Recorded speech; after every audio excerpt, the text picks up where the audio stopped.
democracy looks like, and then take things away from her. basically. and then and then destroy her life and just keep repeating. Yeah, and then take everything she wants. Destroy the world and just and sing the mantra. This is what democracy looks like. If anybody Dude, asks, it's like Mhm. uncomfortably cold in here. Hold on a sec. I'm gonna get Mm, the. mm. It's so funny how I can be like in Florida and want the temperature to be like one thing, and then like be here and that same temperature is like uncomfortable. Yeah, yeah, I know it's weird. Okay. Sometimes that's like my coping mechanism is just like if it's cold, pretend you're in like Florida outside. Or like when it was hot in Florida, I'd be like, pretend you're in New Hampshire and it's really cold. Mm, that's really funny. So yesterday I broke through 190 subs. We broke through Oh the wow. So yeah. it's been a slow growth. Oh, But very that's good. That means people who are interested are on your channel, not just like random people who hate watch you. right. I mean, I went from basically like one. I think I was at 188, maybe 189. Now I'm at 193. So I gained four new subscribers during last night's stream. Nice. Hmm.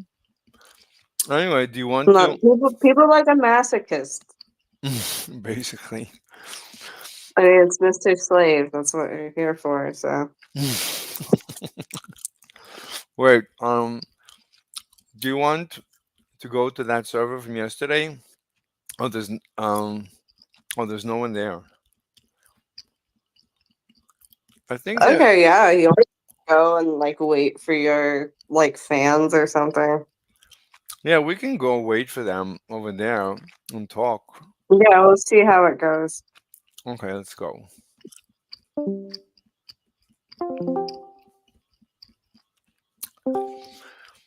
This is what democracy looks like. Anyway, mm, Wow, I just heard your like smoke alarm go off. no, it's not a smoke alarm. It's my AC. I keep turning it. Oh, I was gonna say because mine was going off the other day. That's crazy. You know the smoke alarm meme? There's a smoke alarm Yeah, meme. well, there's one with like a smoker. Like the No, alarm is like no. The smoke alarm meme is that there's a certain ethnic group with melanin or melatonin.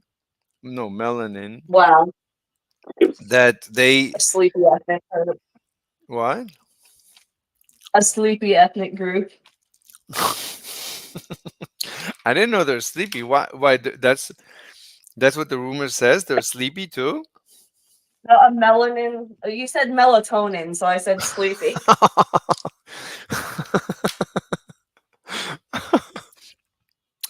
Eh, Okay, sorry. We're doing that like white people thing where it takes too long to get a joke. well, this is what democracy looks like. I just took a poo. That's good. Is that what it looks like? That's exactly what democracy.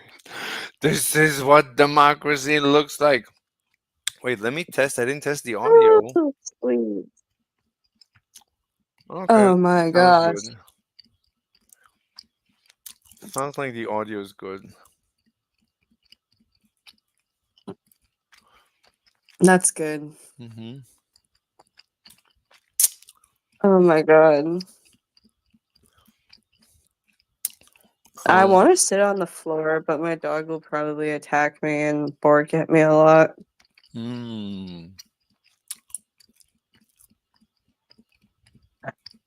I miss doing that at my old house. I just sat on my floor whenever I smoked weed.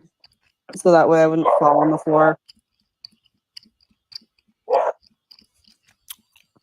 Wait, your old dog used to bleed? What? Did you? No, what? You, What the you hell? Where did you hear that? what? Okay, repeat the last sentence. I was reading the side chat. What? I said I used to sit on the floor when I smoked weed Oh, on at my old house because I didn't have a dog.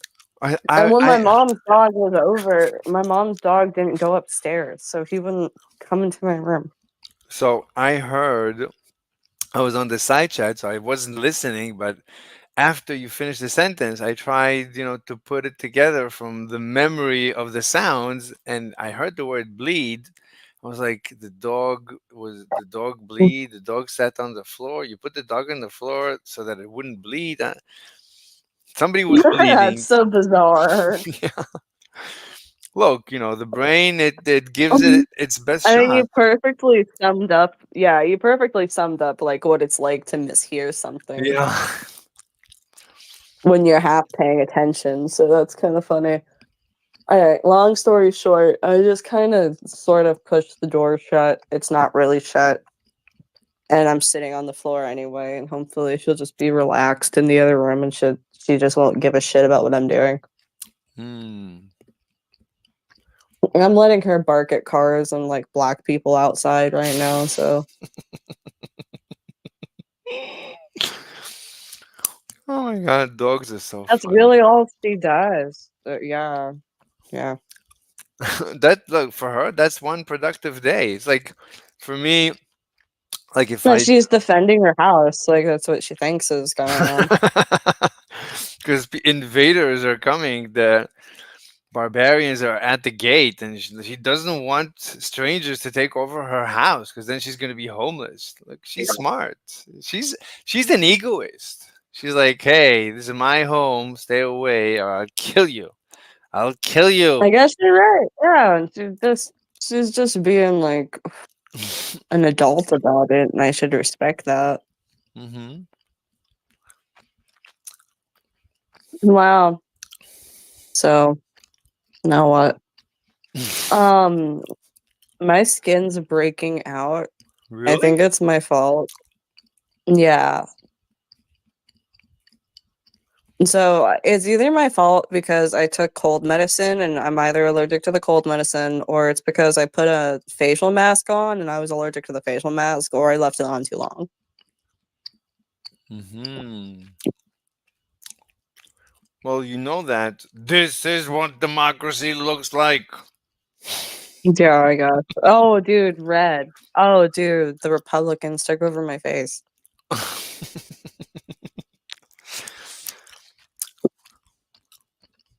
It's actually kind of itchy.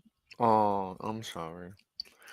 I Right. think it might be the cold medicine because the cold medicine has like fake colors in it. And I think I'm allergic to those. I don't really eat those ever because I don't eat like prepackaged food. So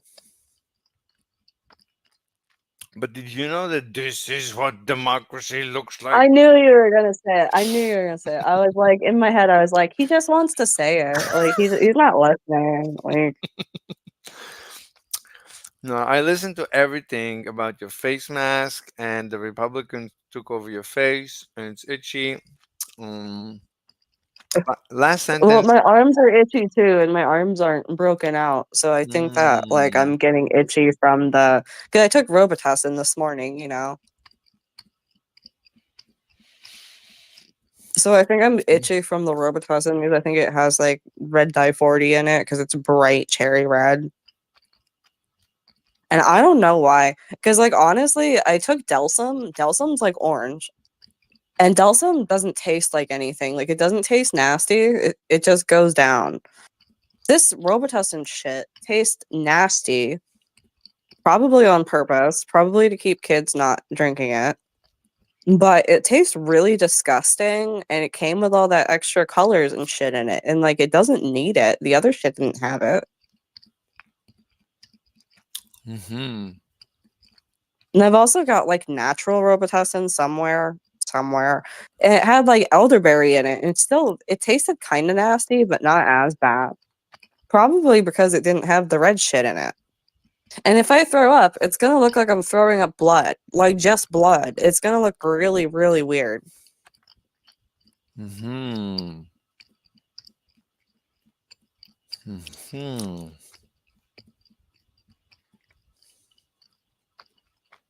I used to like throw up every day, so I would just take Tums because if you throw up with Tums, it will just like come out that Hmm. consistency, like the foamy antacid consistency, so it won't be as bad. And then it would come out like pastel colors. Hmm. I would take the smoothie ones because I could take like purple ones Hmm. or like the light green ones. It would come out like the exact color. Hmm. Well, now I know. Next time I need to puke, what to do.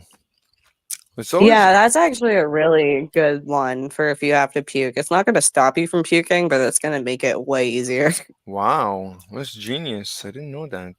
It might stop you a little bit. It might actually, if you only kind of have to puke, but Hmm. because I'm always taking Dramamine, especially because I get nauseous from like screens. Screens. Yeah, like I don't look at my screen when we talk. S- screen. Yeah, Wait, shows. you don't Hold look. on, my dog is here. My dog wants my crotch. Jesus. Don't do that. I had to Google like why she was doing that. Apparently, it's a trust thing. That's why she does it to me and her dad. I think there's like the purpose of the crotch is to smell bad. That's why I was worried. I thought that I had an infection. No. Oh, yeah. I mean, she might. Yeah, dogs like when people have like certain illnesses, dogs can smell it because you smell different when you have different symptoms. Like part of the symptoms is the smell. Yeah, but she doesn't gag when she does it, or like, she's not doing it like incessantly. Hmm. Anyway, do you want to try and visit other servers and see if we can debate people? We can if you want. We can go to PNR if you feel like it. We can give it a shot. I mean, PNR PNR is full of people. PNR is the politics server. It's politics and religion. Oh, Let me find it. Mm, does it I say? know you're in it. You've been in it with me before. Yeah, yeah. I'm just gonna rearrange my servers. No, hold on. She's scratching at me now. I have to tell her no. No, Mhm. Tell her, no. tell her this is what democracy looks like. I think she would appreciate that. It's okay. I shut her out of the room so she can have a timeout a little bit for scratching at me.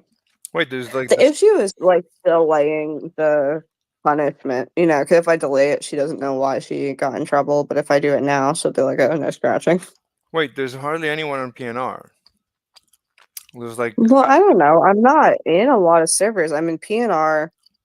I'm in politics. politics is I'm in. so We can politics. go politics if you want. Politics, there's a bunch of people. Okay, let me see. We could just start our own drum and call it "Ask Mr. Slave." You'll probably get people. Okay.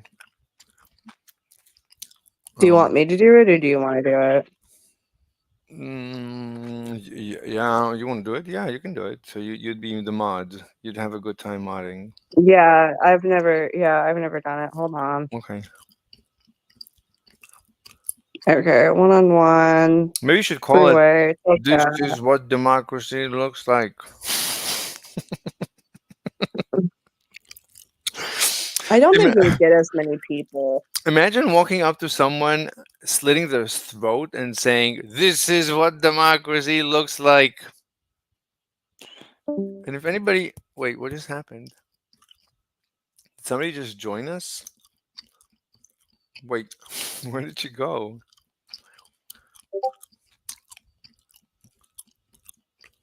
Okay.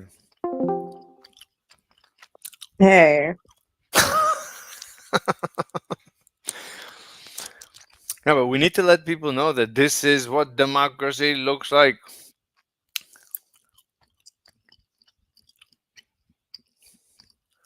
Oh, yeah. So it's our room, so we can stream it. It's good. No one is gonna bat an eye. It's my room, my rules.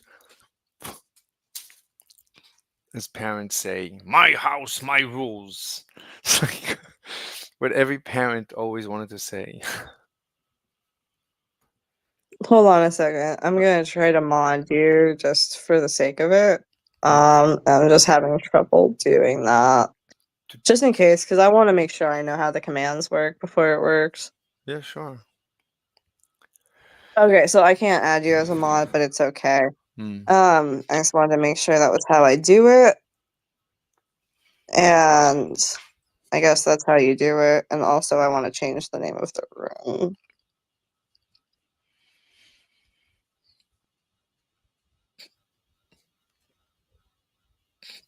Hmm. Let's look for you know what we can also look for any live streams. Whoever is streaming live right now, we can try and join them.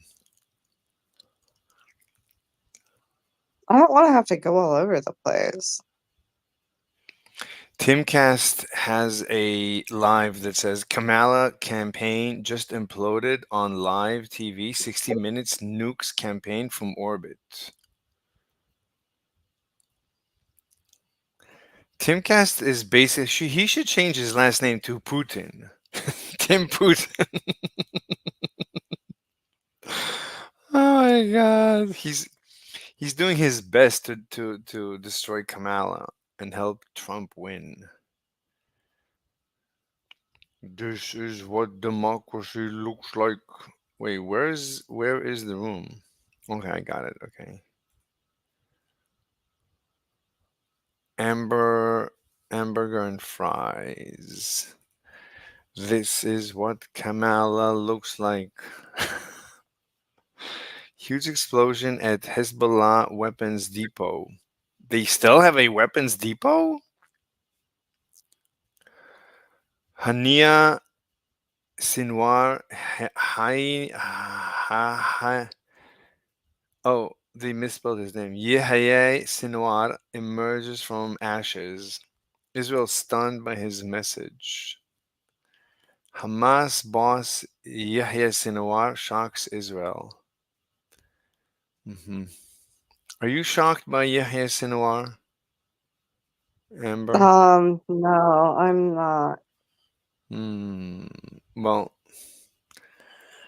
this is what democracy. Wait, is Hamas democratic?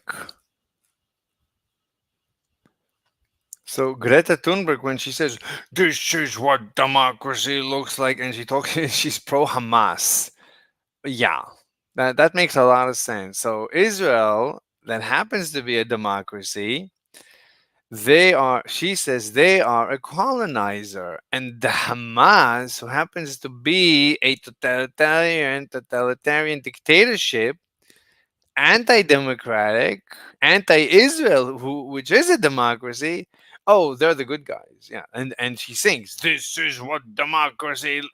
It's like, you might as well like chant, "One plus one does not equal two, and it does equal two, and it's not a contradiction."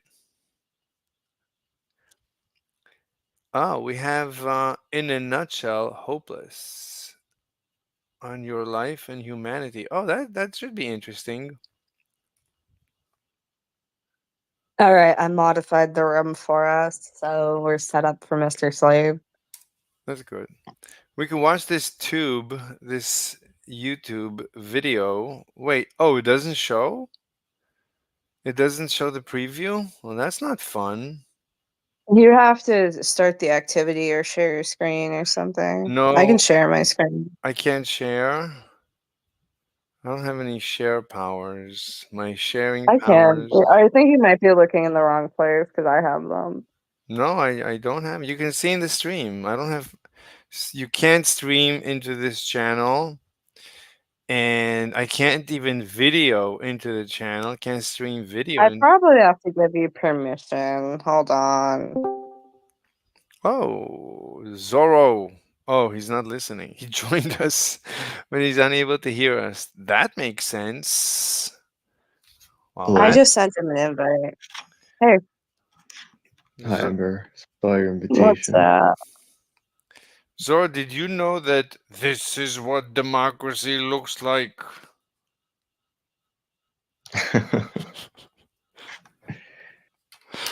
Anyway, do you have any questions for us?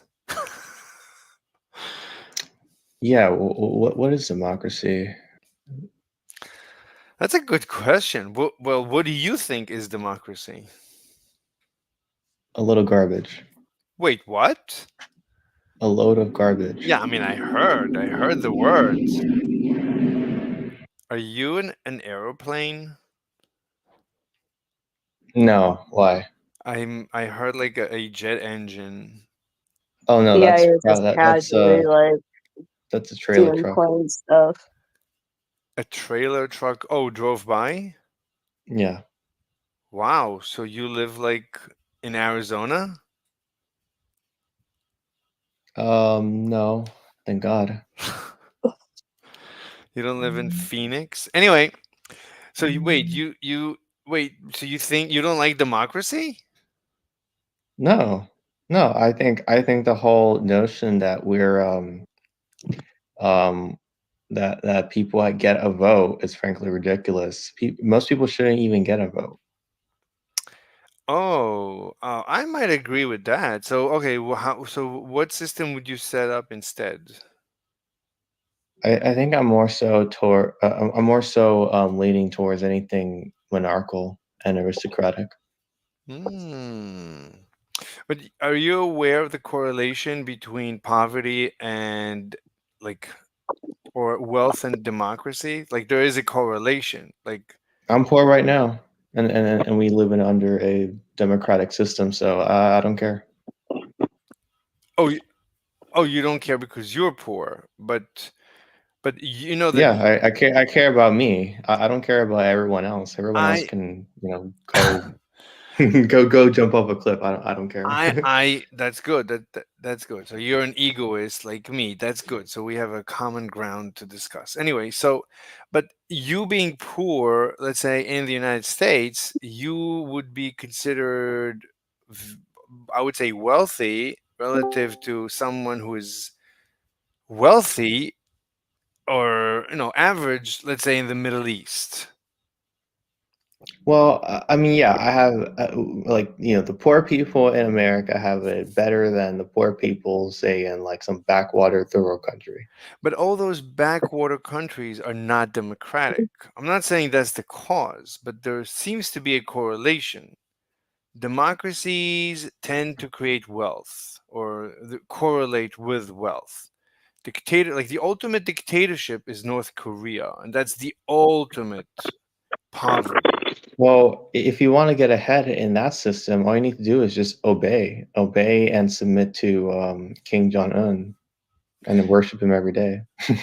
Right, but I would say even the average, the above average in North Korea are still very poor. Like when a North Korean soldier, that's basically, that's above average.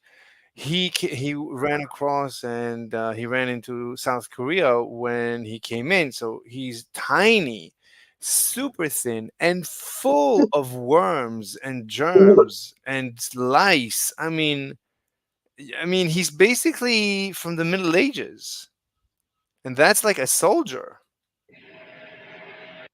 So that's what a dictatorship, I mean, that's what, you know, I would say, a Well, democracy. Go ahead.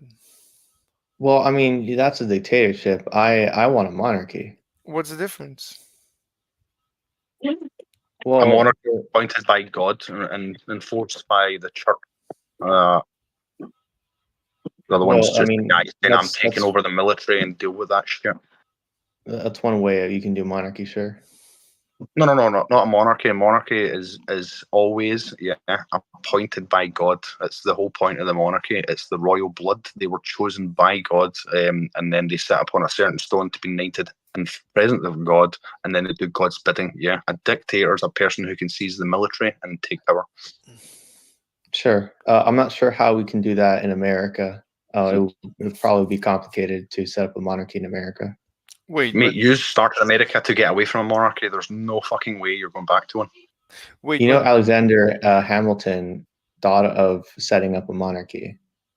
Yeah, but they would start their own one, and they decided against that because at the end of the day, it stops No. political sway. Wait, yeah, No, hold on. they were just against the UK and or at the Wait. time Britain, Yeah, because their of the high system- taxes they were placing on the Wait, wealthiest of the wait, colonies. Wait, 1 second. So, Marcy, you're saying that a monarchy is different than North Korea because a monarchy Uh-huh. is appointed by God. Oh no! King No? Jong-un decreed that he was appointed by God, so that technically would be no, it's not a monarchy. It's a something. It's a certain type of dictatorship, but it's backed up by God. Fuck, is it called? It's still technically a dictatorship, but it's like a mixture of the two. Like he says, he was appointed by God, and then got their religious side to back it up. It's theocracy. Yeah, a theocracy. That's it. Thank you. Look, the question is, so we're asking, okay, so I was speaking to the first guy, I don't know who it was, Zorro. Yeah, so Zorro asked him, Yes. what do you think about democracy? And he said, democracy is a pile of garbage. So I asked him, what would you prefer? And he said, a dictatorship, or what did you say? No, I said a monarchy. I Oh, a lean towards a monarchy and Okay, so- some sort of aristocracy. Aristocracy. Anyway, so what I said is there seems to be a correlation between wealth and democracy. It seems to be that the wealthier countries in the world are democratic. There seems to be a correlation with the Not necessarily. no, correlation is not necessarily. But one of the ultimate examples I said is North Korea. So, like, the most anti-democratic country I can think of is the poorest by far, I think. I mean, it's the But lowest. they're a small hermit kingdom as well that don't trade. But you got to take, so if you're talking about America, right, and going that's an example of like democracy, then you'd have to take somewhere like Russia, yeah, as an example for the opposite, not some small little hermit kingdom. You know what I mean? No, but Obviously, they're going to. no, my point is, like, you would rather, if I would give you a choice where to live, I think the last choice would be North Korea. And North Korea, Yeah, because that's a small hermit kingdom. But if you today sat and said to any random person, would you rather live in Russia or America? And they knew all the facts based on everything, you would statistically choose Russia. Actually, you have a better financial income there. Your money goes further, and the cost of living is down compared to the West. okay, so when are you moving to Russia? Why would I move to Russia? You just said it's much better. Than America? Yeah. So when are you moving to Russia? I'm not American, my guy. Wait, how is that relevant? Like, I'm assuming you're in Ireland or something, right? By your accent. Yeah, Scotland, close. But Scotland. what I'm saying is, if you had the choice to choose, but I'm not choosing, man. That's not what I'm saying. If you gave someone the choice, yeah, they had to move between, say, somewhere in the West, not the minimum wage can't buy life, where you can go to the East, where. No. Hold on. I understand. But my question is, why are you not moving to Russia right now? What's like, if it sounds like it's great. So why aren't you moving there? Because like North Korea, Scotland is also a small little kingdom. Yeah, I'm quite happy with my small little kingdom and the little amounts of corruption. I don't want to move to somewhere so big that the corruption. Okay. Right, so there's corruption in all of them, right? See how you get the super wealthy in America and poor in America? Marcy, yeah. Please, just let's keep short sentences. Let's play ping pong. I don't want to monologue. You finish, bro. So what you're saying, what you're saying is that Scotland is better than Russia. That's why you're not moving to Russia. Yeah. Right. So I'm saying that usually, given the choice Who the fuck would between want to live in Russia, bro? But you missed out America. You just said Russia, and you've seen that as bad, and you're like, oh well, you're not No, going no, there, no, so no, that's no, no. bad. I If you didn't. offered me I America, I didn't. would also I say never said America, and I never said Russia. You said, but my point is that there seems to be a correlation between democracies and wealth. Like, which is not true, what do right? you? If That doesn't if seem it to was be. only democratic countries that were wealthy, yeah, No, every no, no. I didn't communist say run only. every I didn't. dictatorship. I didn't. Look, you're straw manning me. I didn't say only. I said there seems to be a correlation. That means it's not always, not 100%, not only. There seems to be a Mhm. correlation. That's all I'm saying. Right. Are you in the West? Am I in the West? Yeah. How is that relevant to our discussion where I am?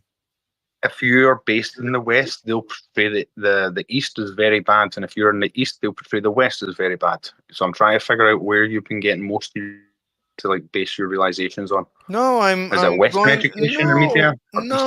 no. I'm looking at like what I know statistically speaking, like from what I know. In general, democracies are wealthier than the non-democracies. The more democratic, the more wealth you get. That's what it seems to be. The higher quality of life, like where everybody's running from on the planet and running to, is from non-dictatorship, non-democracies to democracies. That seems to be the flow, or the demographic Right. pressure. The immigration pressure seems to be from non-democratic countries into democratic countries. That's all I'm saying, Right. including So there is including you. So you're not right. moving to Russia. You're not moving to a non-democracy. Right. Let me explain that. Right.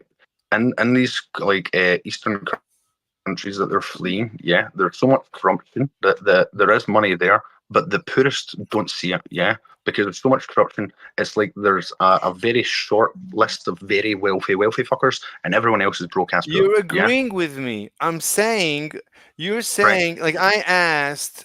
So I asked, what do you think of democracy? And I was told democracy is a pile of garbage. So I said, okay, what's the alternative? And I was told, it seems to be from the opinion that it's better to have a non-democracy. So I said, but wait a minute. It seems that people in general prefer democracies, because we see the immigration pressure is from, in general, from non-democracies into democracies. So people in Right. general seem to prefer democracies.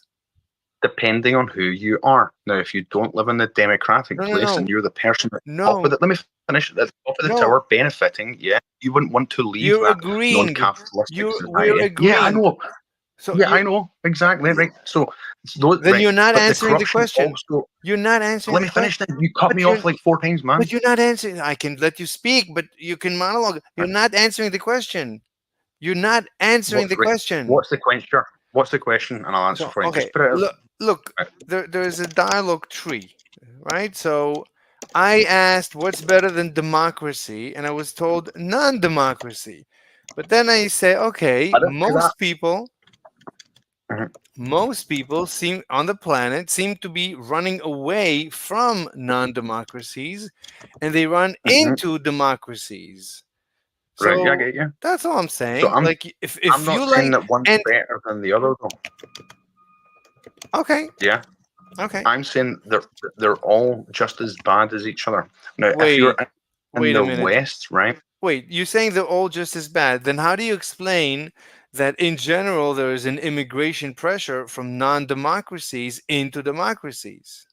Right? So I'll get to that, right? I'll explain it What now. do you mean you'll If you're get in to the that? West, What do you mean you'll I'm get? explaining it now. If you're, Okay. that's what I'm saying. I'm getting to it now for you. In the West, if you want to be provided for by the government, yeah, then that's your best option. They will give you the most, right? Compared to these non-democratic countries, if you want to be provided for, that's the worst situation for you. Okay. Now, if you're in the West and you don't want to be provided for, You're but not- instead produce for yourself, you're not no, this is the answering- answer. This is No, the you're- answer. This is the answer. I don't see Ready? it. If you live in the West and you want to produce for yourself, yeah, it is actually not the best, yeah. right? If you want to sit there and produce yourself and be in a non-democratic country, that's the best for you. Because at that point, you can rob every other motherfucker. Yeah, I don't So see disagree. the people. I don't So disagree. the people that I don't are disagree. fleeing these non-democratic I countries agree. are I agree. fleeing for the I purposes agree. of I being agree. provided for. I agree. That's completely irrelevant to my question. You're saying there's no difference between democracies and non-democracies. And I'm suggesting, well, if that's true, if that is true, then why is there a demographic pressure or an immigration pressure from anti-democracies into democracies? What's Right, if they're I'll all put the it in same? simple terms for you. What? Democratic countries get 10 apples. Non-democratic countries also have 10 apples. So you have to get confused with currencies and rates, right? Yeah. I The don't only know. difference between the democratic country and the non-democratic country is, in the non-democratic country, those 10 apples stay there at the top. Yeah. When the money comes into the economy, it doesn't trickle down. Okay, yeah. you And in said a democratic wait. society, listen to me, in a democratic society, they will have You don't have to 8 finish. apples up You here. don't. I'm and not. 2 I'm apples not circle. retarded. Yeah, You don't have to that's it. finish when you say something. You don't have to finish. If I understand, I have a follow up. There's no point in finishing the monologue. Okay. Anyway, look, you're saying there's no difference. They're all the same. Democracies, non-democracies, they're all the same. Then how do you explain that there is an immigration pressure from anti into democracies? Answer that. Okay, so that is present. I'll answer that if you can answer it. Why in the past it was in reverse? Why did people from democratic countries seek to buy land and reside in foreign non-democratic countries? Because the money would go further. Okay, I don't know. Yes, it I happens. I Yeah, don't know. and we I need don't. cheap workers, and I they're not don't- getting paid right, so they're fucking over here. It's waves of migration. That shit happens continuously. Stop. I don't know what used to be. I don't. I barely know what's going on now. So just please explain if democracy. Look, there seems to be a correlation. You could say the correlation is nothing but a coincidence. You can argue many things, but there seems to be a correlation, and at the end of the day there seems to be a phenomenon that people in general seem to prefer very much. Even they risk their lives to move from non-democracies into democracies. If there's no difference, then how do you explain this natural phenomenon? Because they will get provided for. They're seeking to be provided for. They're not people coming here to try and make the best of their society. Yeah. Okay, hold on. So what you're saying is, in general, democracies are better. You just said that. If you are wanting to be provided for, if you're a lazy sack of shit wants to sit in your ass and do nothing, then yes. So if you're coming from a country where if you sit in your ass and do nothing, yeah, and they don't give you fuck all and you starve and die, then yeah, you pretty much walk across that fucking country to get to another country that will do everything for you, give you a house, give you electricity, pay for your license, teach you the language, pay your bills. Okay, all right. Yeah, so makes sense. It sounds like democracies are heaven. So how could you say? Wait. Then wait. Then how can you say there's no difference between democracies and non-democracies? What you're describing is you're saying democracies are basically heaven to the power of heaven, but there's no difference between democracies and non-democracies. Dictatorship is terrible for everyone except the dictator, correct? I don't know. I'm asking you, why are people moving from non-democracies, or why are people risking their lives to move from non-democracies to democracies? Your answer is, hold on. Your answer is, well, because democracies are basically heaven to the power of heaven. Hold on. That's what you're describing. What you just described is heaven. You're saying, well, democracies are, hold on. You basically said, well, democracies are heaven on earth.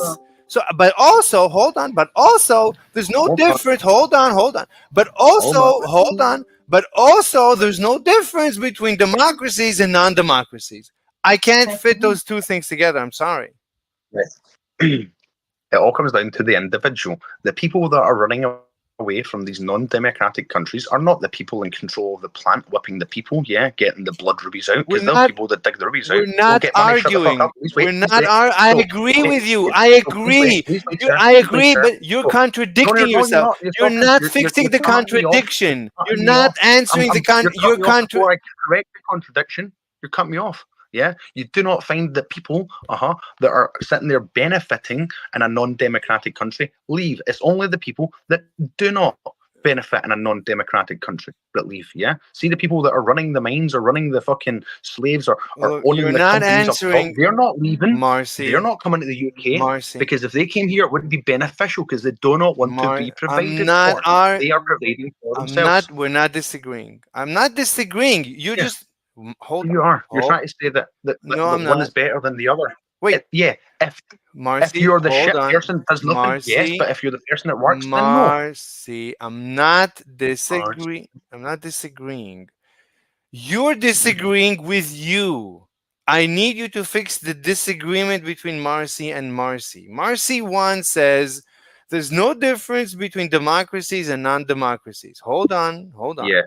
Marcy number 2 says democracies are heaven to the power of heaven. You basically get everything given to you on a silver platter. Your life is perfection to the power of perfection. But also Marcy Yes. 1 says there's no difference between democracies and non-democracies. So which Marcy Perfect, should I take seriously? They're both saying the same thing. Okay, so I'll rebuttal it with instead of saying it's a utopia here. Marcy, right? no. Look, Marcy, no, this is no. You're saying here, no, you can't. No, you can't. I'll tell you, Marcy. I'll tell you the If I problem. want to engage in slave labor, Marcy, I don't so I can disagree. reap I as much don't capital disagree. reward. We I don't. can't do that here. I don't I disagree. can't do that here. I don't So it would be disagree. an absolute utopia in a non-democratic society where I can enslave people. Marcy, For me, I don't disagree. We don't have a disagreement. Hold on. you agree then? No, we don't. No. Each one's a utopia depending on the individual. Marcy, hold on. Look, Marcy 1 says 1 + 1 is 2. Marcy 2 says 1 + 1 is not 2. So the 1 + 1 is always 2. Okay, look. Yeah. Look, they're both you're saying two things. You're making two contradictory claims.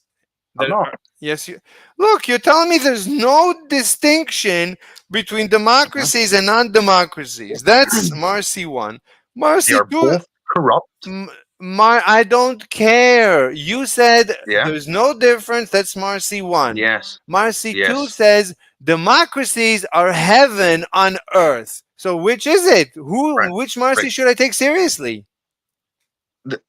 They're both the same. No, they're not. Utopias. No, they're not. No, they're not. No, you're saying you didn't say. No, you didn't say what you said about you said democracies provide everything for you. So if you just want to rest for the rest, hold on. No. You said if you just want to be, lazy, you just want to be lazy and get everything provided for you, Marcy. You said if you just want to be lazy, hold on. Look, Marcy, there's no point. Okay, there's no. Let's move. Now you're saying that's my main focus point. Let's move to another topic. I'm not getting anywhere. I'm sorry. Okay, let's move to another topic. Do you know anything about quantum physics? Yeah. So when you sat there and preempt the question, can you explain and only answer the question? Why are migrants moving to a democratic country? I gave you many. Let me finish. No. I gave you many opportunities. No, Marcy. Marcy, I gave you many opportunities. You kept contradicting yourself. So let's move to another topic. No, you want to move topic because I've pointed out the fallacy in your argument, right? And then when I'm bored. you're saying this one. I'm bored. It's boring. Marcy, stop. I'm bored. Where are you from? Marcy, stop. I'm bored. Let's move to another topic. Yeah, we'll change the subject. Where are you from, man? I'm Scottish. Where are you from? I don't disclose where I'm at. So European, give it a continent, man. Come on. Whatever. Antarctica is a continent. Yeah, I know, but unless you're like in a research team and they don't reside there. Yeah, let's pretend it doesn't matter. Let's talk about. Do you know anything about physics? Yeah. What do you know about physics? You name it, man. Let's go. What is it you're pondering? What do you need to learn? Do you know quantum physics? Yeah. What do you know about quantum physics? Everything. Everything? What do you need to learn? Yeah, what do you need to learn, my guy? I'll help you. Let's talk about the double slit experiment. What to see if lights or particles or waves? That's some basic shit, man. We know that there is no such thing as a particle, yeah, and everything's a wave. And when we perceive particles, they're just like how they appear on a wave format. Yeah, it's like that thing where if it's only in a certain location once you observe it. Basic quantum mechanics. Go to the deep shit, man. We get into like 12-dimensional string theory. Let's do that. No. Let's stay with the He particle doesn't with. do string theory. No, I Hmm? no. I don't like string theory, Amber. I So want to know why. No, I want to know why you don't Okay. like string theory. Because every time someone tries to do string theory with you, you shy away from it. because I don't Yeah. string Oh, right. Okay. string Well, never theory. mind string theory. We'll just go into like once you get down into like smaller particles than like what you're used to. Do you know once you get into like the small particles? Do you know about that shit? Yeah, like quantum particles. Do you know the names of them? Can we talk about that? How high is the level like of your knowledge? You're scaling this shit, man. No offense, just judging. Where are you? I know you said double slit, but that's like down here, man. That's like 1930s experiments and shit, man. We're like 2024 here now. Wait, what? I don't. I didn't. I barely understand your English. Plus, your connection is not so good, Sorry. and your audio is not so good. So altogether, I barely understood what you said. So what did you say? I was trying to understand, like, at what level is your education into quantum mechanics? Yes, you understand the slit experiment, but like, do you understand like the subatomical particles? Yeah, like, see how we talk about like like a proton and a neutron and shit like that. You know, like what they're made out of and how they're perceived. We give them names as particles, but they're wave formats. Yeah, do you know what I'm talking about? I know that protons and neutrons are nucleons, and inside they're made up of up and down quarks connected like with a gluon field. They have three colors, and they keep changing, and there's like some sort of symmetry. They keep switching back and forth with the colors, the red, green, and blue. Are you Mhm. stuck? Is your video stuck? Oh No. it's I'm not. I'm just Okay. taking in to see what you're saying and where you're at. Yeah, I mean, I don't know much about protons and neutrons. I know a little bit about the electron. I don't. I know very little about the quarks, the up and down, and the gluons. I think the gluons have no mass, so the gluons are basically like photons. So the quarks attract each other through gluon exchange. So they Mhm. exchange like an electron and a proton attract each other through a photon exchange or something. So the quarks attract each other through a gluon exchange, and it's the strong force. It only works at close range, so it doesn't work outside of the small region of the nucleon. So the electron. Somebody's hot my thing. I need to take care of that. What's that? So the electron. Someone's No. hot my thing. Sorry. So the electron doesn't. The electron doesn't feel the strong force from the gluon exchange, and sometimes I think it's a muon, like a quark, like two quarks, like can come out of the nucleon. It's like if you pull. Hey, so you don't seem like you're not fucking versed in it, right? What? She said that you like fucking sway away from string theory. Why is that? Because I don't, like you said, I don't believe in particles. I only believe in waves, and a string Yeah. seems to be a particle. So I don't like particles. I'm comfortable. I'm personally comfortable. I have an ether theory. So for me, the quantum field is the ether. So everything is waving Right. in the ether. So I'm comfortable with that. I don't Yeah. need. I Makes don't need sense. strings. No. Right. It's how to explain it. It's not like actual strings. Yeah. Or like spaghetti or anything like that shit. It's From what I understand, that it's actual strings and they're actually vibrating. I just don't need that. I have my ether. no. It's very similar to you. Yeah. I have my ether. Like when right. So see when you think of the ether, right? You're probably imagining it like like a fucking flat plane of water or some shit, yeah. No, Big thing, and it's a certain vibration it's not. appears, yeah. No, with it's certain not. things. How you? And I'm saying, how do you imagine this? No, it's not flat. It's an ocean. Mhm. So the ether for Right. me is the universe is an ocean filled with this Perfect. fluid, and an Right. electron is just a vibration in this fluid, and all the elementary That particles right. are just Yeah. waves in this fluid. That's how I imagine Yeah, it. that's the way quantum mechanics explains it, right? So see, when it gets into like string theory, it's the same premise, right? The only difference is, like, if you're in the water and you're swimming straight, yeah, you stay straight, yeah. So the way they're doing it is each thing has like a rotation on its axis. But So why if you do I imagine like need? a long, Why do I need? but But why do I this need? is where you understand it. No, How I it's don't. not an actual. No, I don't care to understand if something, a theory that I don't need. Like I have an explanation for every phenomenon in physics. I don't need strings. I can explain everything using the ether fluid. So No, it's right. Yeah, and it's still using the same explanation. The only difference is there's a rotation on it. Yeah. So imagine you're in an why ocean do and I you're need swimming it? forward. Why Yeah. do I need it? What are you trying to explain? What Because what they're phenomenon? trying to say is What instead of phen- swimming straight, the path Wait, isn't straight. wait. Yeah. And No, your no, perception, you're seeing it as straight, no, but and it's like this no. instead. Yeah. Wait. Answer Huh. the question. What phenomenon are you trying to explain using strings? No, you're not using string. That's what I'm saying. It's not actual strings. You're not. What phenomenon? Okay, what phenomenon or what Uh-huh. unexplained phenomenon are you trying to explain?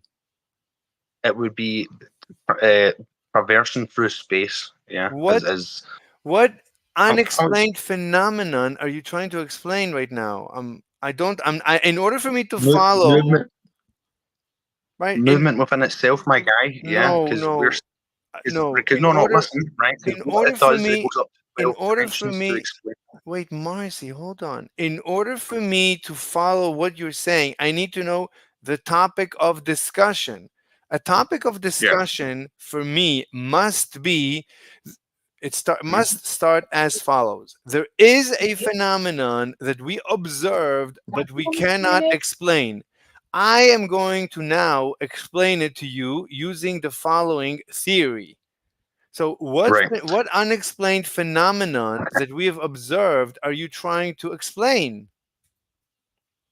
So the phenomenon where particles are linked quantumly throughout space and time and can be That's observed not. changing simultaneously. You're not Can answering. be explained you- through string theory.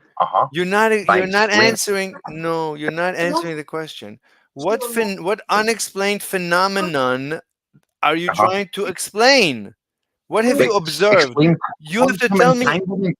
Quantum entanglement. Okay, explain. Explain it. Then explain the experiment. What experiment are you trying to explain? The observation of two particles separated through time and space that instantaneously react to each other without a delay. What's your evidence for that? There. What's your evidence? Quantum entanglement. They've observed it. What's The your fuck? evidence? What's your evidence? No. Present your evidence. Any observation of quantum entangled particles, my guy. Present your evidence. Every time they have froze fucking particles, yeah, or super froze them, yeah, and then separate them, and then observe them changing simultaneously. It's called quantum entanglement. Can you show me? Can you present your evidence? Can you show me? Can you? I'll get a peer-reviewed fucking one from Stanford for you. Jesus Christ, man. You can just tell me. Just tell me what exactly was the experiment. You don't have to. You don't have many different forms. Hold on, Marcy. Slow down. Slow down. So you don't have to look it up. If you know, either you know the answer or you don't know. It's all fine. So tell me about the experiment that you're referring to, that you say entanglement. What is the experiment? Tell me you don't have to look it up. If you know, then you can explain. What is the I'm experiment? going to get them for you. You don't have to. I trust you. I trust you just as much as I trust a piece of paper if you just tell me about the experiment. Tell me about it. What Right. was the experiment? Here we go. I'm posting it in fucking side chat for you, man. Right? I'm not going to That's what read it. You're going to explain it to me. Either way, explain to me the experiment. It's a lot. It's a lot to explain, my guy. Slowly. Yeah. Then go step by step. What That will take even longer. step by step? Tell me about quantum entanglement. What is it? Right, there you go. Quantum entanglement is in the side chat, my guy. Tell me about the experiment. I don't want to see diagrams. Tell me about the experiment. No. Click the link and it will explain most of the experiments. Tell done me up till date. about. Just tell me what is the experience that you experiment that you're familiar with that you cannot explain. If I cannot explain it, then you can explain it Okay. however you want. Right. So here's the experiment, right? Okay. Mm-hmm. You take a basic fucking what are they using for it? Just a basic atom, right? Yeah. A basic what? Just an atom. Yeah. A what? They do it quite often. A An what? atom. Okay. An atom. Okay. Mhm. And you super chill it. Yeah. Accelerated? Super chill. Cool down. Super cool. Okay, you cool it down. Okay. And then you hold it in a magnetic field. Okay, you hold it in a magnetic field. Okay, but so it has to be magnetically. Okay, all right. Yeah. Okay. And then it gives you a chamber to observe that particle. Yeah. So you have a chamber atom. where you preserve that particle. Okay. Mhm. It's a So it magnetic. doesn't dissipate any space, right? It's a magnetic Mhm. chamber. And what you do is you link that through the process, what they call quantum entanglement. This is the part I want you to explain.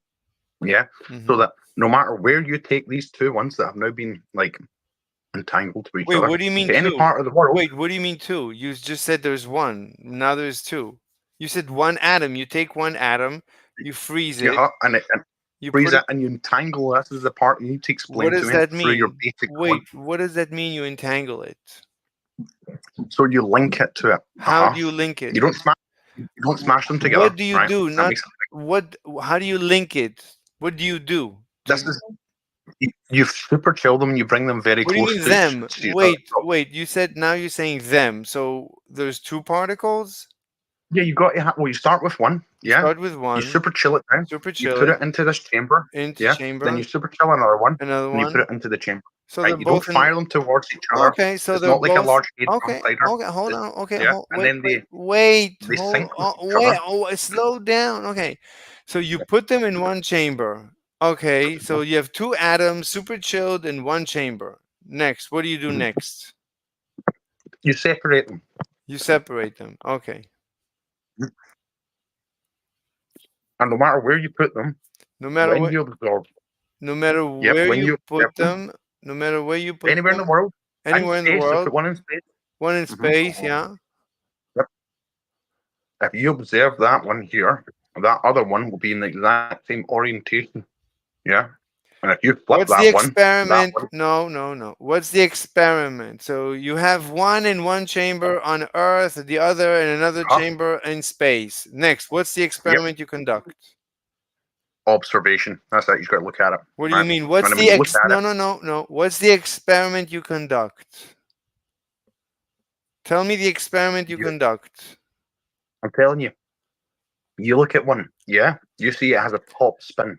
Yeah, you go- No. What's the experiment you Yeah. conduct? I'm telling you what you're doing. No, You you're observe not. the I don't first know. one. I don't know what it means to observe a single atom. I don't know what that means. What's the experiment you conduct? We refer to as atom observation, I guess. Then What's the experiment? I need an experiment. I don't know. Atom observation. you look into the chamber, my guy. How do you look at open it? your eye. You look at a single atom in a chamber? Yeah. What do you mean? Yeah. How? What's the using what? A single atom? You look at a single atom in a chamber? Huh? Using what equipment? How do you do that?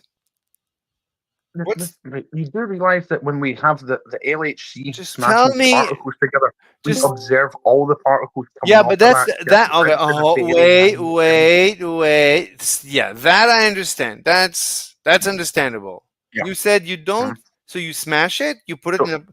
Hold no, on. no, you don't smash it. So Right, how so do see you? when you see How? when the LHC How? shit, they I have know a lot of smashing. things called I know. sensor arrays, I yeah, know. and they I pick up know. the direction I where shit know. moves through and I stuff. know. That's I what know. they use Stop. sensors to Stop. observe the fucking atom. Stop. I know about smashing. What? How do Okay, you, and you- stop, Marcy? Stop. Mhm. I am asking you. How do you observe this atom? How do you observe? Don't tell me about the LHC. How do you observe that atom? Through the same techniques and equipment used to examine particles during collisions Tell at me the what LHC. to do. Tell me what to do. What to do with? I have a chamber with an atom. What do I do with Yes. it now? They use sensors to check which way it is spinning, which way its orientation What do you mean is. They wait, observe it. hold on. What do you mean sensors? What do you do? Tell me the experiment already. It's a fucking mate. It's in a fake shop. Check that shit, man. Holy fuck! You You're not tell explaining me. how to observe Okay, things. You're supposed to have Marcy, an in-depth conversation and Marcy, knowledge of stop. quantum mechanics, and now you don't know how a Marcy, scientific stop. observation happens. Marcy, stop. Okay, so Wait. you're not answering the question. You're not answering the question. Okay. So this is, in a debate, when you don't answer the question, that's the end I'm of it. answering it for you. No, I answered it for you. They use No, the same you- techniques and equipment. No, it may be no, infrared, it no. may be magnetic. Stop Yeah, but they steamrolling pick up- me. Stop steamrolling me, Marcy. Be nice. Now, look, I gave you many chances, and I'll give you as many as you want. But for now, But you're not debate. You Hold asked to on. be educated on it, man. Marcy, stop attacking. Look, when you're ready to give me the answer, give me the answer. For now, you're not answering my question. I asked I'll put you, it in the chat for you. Marcy, stop. I asked you, I have a chamber with an atom. What do I do with it now? And I don't know what to do with it. You did not provide an answer. So the debate right now is frozen. I'm waiting for you to explain to me. Okay. I'll explain. Right, the process is much like an old photograph where a needle, is in the tip of a groove of a vinyl record. They are the atoms, yeah. The STM Marcy, tip maneuvers over Marcy, tunneling currents no, as a sensitive directive no, of the atom Marcy, position. stop, The STM is Marcy, a new version of the stop, microscope, allowing you to see atoms stop, there. That's how you see them. stop. I wasn't listening. I'll put it inside chat for you, No, right? Since you weren't listening. Marcy, stop. Marcy, stop. I asked you, what should I do? What's the next step? What do I do with the Might chamber? have changed that. Get out of Canada if you're in Canada. That's all I'm saying. What are you talking about? Right. There you go. It's Oh, he's inside chat, that Indian. guy. He's Indian. Who the fuck is Indian? Mr. Slave. Okay, man. No, it's not. Wait, Yeah, he is. Draco, He's East Indian. Draco, please don't yell. You're hurting people's ears. That's not nice. No one is yelling, baby girl. You hurt Yeah. my ears. Don't do that again, I just want please. That's I loud. don't think he's Indian, my guy. Anyway, Yeah, Mr. Marcy, Slave, are you an Indian though? Am I it? No, I'm Scottish. Are you geographically challenged? I asked if Mr. Slave was Indian, don't think not he's you. Indian. But I'm assuming that you have schizophrenia now. That you're schizophrenic. No, I was Is that talking to you, then you asked a question in rebuttal. But okay. No, but I asked Mr. Slave the You question. didn't say their name. I Yeah, actually did You're say their rebuttal. name. Yeah. Oh, I don't so wanna- do you have Hold on, exclusions? hold of on, hold on. conversations, Whoa, like, where, whoa. like, you hear like half of the information and you can't like dissect like the rest of the information? No, I'm You not did deaf, say like so. Hold on, man. Like That's all I okay. want to hear, I don't like- the only answers I want to hear out of Mr. Slave is Jesus Christ. Like that's all I want to hear out of you, dude. why? What is your answer to that? Why would I say Jesus Christ? Oh my God, he said it exactly like him too. What are you talking about? What do you mean? What I'm talking about, dude? You know who the fuck Mr. Slave is? No. Oh, Mr. Oh, Jesus Christ. No, Dude, you is said that it not exactly like it fucking, too. Mr. I am Pickles or some not. shit? I'm not gay. I'm not a gay. I'm a straight Mr. Slave. I mean, you say so, dude.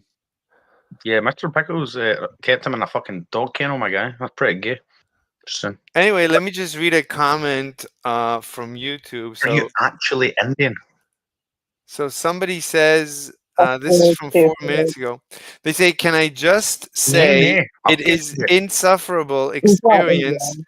to listen to you constantly interrupt people after you ask them a question. Maybe let them finish and you'll get better responses." All right. Oh, Jesus Christ. Dude. Hold on. How are you not gay, dude? Like are you seriously not gay? Seriously not gay. You sound so fucked up. I'm not even trying to be mean. I'm not even trying to be mean. It's fine. The gay accent is a thing. I Think how all Germans sound. They all sound. I mean, bro, look, your name is Mr. Slave and you have a gay, like you sound gay. that's How fine. are you not gay? It's fine. How are you not gay? I don't. I'm being dead serious. I'm not I'm trying to being- be mean at all. I'm being dead What's serious. your name? I'm being dead John the serious. Lizard? I'm being dead Why are you serious. gay? Why are you What's his name? gay? Why are you gay? Why are Wait. you gay? Why are John, you gay? you the lizard man? So who is gay? I've heard of the Tiger King, right? And he was pretty gay. Yeah, he liked big cats. I don't know Anyway- about the lizard man. I You know the will forget crocodile. ever being gay. The crocodile man got fucked up by a stingray. Like, wrong animal. Yeah, but like, what does the lizard man do? Dude, also Marcy boy, dude, you sound exactly how you look, dude. Like if like I heard your voice and then I saw what you looked like, I'd be like, that makes sense. Yeah, I'm not a small Indian guy. I mean, if you look at me, I came in. Hey, buddy, what Well, do you no, got?" like you're Like, wearing what the you're wearing that fucking hat that y'all Yeah, wear. fuck him. Like What's what's that fucking hat called? A bonnet. casket. A bonnet. bonnet. A bonnet. Bonnet. A bonnet. What are you twisting? Well, a grinder. It's it's bonnet, but I'm Scottish, so we say bonnet up here. What's a creamer? Grinder. Where are you from? And I'll make shit so much easier for A you. grinder? Scottish, this is I like don't speak expert your level. language. You speak strange I know. English. Grinder. We Yeah, don't say grinder. Right. That's Look, cool. man, look. He speaks the best language, man. He's just a brother from another mother, dude. Like I like my genes come from his Appalachian people. Mountain Range, So- fucking hillbilly brother over there. So I mean, oh no. Like my great grandmother was Scottish. Right. So I mean, Anyway, Yeah. we were having a discussion about quantum physics. So, Mr. Marcy, no, you were not. No, you were not. Get the Why fuck not? outta here. No, you were not. why not? What? What is it? Because dude, that sounds way too smart for this lot of people. If I'm not trying to be mean. Just No, Well- that's mainly what I talk about these days. Quantum Just when you're physics. on the phone, it's quantum physics. so make sure you know you have the Yeah, other account. Yeah. Like I'm when you're basically closing that account, that you're in financial hardship. Dude, what the fuck do you know about quantum physics, dude? Because I don't know goddamn shit about it. You're telling you financial hardship and shit like that, and they waive it. you have my channel on the side chat, and you'll see that I mainly like yesterday I did a 9-hour debate against Right. a Discord physics server, and I mopped the floor with Okay, their so faces. So all right, so let me ask you this. Let me ask you this, Mr. Slave. Yeah. You're not American, right? You're where are you from? I don't discuss my origin story so much. Why not? Right. Why not? You don't need to discuss your origin, right? But you're talking to Well, us. I'm just trying to figure out your accent, dude. Because like I'm just being God honest, serious, hand to God. Swear on my daughter, you sound gay. It So like, doesn't. what You may what be is like? Spain or German. I Are you honestly- from Spain? Are you Wait. from Spain? Wait, As the Marcy, chapter- Marcy, Because it'll be you're a hot capital micing. Could you area. quiet your mic? Somebody's talking in your background. Thanks. No. It wasn't Marcy, dude. It wasn't Marcy. It was the other fucking. It was hamburger fries or whatever the fuck. No, it's Eh, not. That wasn't No him. one's in my house. I'm in a house by myself. Yeah, but like we could hear like you talking or doing whatever you were doing. I was like, you're- saying that gay is not a geographical area. I was adding to the conversation. Marcy boy, you haven't done nothing, dude. Like it wasn't you hot micing, dude. I was looking at the whole time, but it wasn't you. No, you're good, dude. He's talking to his wife, and he Oh, keeps, damn. but also he keeps steamrolling over everyone. So it's okay for him to mute. Like Marcy, you can whenever you want to talk, you can talk. Just like try to be cordial. Let other people also talk. I'll do the same. Anyway, Nah, dude. Dude. I could listen to that motherfucker talk for days, dude. I love that fucking accent. Lizard Man. That's like when you think about people from fucking Europe, dude. That's what you should be fucking thinking about. It's his fucking accent. Lizard Man. Yeah, So, look, and he also smokes weed, dude. Like, I mean, what's not to Lizard. like? Lizard. So about me, Lizard. Let's talk about. Do you want to talk about Pakistan. quantum Pakistan. physics? Yeah, fine. What you want to talk about quantum physics? You want to ask me questions in physics?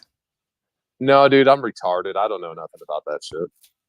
Do you want to know? You don't. Like, I'm being honest. I mean, it's not that I don't want to know. It's just that like I wouldn't be able to comprehend it. Like, How do you know? I have a hard enough time understanding like programming. Like, I'm into programming.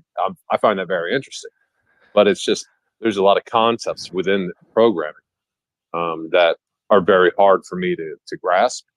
Mm-hmm. So if I have a hard time grasping that shit, whatever the fuck you got to say about quantum physics is just going to go completely over my head. Well, you don't know Completely over that. my head. You don't know that. Oh, I know. I do know that. I do. So if I would teach you what I know in quantum mechanics and in programming, it would suddenly become simple to you, because I don't allow things to be other than simple. If it is not simple in my universe, it's a lie. So ask me. No, I mean I could get programming concepts, but quantum physics I don't know nothing. Ask I don't me. know nothing about. Okay, what don't you understand in quantum mechanics? I mean, I don't even know where to start. Well, do you know what an atom? Because Do you know what an atom looks like? I know what we think an atom looks like, but like, have we Fine. actually seen an atom? Well, We have I think we have a theory of what an atom looks like, there but I don't is- know if we actually have seen an atom. There's YouTube I don't know. videos. Yeah, there's YouTube videos that people have. There's videos of atoms. Yes, there are. Yes. I Are think you sure? Yeah. Are you sure it's not Yes. just a Yes. reconstruction of what no. you know our science a scientific hypothesis says? I mean, because the hypothesis is probably true because you have the nucleus and all that other shit, neutrons, whatever. No, there. But like If you search YouTube for videos of atoms, you'll find actual videos of atoms. There's videos. Atoms are not that small. They're pretty big relative to today's equipment. We can see there's are many- you out of your fucking mind, dude? We're all made out of atoms. Everybody here is made out of atoms. So Yes. so they're pretty small, dude. They're pretty fucking small. Like they're the smallest of the small. They They're don't not- get too much smaller No, than they're not. atoms. No, they're kind of huge compared to What? Atoms are huge compared to the elementary particles that make them up. I think you've been smoking whatever fucking Marcy boy's smoking. I think I'm about to be smoking too here in a second. But So here's a link. I don't know, dude. Like that's No, I mean, as far as I know, one of the ways to see quote unquote atoms is actually by touching them. There's actually machines that are super, super sensitive that touch. Like it's like a tiny, tiny, tiny needle that goes over a crystal. And yeah, it's called a lithograph. It's called a lithograph machine. I understand what lithograph machines are. I don't know what lithography is, but I'm pasting a bunch of links in the side chat. Hold on. What do you mean you don't know what lithography is? You just said, like I said, lithograph machine, and then you said lithography. You have to know what it is.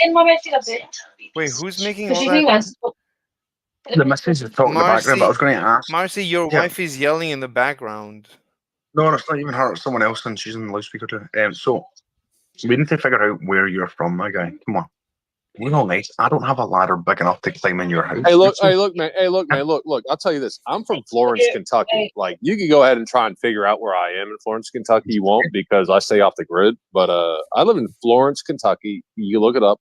It's 15 minutes south. Hell, I got a Ford 19 machine guns on auto turret. Don't fuck with me. It's 15 minutes south of Cincinnati. As you go down I-75, which is one of our interstates or our highways. I don't care. You see this care. big old water tower. You see this big old water tower that says Florence, y'all. I don't care. Please, let's talk about. Do you want to talk about quantum physics? Do you have any questions, Lizard? Why are you stuck on Not really, no. Not really, no, dude. I like, more power to you that you're into it, dude. Like, I'm not big brain like that. Right, Slave, can you speak what's your native language then, right? Give us I'd that. rather not discuss. Look, I have a YouTube channel. You can go watch hundreds Do of you actually? go watch hundreds of hours of me talking about my origin story. I'm not gonna waste my time here again talking about that. It actually has to be. Are you live Well, this shit now, you Sadak? Yes, we're Jesus. live streaming right now. So Rohan on YouTube is asking, Mr. Slave, do you have a degree in physics? Also, Rohan says, does anyone here has a degree in the physics? Does anyone have a degree in physics? Do I sound like I have a goddamn degree in physics? I don't know. Do I sound like I have a degree in physics? Wait, Marcy, do you have a degree in physics? I don't No, I don't have a know, degree. dude. Like I said, dude, like I came in here thinking you were a gay boy. So like, I don't know what the fuck you sound like. So And there's a full 3 people watching your stream, and probably both of them are you. But that's so, man. So, no, I don't have a degree. Anyway, dude, I got a PhD, a play haters degree. I thought you were going to say I got a P. I can give you a link to a website that will give you Russian bots to get your viewership up, man, if you want. No. I'm going to make you viral. I mean, if you can make me Dude, viral, that's good. But if you use bots, it's dangerous. No. No, I'm not. Yeah, using bots. so I did that back in the day with back in the day I actually ran a fairly popular website, but like when YouTube became a thing, I tried to game the system so like I could make more money off of advertising. And yeah, they're like if they were good at figuring out bots back then, they're really goddamn good at it now. So I don't know if that would work. Yeah. Today's AI, they can know. Nah. I mean, yeah. You cannot fool the system today. I said German. German? Are you German? Sprechen Sie Deutsch? Da sprechen Sie Deutsch. Guten Abend. It says you need to speak. So you're Scott. So hold on. Let's Marcy boy. You're Scottish. Like I know I've talked to you before, right? I know I've talked to you. More than bro, you're so fucking cool, dude. Like every single time I fucking talk to you, you're so fucking rad. I don't know, dude. Like I can't ever get mad at fucking Irish or Scottish people. I know you guys like have some weird thing where you guys hate each other, but I fucking love both you motherfuckers. We don't hate. It's not that the Scottish and Irish hate each other. We both. Hate it's just like you hate the crown, right? You hate the fucking the Britannia. Anyway, yeah. Does anyone want to ask me anything? Like, I'd rather talk about physics, but also. Yeah, I get it, man. You're trying to keep your fucking free YouTube stream watchers. But also, if you want to talk about, pick a subject. No, yeah, we can talk about other topics. I'll give you my list of debate topics. All right, go ahead. Let's see what we got. Here's the list. It's a link. It's a Google site to all my debate. Oh my God, dude! Jesus Christ, dude! You got to give me homework. Like, just fucking say it, dude. Just give me like your top 5. I'll tell you. Okay, racism is fake. All right, next one. What else you got? Okay. If you Racism do is you- fake. do you believe in God? Wait, how quickly can take you banned off YouTube? Do you believe in God? Racism. Let's just start shouting No, racist shit. no. See how quickly we can. You don't believe in run God? out of I mean, like I'm iffy on God, but what's the other thing? Hold on, what else you got? Hold on, let me see what else you got. Fossil fuel is natural. It is natural, but it's not renewable. Like, what else you got?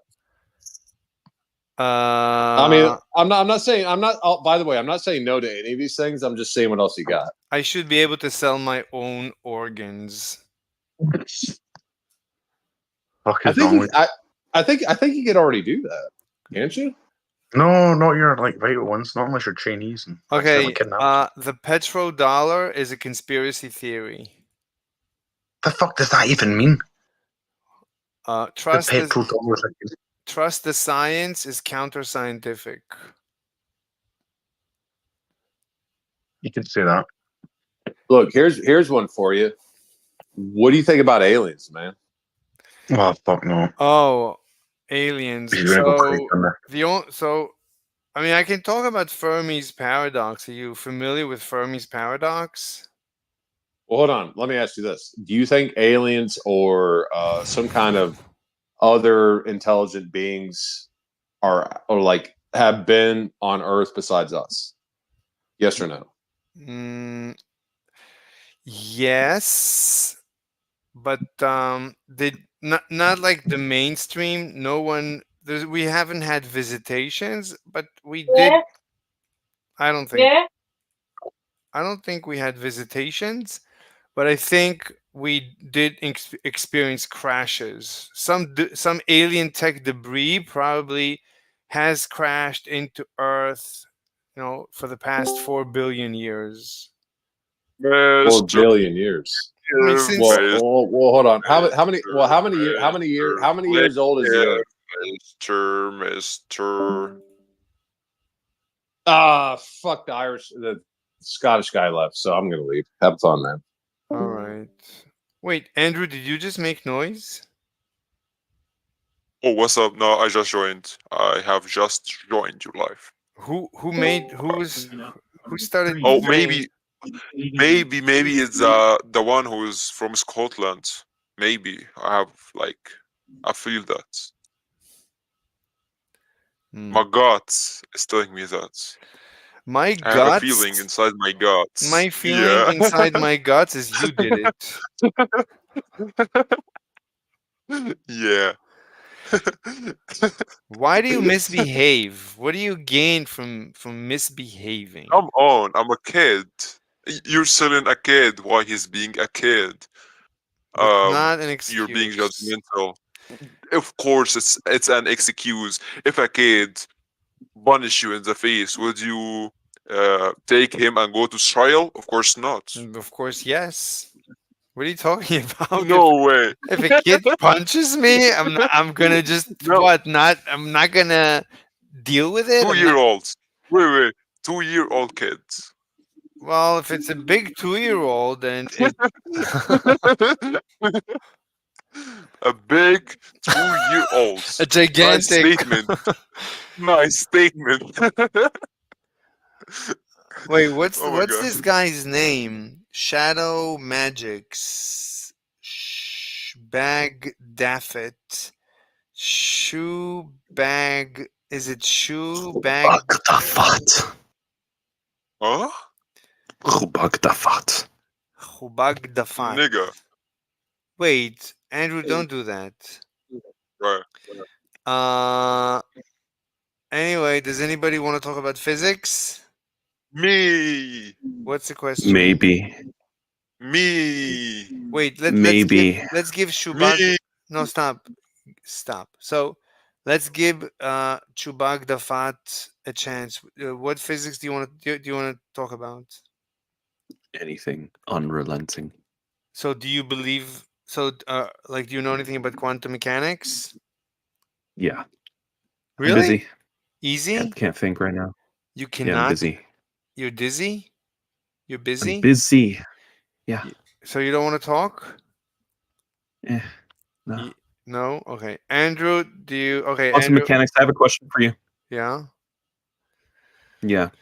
I have a question for you. What do you think of the redneck boomers who think that everything blue collar is what real men think about, and everything that's, science and intelligence is all gay and all that shit? What do you think of those types? The fuck? I never encountered that argument. So, like, if that's your argument, we can Yeah. talk about Yeah, that's but your what do you think? argument. What do you think of? What do you think of? You never encountered boomers like that? No, never in my life. Have you? No. I mean, Yes. usually you have. Like, I've never heard Oh yeah. anyone say that. Like, people respect people that make money. Like, who cares how you make money? Like, if you can make billions by being genius and doing programming behind a desk, then you're a billionaire and you bang chicks because chicks love money. That's the beginning, the middle, and the end. At the end of the day, the question is, do you bang chicks? How hot are the chicks that you bang?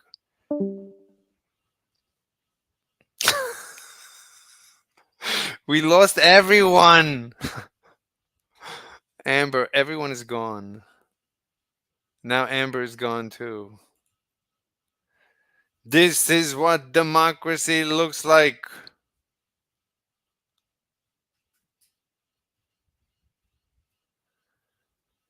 Oh, this is good stuff. This is what democracy looks like. Dr. Alpha.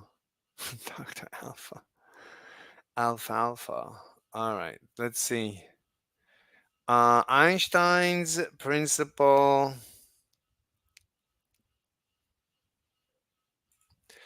Einstein's principle of no preferred frames doesn't imply ether validity. I didn't say it implies ether validity. I didn't say that. While Einstein said there are no preferred frames of reference, he said there's no absolute rest. This doesn't imply the ether is valid. I didn't say that Einstein implies the ether is valid. Einstein said the ether is superfluous. Special relativity removes the need for ether entirely. I would say special relativity relies on ether entirely. The assumption of the constant speed of light is the assumption of the ether. That's exactly the ether. As it explains light's propagation without requiring a medium, it does not explain, it asserts. But it doesn't. Special relativity doesn't invalidate ether. Like ether, the ether is not a contradiction to special relativity. Special relativity does not explain anything. It's not an explanatory theory. It's not a theory. It's not science. It asserts the speed of light is a constant. That's not science. That's like a mathematical framework. As it explains, it does not. Light's propagation without requiring it does not. No, it does not, and it doesn't claim that. It doesn't claim that there is no ether. Einstein said the ether is superfluous. He also said constant speed of light. Constant speed of light just is more words of let's assume ether. Einstein's theory works without invoking the ether. It works with invoking the constant speed of light, which comes out of the ether. Foo Fighters Vivo? Learn to Fly? This is Andrew Garfield Lover? This is somebody else. It's the doc. What doc? What are you talking about? Oh, this is Doc Dangerous, Dr. Disrespect. Einstein's, let's see. Einstein's theory works without invoking the ether. I wouldn't say that. Making it redundant. That's what he said, but that's not true. That's meaningless. If I say that I don't need to breathe air, so what if I said I don't need to breathe air? That's completely meaningless. Einstein saying the ether is superfluous. That's meaningless. It doesn't mean anything. I don't know what that means. I can say that there is no gravity. So what if I say, I could say that the moon is made out of cheese. So what if I say, it doesn't mean anything. Argument from ignorance fallacy, the claim that the ether cannot be disproved. I mean, there's like so many negatives. Cannot be, well, if cannot be disproved, if I understand it correctly, means it can be proved. I mean, we know light is a wave, so it must be waving through something. Light seems to be a wave, so it must be waving through something. Therefore, ether. That's evidence for the ether. I don't know what it means. What you mean by disproved is flawed. I don't know what you mean by this claim is flawed. I don't know. I don't know what you mean. Just because something cannot be disproven doesn't mean it exists. I don't know what you mean. This is an argument from ignorance. Lack of disproof does not imply validity. I mean, it implies a little bit. I mean, like, right, you try to build validation of a theory. So every little thing builds validity and every little thing destroys validity.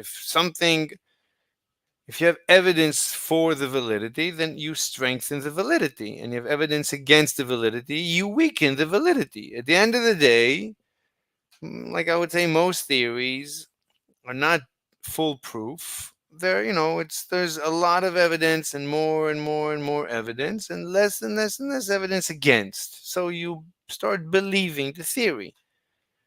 But there's never, you never become fully convinced of a theory. You can only become more convinced or less convinced, but you should always be skeptical. Occam's razor, according to Occam's razor, simpler explanation. Well, when you have two explanations, the simpler is preferred. Since special relativity explains relativistic phenomena without requiring the ether, well, it doesn't say that it requires the ether, but in effect, through requiring the constant speed of light, it does require the ether. So it requires the ether. The fact that it says that it does not require the ether is like me saying I don't require to breathe air. I don't require to eat food. It's meaningless. So what if I say adding the ether hypothesis is unnecessary? I mean, the ether theory, the ether model is the only explanation to gravity and quantum mechanics. And quantum mechanics includes light and everything else. Everything comes out of quantum mechanics. So the ether is the only mechanical explanation I'm familiar with to explain all of physics. The ether introduces extra assumptions without offering additional explanatory power. I don't think it requires extra assumptions more than special relativity. Special relativity requires a constant speed of light. That's just requiring the ether with more words. Because ether is the mechanism by which to attain a constant speed of light. So mechanically, as a mechanical theory, special relativity is built on the ether model. False dichotomy. The statement the ether is the only valid mechanical explanation is false dichotomy. Relativistic phenomena are already explained through special relativity. Special relativity is not does not have a mechanical does not have explanatory power. Einstein never explained anything. He just built a mathematical framework. He said, let's assume the speed of light is a constant. Okay, that's not science. That's not physics. That's a mathematical hypothetical. So special relativity and therefore general relativity are just mathematical hypotheticals. Nothing to do with physics, nothing to do with science, which has experimentally verified. Yeah, but that's not science. By my definition, that's not science.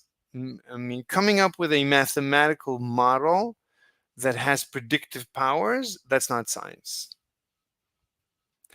It's not gold standard science. It's not even silver. I would say that's bronze.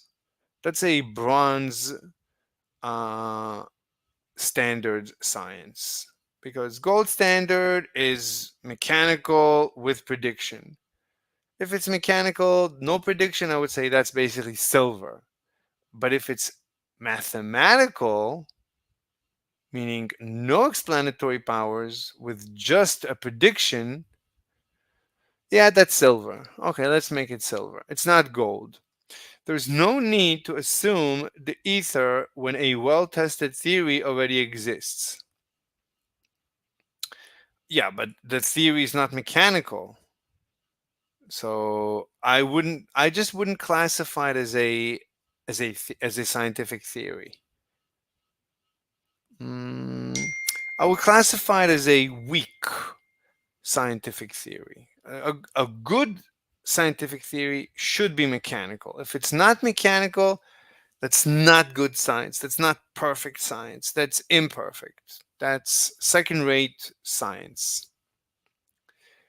Conclusion: Einstein's theory of relativity renders the ether unnecessary. It says it does. Bad. I've been listening in the shower, by the way. You were listening the whole time? Yeah. Oh, that's good.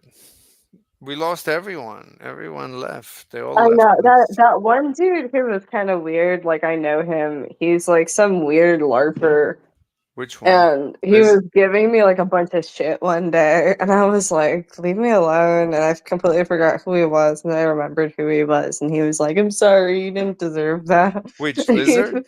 he like played nice. The shadow guy. The shadow? Well, there was He's just some weirdo. He's just like some LARPer weirdo. Oh, the Shatabafad, whatever. Yeah. Yeah, that was interesting. Oh, we have more comments. Roger says Jesus Christ. Oh, like I guess gay Jesus Christ. Yeah. Who's Roger? Yeah, that's a South Park reference. Very nice. Very, very nice. Anyway, I was reading Discord from Andrew. He has good comments. Yeah. Very good comments. So in conclusion, the proposition uses flawed logic, relying on the fallacy that something must exist simply because it hasn't been disproven. That's not my proposition. And it violates Occam's razor by adding unnecessary complexity. Yeah, I disproved that. But all in all, good. So Andrew, he's like sixth grade, I think. He sounds like he's like 40. He uses a voice modifier. That's not his voice. He's a tiny. Look, he's a tiny kid, but you see, he barely knows physics, but look at this beautiful refutation and compare this to the nonsense that we heard yesterday. That a lot of the arguments that I hear. I mean, this is a productive conversation, unlike most of the conversation on the Globe server that supposedly know a lot more.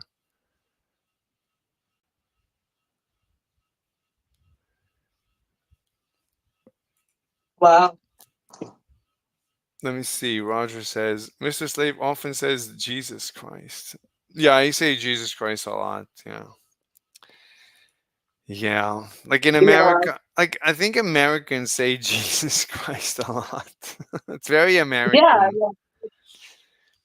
my boyfriend like said something about it to me, and I was just like, it's just part of the language. It's not like a religious thing. You know? It's basically how, dogs bark and cats meow and cows moo. Americans Oh, yeah. say Jesus Christ. It's just like when when an American falls asleep, he starts saying Jesus Christ. It's the best thing to say. It's like it has the most explanatory powers. Like two words that have more explanatory powers than any other words. Yeah, I guess so. Like when you say Jesus Christ, everyone understands everything. And then you understand how when dogs bark, they understand each other. Yeah. Dear God, how are you today? Dear God, what's up with you? What's up with that? Dear God, what's up with that? I'm sure he appreciates you checking on him. Dear God, how are you feeling today? Anyway, let's see. The gangster server is empty, but the Earth Awakenings server is That was always full, but no one's ever talking. It's just weird. wait. The Earth Awakening? Yeah, there's like one of them that's like that. It's just bizarre. You want to go to Earth Awakening? See if we can talk.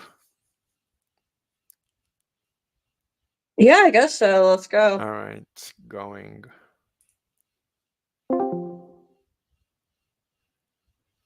Super cold. Hi.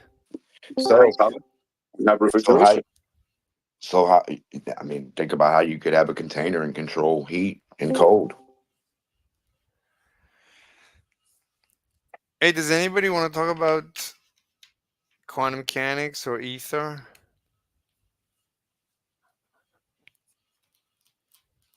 Oh, You can come bless up you, with bro. your own explanations of ether and not answer any questions. If that's the case, I'll pass on that one. You can ask me questions. I'll try to answer. Well, usually I have How it. does quantum mechanics deal with the word cold? I mean, cold is like, well, I think a bunch of layers. It's an emergent phenomenon way above quantum mechanics. Like quantum mechanics is the quantum particles that make up the atom, and then a bunch of atoms when they interact, then you can start talking about like the average velocity is basically the temperature. But it's like like any single atom. It's difficult to say. An atom doesn't have. An atom could have a temperature because it could have energy because and a single atom like a water molecule is flexible, so you could view it like two masses or three masses connected with springs.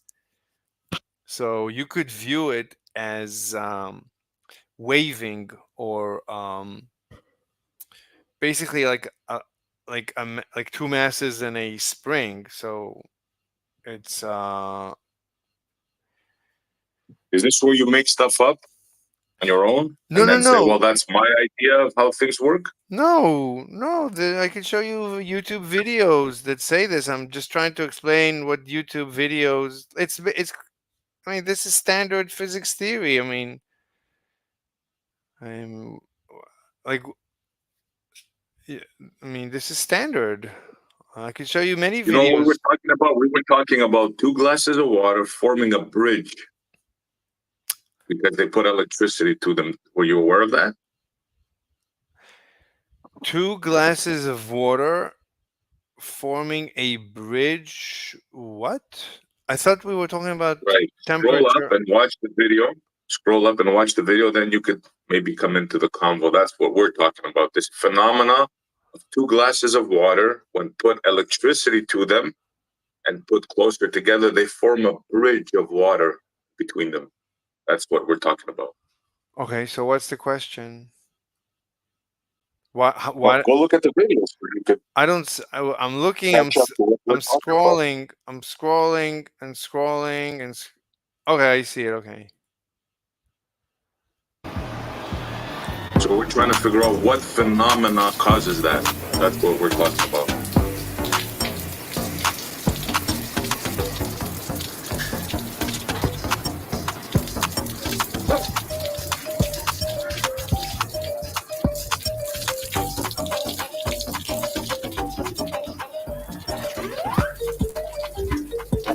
Could it be purely that the magnetism like just charges the water? Like, have you seen when they put like, what is it, pepper in a bowl and they put water and they charge it on either end and the water starts swirling around? Could this be just that?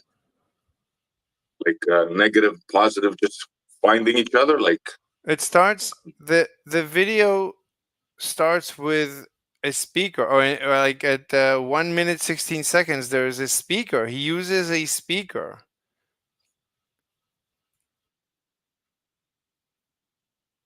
speaker?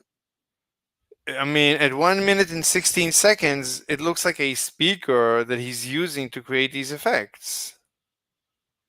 No, not that video. That's the one I sent in. One further up from that video. One further up. Okay. So in order to do this, I need a high voltage with a pretty significant current as well, like this high. Okay, first what I need to do is fill these 2 beakers with DI water. Now I have here these 2 beakers of deionized water in them. You can see that the surface of the water is well below the top rim of the beaker. Now if I charge these beakers to a really high voltage, around 20 to 30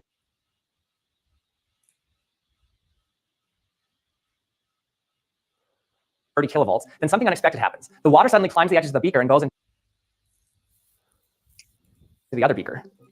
But watch what happens when I turn on a high voltage now.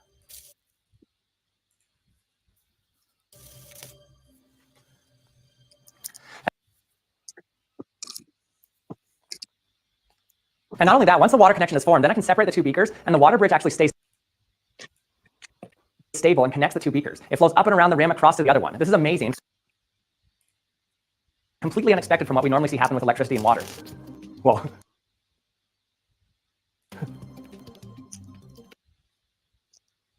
That's a lot of water flowing. Whoa. Okay, I actually think that I had... So the way it started was you saw that there is an electric flow. You saw basically plasma, which is free electrons. You saw them flowing between the 2, the cathode and the anode. Where did you see plasma? I mean, plasma is just free electrons, right? Plasma is just sparks, basically. So in the beginning, you saw sparks. Plasma is not sparks, no. So what is plasma? He's Plasma saying when is they made touch the up of wires, gas. when they first went to touch the wires, Essie, at the beginning, it looks like they're shooting 2 torches towards each other in a way. Right. It almost looks like there's 2 torches, and I think that's what he's talking. I mean, as far as I know, that's just the flow of electrons, which is plasma, which is just, just electrons, just free electrons. What we Right, call, but now put it to the water. Now When they're you- putting it in water, right. and So the water's making an arc. So what's going on there? that's just a continuation. So the same electrons now flow through the water, and you could say they drag the water with them. That's the bridge. It's the same flow. It's the electrons moving from the positive to the negative, but they have momentum. Obviously, they have mass. So as they fly from the positive to the negative electrodes, they carry the water with them through. So why does it get hotter on one side? I didn't get to the part where it gets hotter, but like there's energy. He's using this is high voltage. I think in the background you see, I don't know what's there, but there's something to increase the voltage. This must be like seriously high voltage, I think, in order to create So is this. the negative. So is the negative. Boy, it said you need enough. So is the negative hot or the positive? I think they're both probably as hot. I don't know. I mean, like usually, like One cup of water is getting hotter than the other cup. let me Question check. is why. Oh, I didn't see that. Okay, I'll keep playing 1 second. My current too high on that. It was making too much water flow, so it made the bridge too heavy. Let's try that again. Okay, voltage on. Here we go. Drain a little bit of water. You can see that I Maybe can it get the water seems bridge like a to hang in midair. simple enough explanation. What? Completing a circuit. I said, for me, it seems simple. It's an electrical circuit that's being completed, but to them, it's like, well, what's this? This is unusual. There's no explanation for this. So wait, so you understand it? So okay. This is not rocket science, bro. It's like them. They're saying that they can't explain it, and we're saying, well, it's an arc and it's following the arc and blah blah blah. But they're saying, oh, what is this? It's unusual. Wait, what's this timestamp where he says that it's unusual or something? Like, what timestamp are you talking about? I didn't As say far as that almost- they said that it's unusual. I said they're saying that they don't know what it is. They can't explain it. In what timestamp? This phenomena, What timestamp? they say they cannot explain it. At what timestamp? Like, it's an 8-minute I video. know the timestamp, bro. It's an 8-minute. Okay, what's your question? I don't understand. What's the question? What are I'm we? not asking you anything, bro. I'm not asking you a question. You don't have to answer. I'm just making a statement. You said I should watch the video so I can join the conversation. Like, what are we discussing? We're discussing how the phenomena works. By what mechanism does the water make a gap, a bridge? Okay. We agree that it's following the electric flow, right? Mm-hmm. I think so. Okay. So there's no one that disagrees, Michael. Timestamp is around 3 minutes and 42 seconds around there. That is saying that why does one of the things that's less understood is why is water transferring from one beaker to the next is something that's less understood. Wait, are you? Wait, you mentioned a timestamp. What timestamp? Yep, 3 minutes. Start at 3 minutes and 40 seconds. That's when he says is because he gives an explanation of some nanoparticles and da. After that, he goes, "There's something else that is less understood. That is why is water transferring from one beaker to the other." Okay, let me listen. Cylinder than to break the bridge. So it forms a stable water bridge when you have these high voltages. But another thing weird happens It's being that's less understood. attracted and Okay. pushed. Let me hear it. Why does It water wants transfer to from one beaker follow to the the next? electricity And before we continue, I'm so excited because I was just informed in my email. Fluid, and it's Luckily, Guardian Safe deionized. But I don't know enough about doesn't help chemistry with the or detection block. physics Once you to install know threats and enable real why that makes it want to move.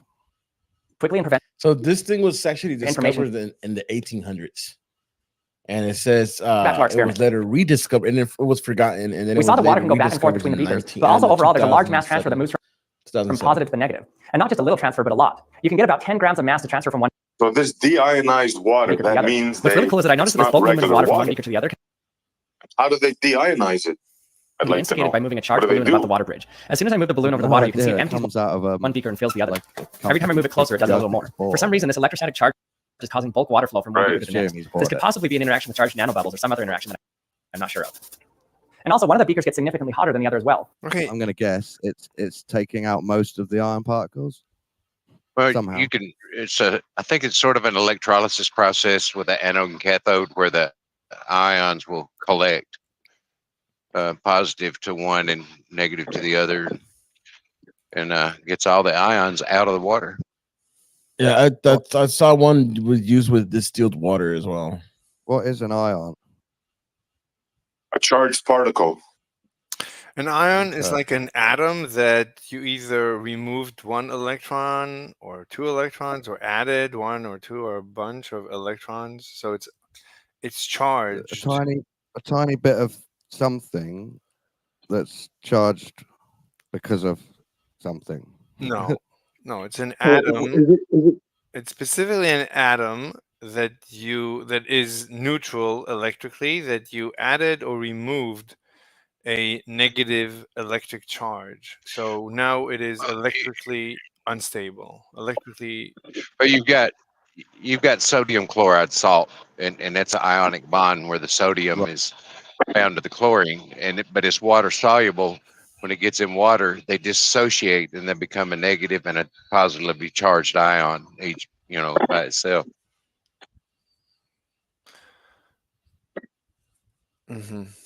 Okay. So it's kind of like neutral water. Would that be a correct statement? Neutral water. Water H2O, I think, is neutral. It's just it's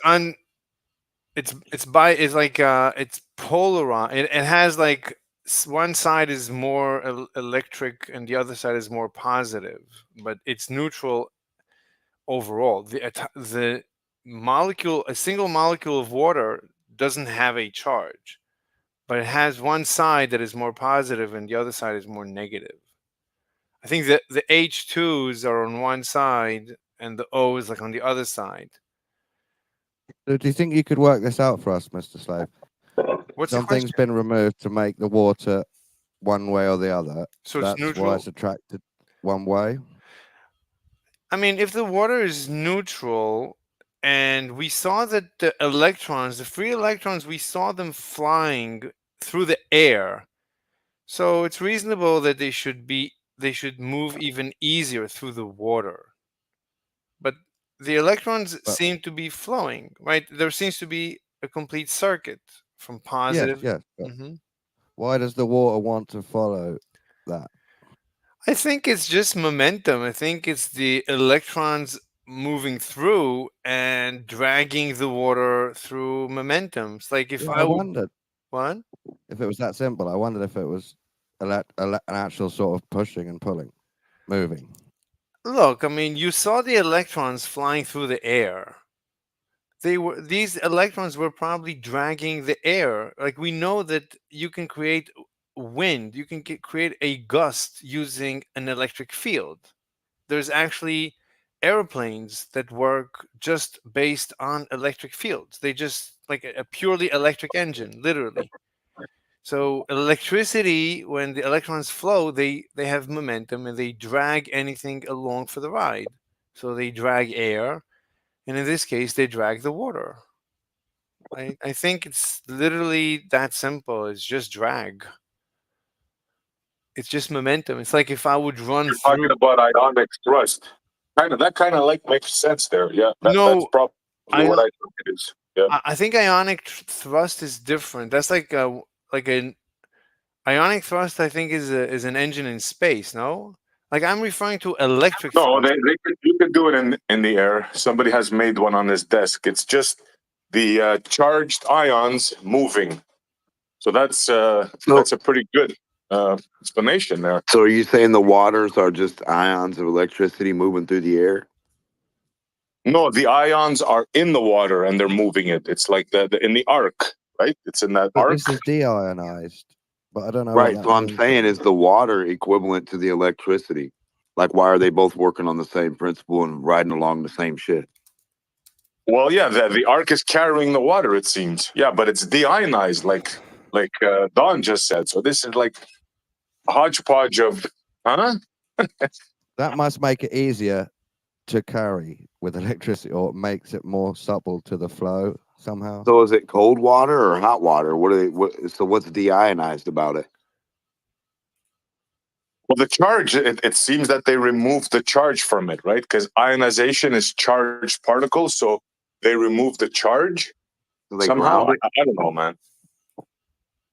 Yes, maybe, and that charge isn't making the water do its own thing, but then it wants to follow what something else is doing.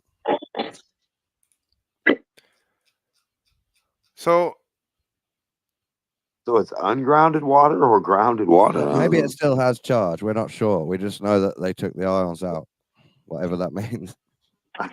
Where'd they put them?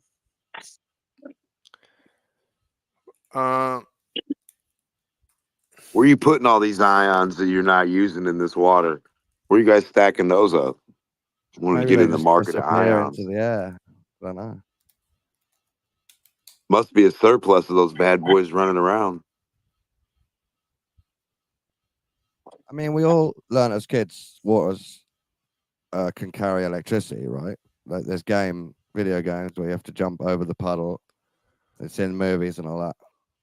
Anyway, yeah, I see the ionic thrust on YouTube. So yeah, I mean, it looks like this is just ionic thrust through water. If you ask me. Yep. He was right. Nice one. Yeah, but you said it's deionized water. How could you That's have the ionic thing that thrust doesn't for make sense. DI? Why would they Yeah. deionize the water if they need it? Yeah, it doesn't make sense. The fuck?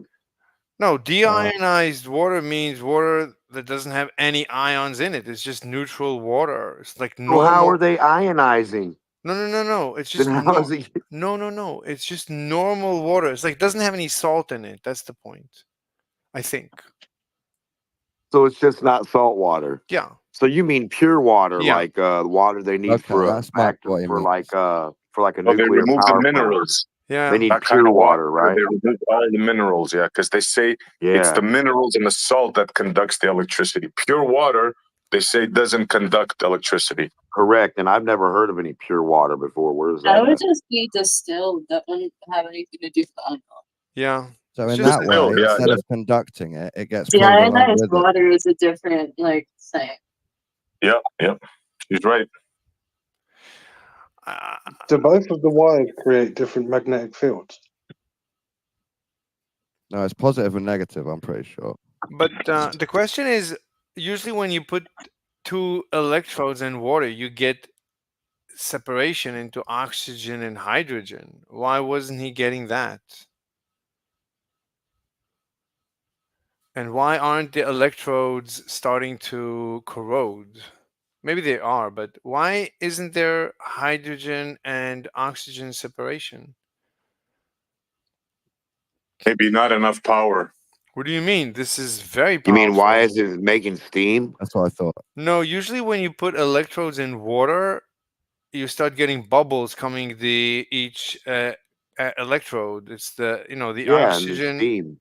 No, it's not steam. It's steam. No. It's just if you try. Yeah, when he turned it up, he turned it up too high at the beginning, and it made it just overflow instead of trickle across. No, if you take like a 9-volt battery and submerge it in water, you'll see bubbles coming out. That's high. You put anything in water, you're going to see bubbles. What are you talking about? No. It's That's actually the air. That's the kinetic air. That's that's the static that's stuck to your hand when you stick it underwater. What do you mean? No. When you put a 9-volt battery into water, you start seeing bubbles consistently coming out of it. And if you put a candle next to it, it's going to start popping. It's oxygen and hydrogen. The water splits using electricity into hydrogen and oxygen. You didn't do this in like middle school? That's like the first thing they taught us in middle school. Anyway, why is he They not taught getting you to put batteries in water? the first thing? I mean, that's an experiment I conducted in class when I was like in middle school. Like we took a battery, we put it in water, or with electrodes, and we got bubbles coming out. We collected the bubbles, put a candle to it, and the hydrogen blew up, and the oxygen burnt. You didn't do that? But the question is, why is he not getting bubbles? Why is he not getting hydrogen? Like I think it's called electrolysis something. It's a good question. You know what actually. Yeah. You know what I'm thinking now? Can we scale this up and swim across? Maybe there's a threshold of how much power it takes to do that, and they're under that threshold. And it must be to do with surface tension a little bit too.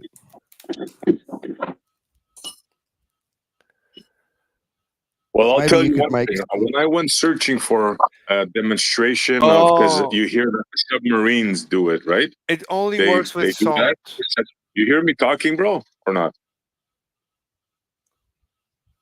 So I went searching for submarines, and what I saw was they weren't showing that. They were showing candles that make oxygen. And I'm saying, wait a minute here. They have candles I thought they made oxygen with the nuclear reactor. So yeah. Anyway, so the experiment to separate water into oxygen and hydrogen, you first add salt. So if you completely remove the salt, you cannot separate the hydrogen. That's why he neutralized the water. That's the reason. For some reason, neutral water does not separate using electricity. I know what, now Neutral water doesn't conduct. That's the reason. It's neutral. It doesn't conduct electricity at all. You cannot get so is that why it's getting pulled with it? Yeah. I mean, otherwise you just get bubbles. You wouldn't get an electron flow. So neutral water is like air. So the electrons flow through neutral water. You cannot get an electric shock using neutral water. It does not conduct. Are you saying that the deionizing makes it more neutral, meaning it's in the middle of the plus and minus? Meaning Yes. Yes. Electricity takes control of it. Well, it's neutral, so you cannot get an electric shock. It doesn't. It wants to flow. It wants to join the electricity path for some reason. I don't know. I don't know exactly. Interesting. I don't know. But so that's anyway. I don't know the mechanics, the electrodynamics. I don't know exactly how it works. So I'm imagining a big art installation of this, but a fountain in front of a hotel, spurting water and electricity over the entrance. Yeah, you could do that.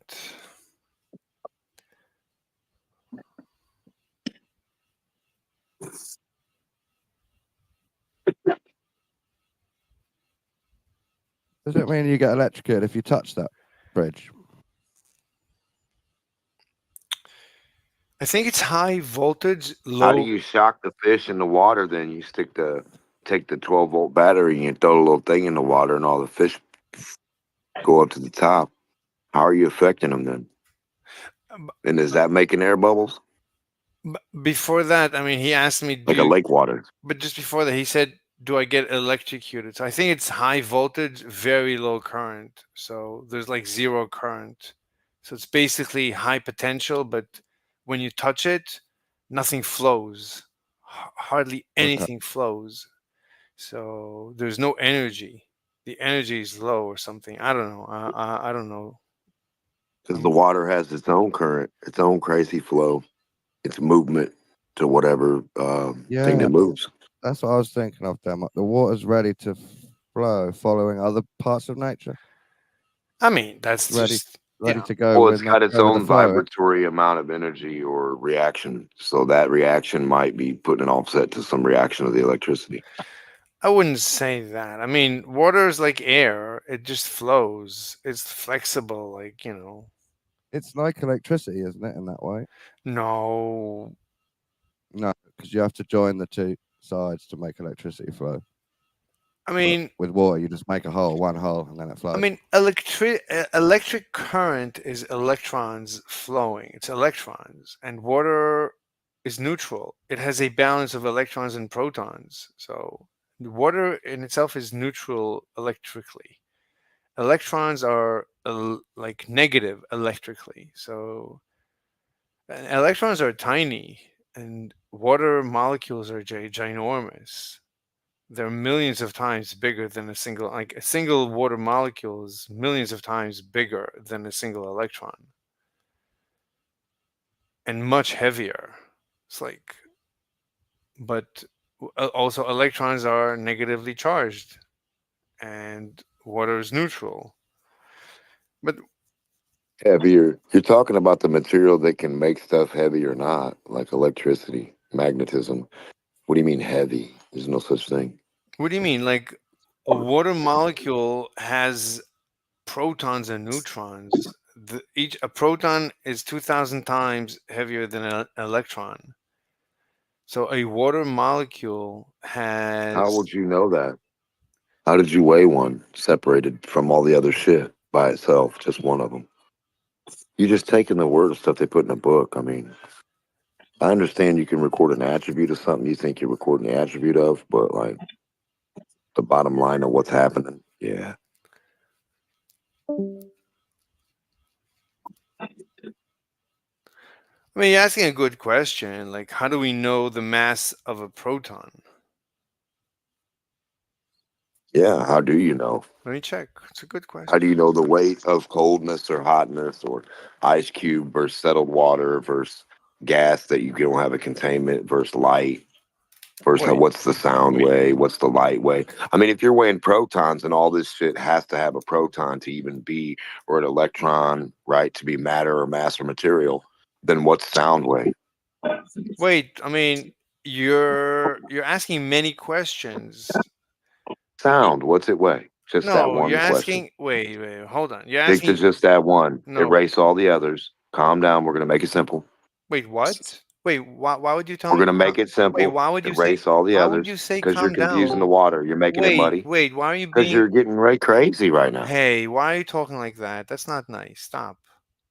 I'm asking you to calm down and stick to one That's question. not You want to make nice. 20 questions. I'm giving you You're one. not being nice. Don't tell me to calm down. That's not nice. One question, sir. I'm going to ignore you for now because you're not being nice. You're being mean.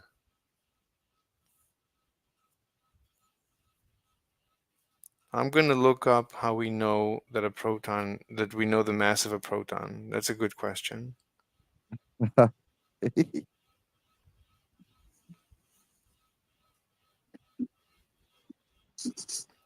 How do they know what I thought I knew? See, this is where the critical thinking part comes in, right? I'm just one person is just going to go check and believe everything he reads, and the other person is going to do the same thing, but is going to say, "That really? Is that what he's saying?" Or use his own critical thinking and not just automatically accept it. I'm not automatically accepting anything. I'm looking up.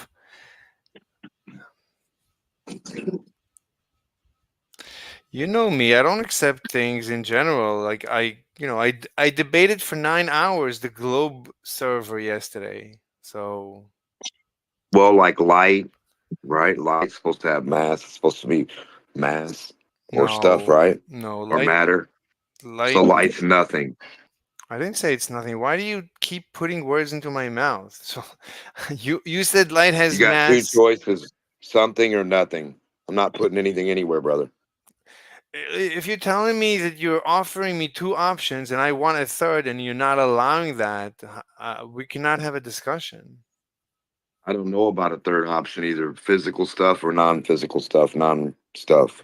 I'll gladly have a discussion as long as I'm free to respond outside of your dichotomy. This is like, it's called the false dichotomy. So magic. Again. So we got physical stuff, non-physical, and then your stuff, which is not my stuff. Stop. Look, if you want to have a conversation, you gotta let the other guy speak freely. Otherwise, you don't want a conversation. About what? Anything. About what we're talking about? Yes. Okay. How do we weigh the air or sound? How do we weigh sound? You asked a good question. I'm looking up how we know the mass of a proton. Let me look it up. I'll come back. I'm curious. Okay, I want to know the mass of sound.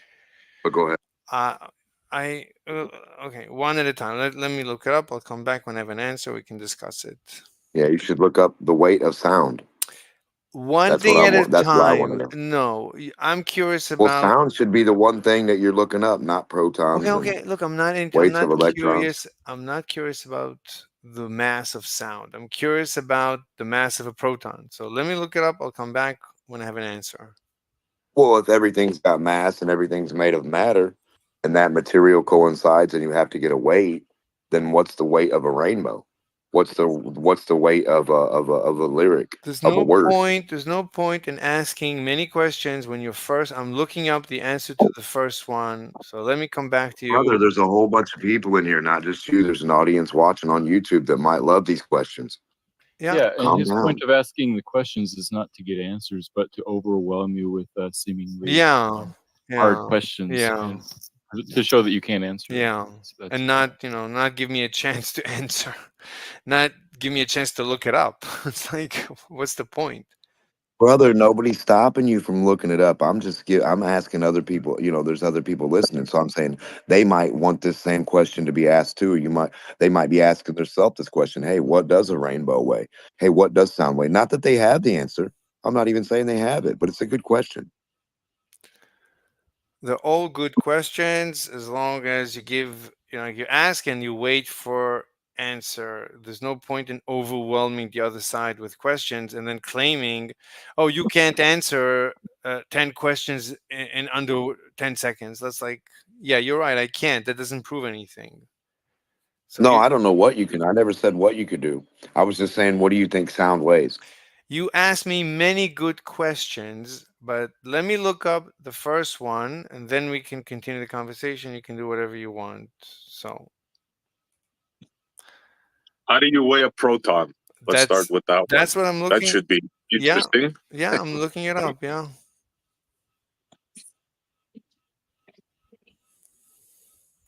It's just interesting, but maybe you can weigh them, maybe you can't, maybe they exist, maybe they don't. Yeah. Maybe there's a thing that we observe, but it isn't actually a little thing.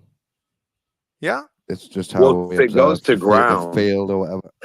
Yeah, if the thing goes to ground and it can drag water with it, and then we have Archimedes' principle, surely it can be equivalent to the weight of water, right? I mean, it moves and drags water. It drags water with it, correct? And then ground.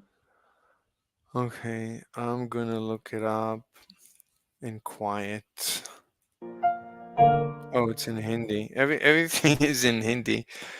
General chemistry explained in 19 minutes. How do we know the mass of the proton? Let me remove how do we know, because maybe it's too confusing. Just mass of proton. Mass of proton. Let me see this. At the particle, the proton is... Hello, my name is Walter Ungwab, and this is mass of a proton at rest. So a proton is a subatomic particle. It is a nucleon that is comprised of 3 quarks. It's comprised of 2 up quarks and 1 down quark, and it is lighter than a neutron. And at rest, it means that the particle, the proton, is not accelerating. So if it's not accelerating, it means that it's inside an inertial frame, and the mass of the proton is actually serves as the definition of 1 Dalton, or 1D for short. And this we can write in terms of other units of mass, such as kilograms. 1 Dalton, or the mass of 1 proton, is approximately equal to 1.673 times 10 to the negative 27 kilograms. So that's the mass in kilograms, or the MKS SI units for a proton in the rest mass. And this is can also be written in terms of units of energy. So we have the rest energy being equal to the rest mass, times the speed of light squared. And in particle physics and subatomic physics, it's more natural to use energy as a unit of mass, because this is a large number and this is a really small number. So the mass in units of energy of the proton is equivalent to approximately 938.272 mega electron volts per speed of light squared, where an electron volt is a unit. Okay, it's a waste of time.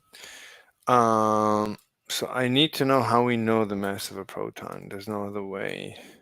Or discovery of mass of proton.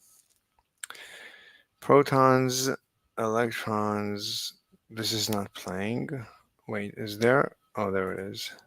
Wait.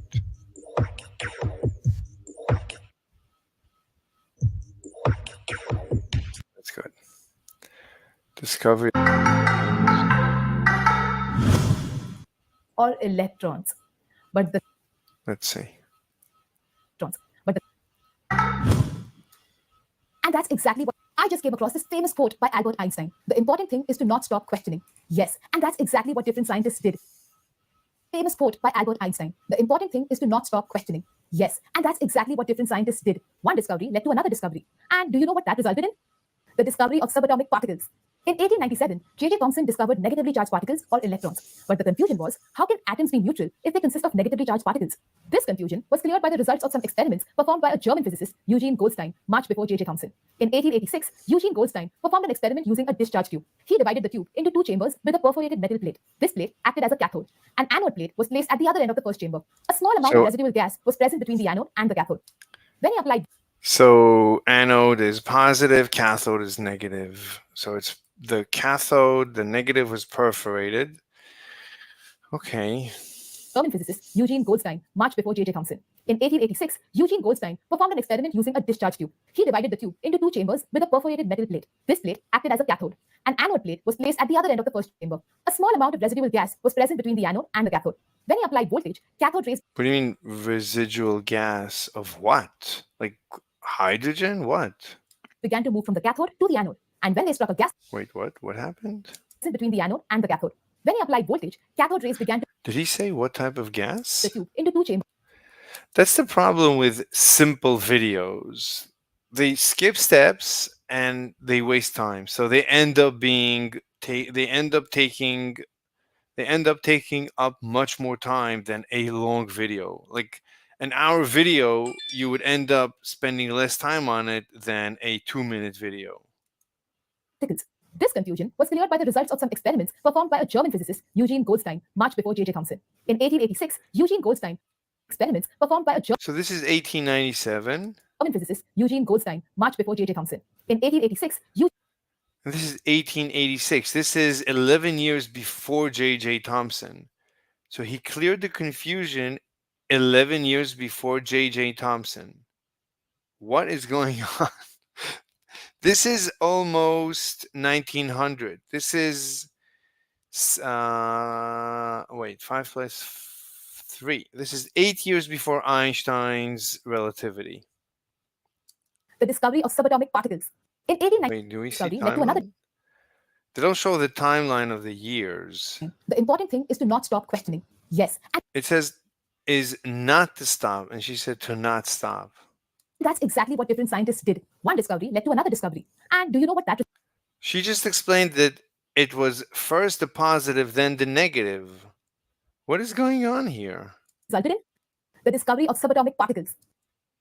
Okay. In 1897, J.J. Okay, 1897. What happened? Thomson discovered negatively charged particles or He discovered negatively charged particles, basically the electrons, 1897. electrons. But the confusion was, how can But the confusion was, how could atoms atoms be neutral if they consist of negatively charged particles? how could atoms be neutral if they contain negatively charged particles? This confusion was cleared by the results of some experiments performed by a This confusion was cleared by the results of an experiment conducted 11 years earlier. German physicist Eugene Goldstein, much before J.J. Thomson. In 1886, 1886. This is 10 years, right? This was 1897. This is 1880. This is 11 years before J.J. So the question from okay, whatever. Eugene Goldstein performed an experiment using a discharge tube. He A discharge tube. Okay. divided the tube into two chambers with a 2 chambers. That's fine. perforated metal plate. This plate Perforated metal plate. Okay. acted as a cathode. An anode It acted as a cathode, so it was connected to the negative of a battery. plate was placed at the other end of the first chamber. A small amount of residual gas was present between the anode Residual gas of what? Any gas? I guess any gas. I don't know. and the cathode. When he applied voltage, cathode rays began to move from the cathode to the anode. And when Cathode rays, which are electrons, started flowing towards the anode, but also towards the other chamber, which is weird. they struck a gas molecule on their way, it emitted charged particles. These particles moved towards the cathode, passing through the holes in the cathode plate and produced a beam at the back So from what it looks like, the electrons were hitting the gas and were causing the gas to fly into the right. Okay, this is beginning to make sense. So some gas, very, very little of it. There's very little gas here, some gas. It doesn't matter what, like you can use hydrogen. So some hydrogen is here, nothing is here. This is negative. This is, I guess, very high negative charge.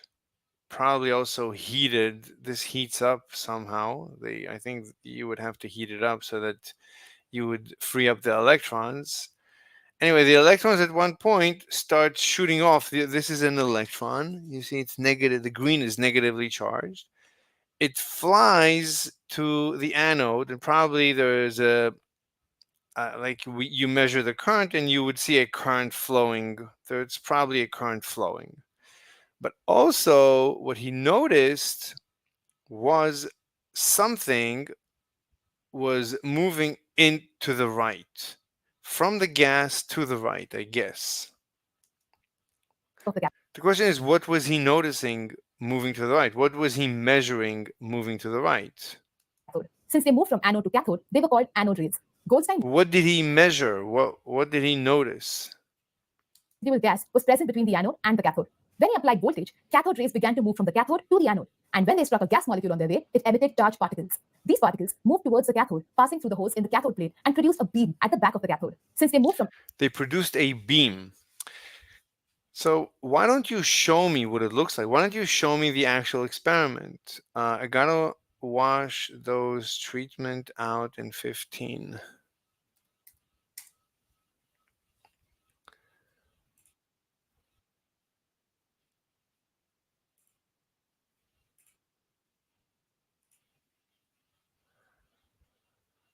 Where is she?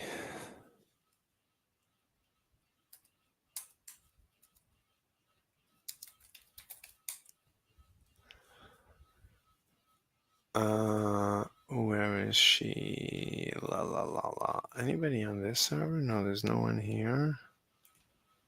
Is she still here? She's here.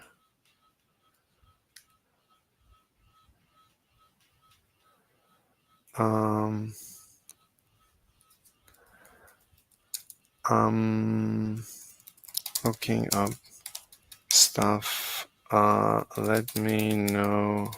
Okay, I'm on my server. I'm in my server. Hey. Hey. So you want to go wash in 15? I have to. I'm like doing a treatment. It takes 15 minutes. Okay, so you have 15 minutes free? Yeah. Okay, I'm learning about how we discovered the protons. I thought that was really like annoying how he kept interrupting and then saying like, "Oh, there's an audience," but he like doesn't trust his own audience to form their own questions. Like he's speaking for his audience, like preemptively, and I'm pretty sure it's just dead anyway. I don't know. I mean, it sounded like he was challenging me, and he piled on the challenge. Like, what do you? I think is it steamrolling? What do you call it when you just overwhelm the other side? Consider it steamrolling, but usually it's a mob that steamrolls you. Right, but I think it's like steamroll is when you just talk over someone, right? It's one after the other, and he doesn't let you like explain anything. Like I've noticed that's normal within their community. I mean, it's any time you want to beat someone in a debate, you can employ any one of a multitude of of techniques to to give the impression that you're winning a debate. So one of the techniques is just, I have a question, but before you get a chance to answer, I'm going to ask you a list of questions, and anytime you want to answer any one of them, I'll just keep on asking more questions. Take that, other side of the debate. You can never answer all my questions because I'm just going to keep on piling questions. Yeah, it's annoying. Yeah.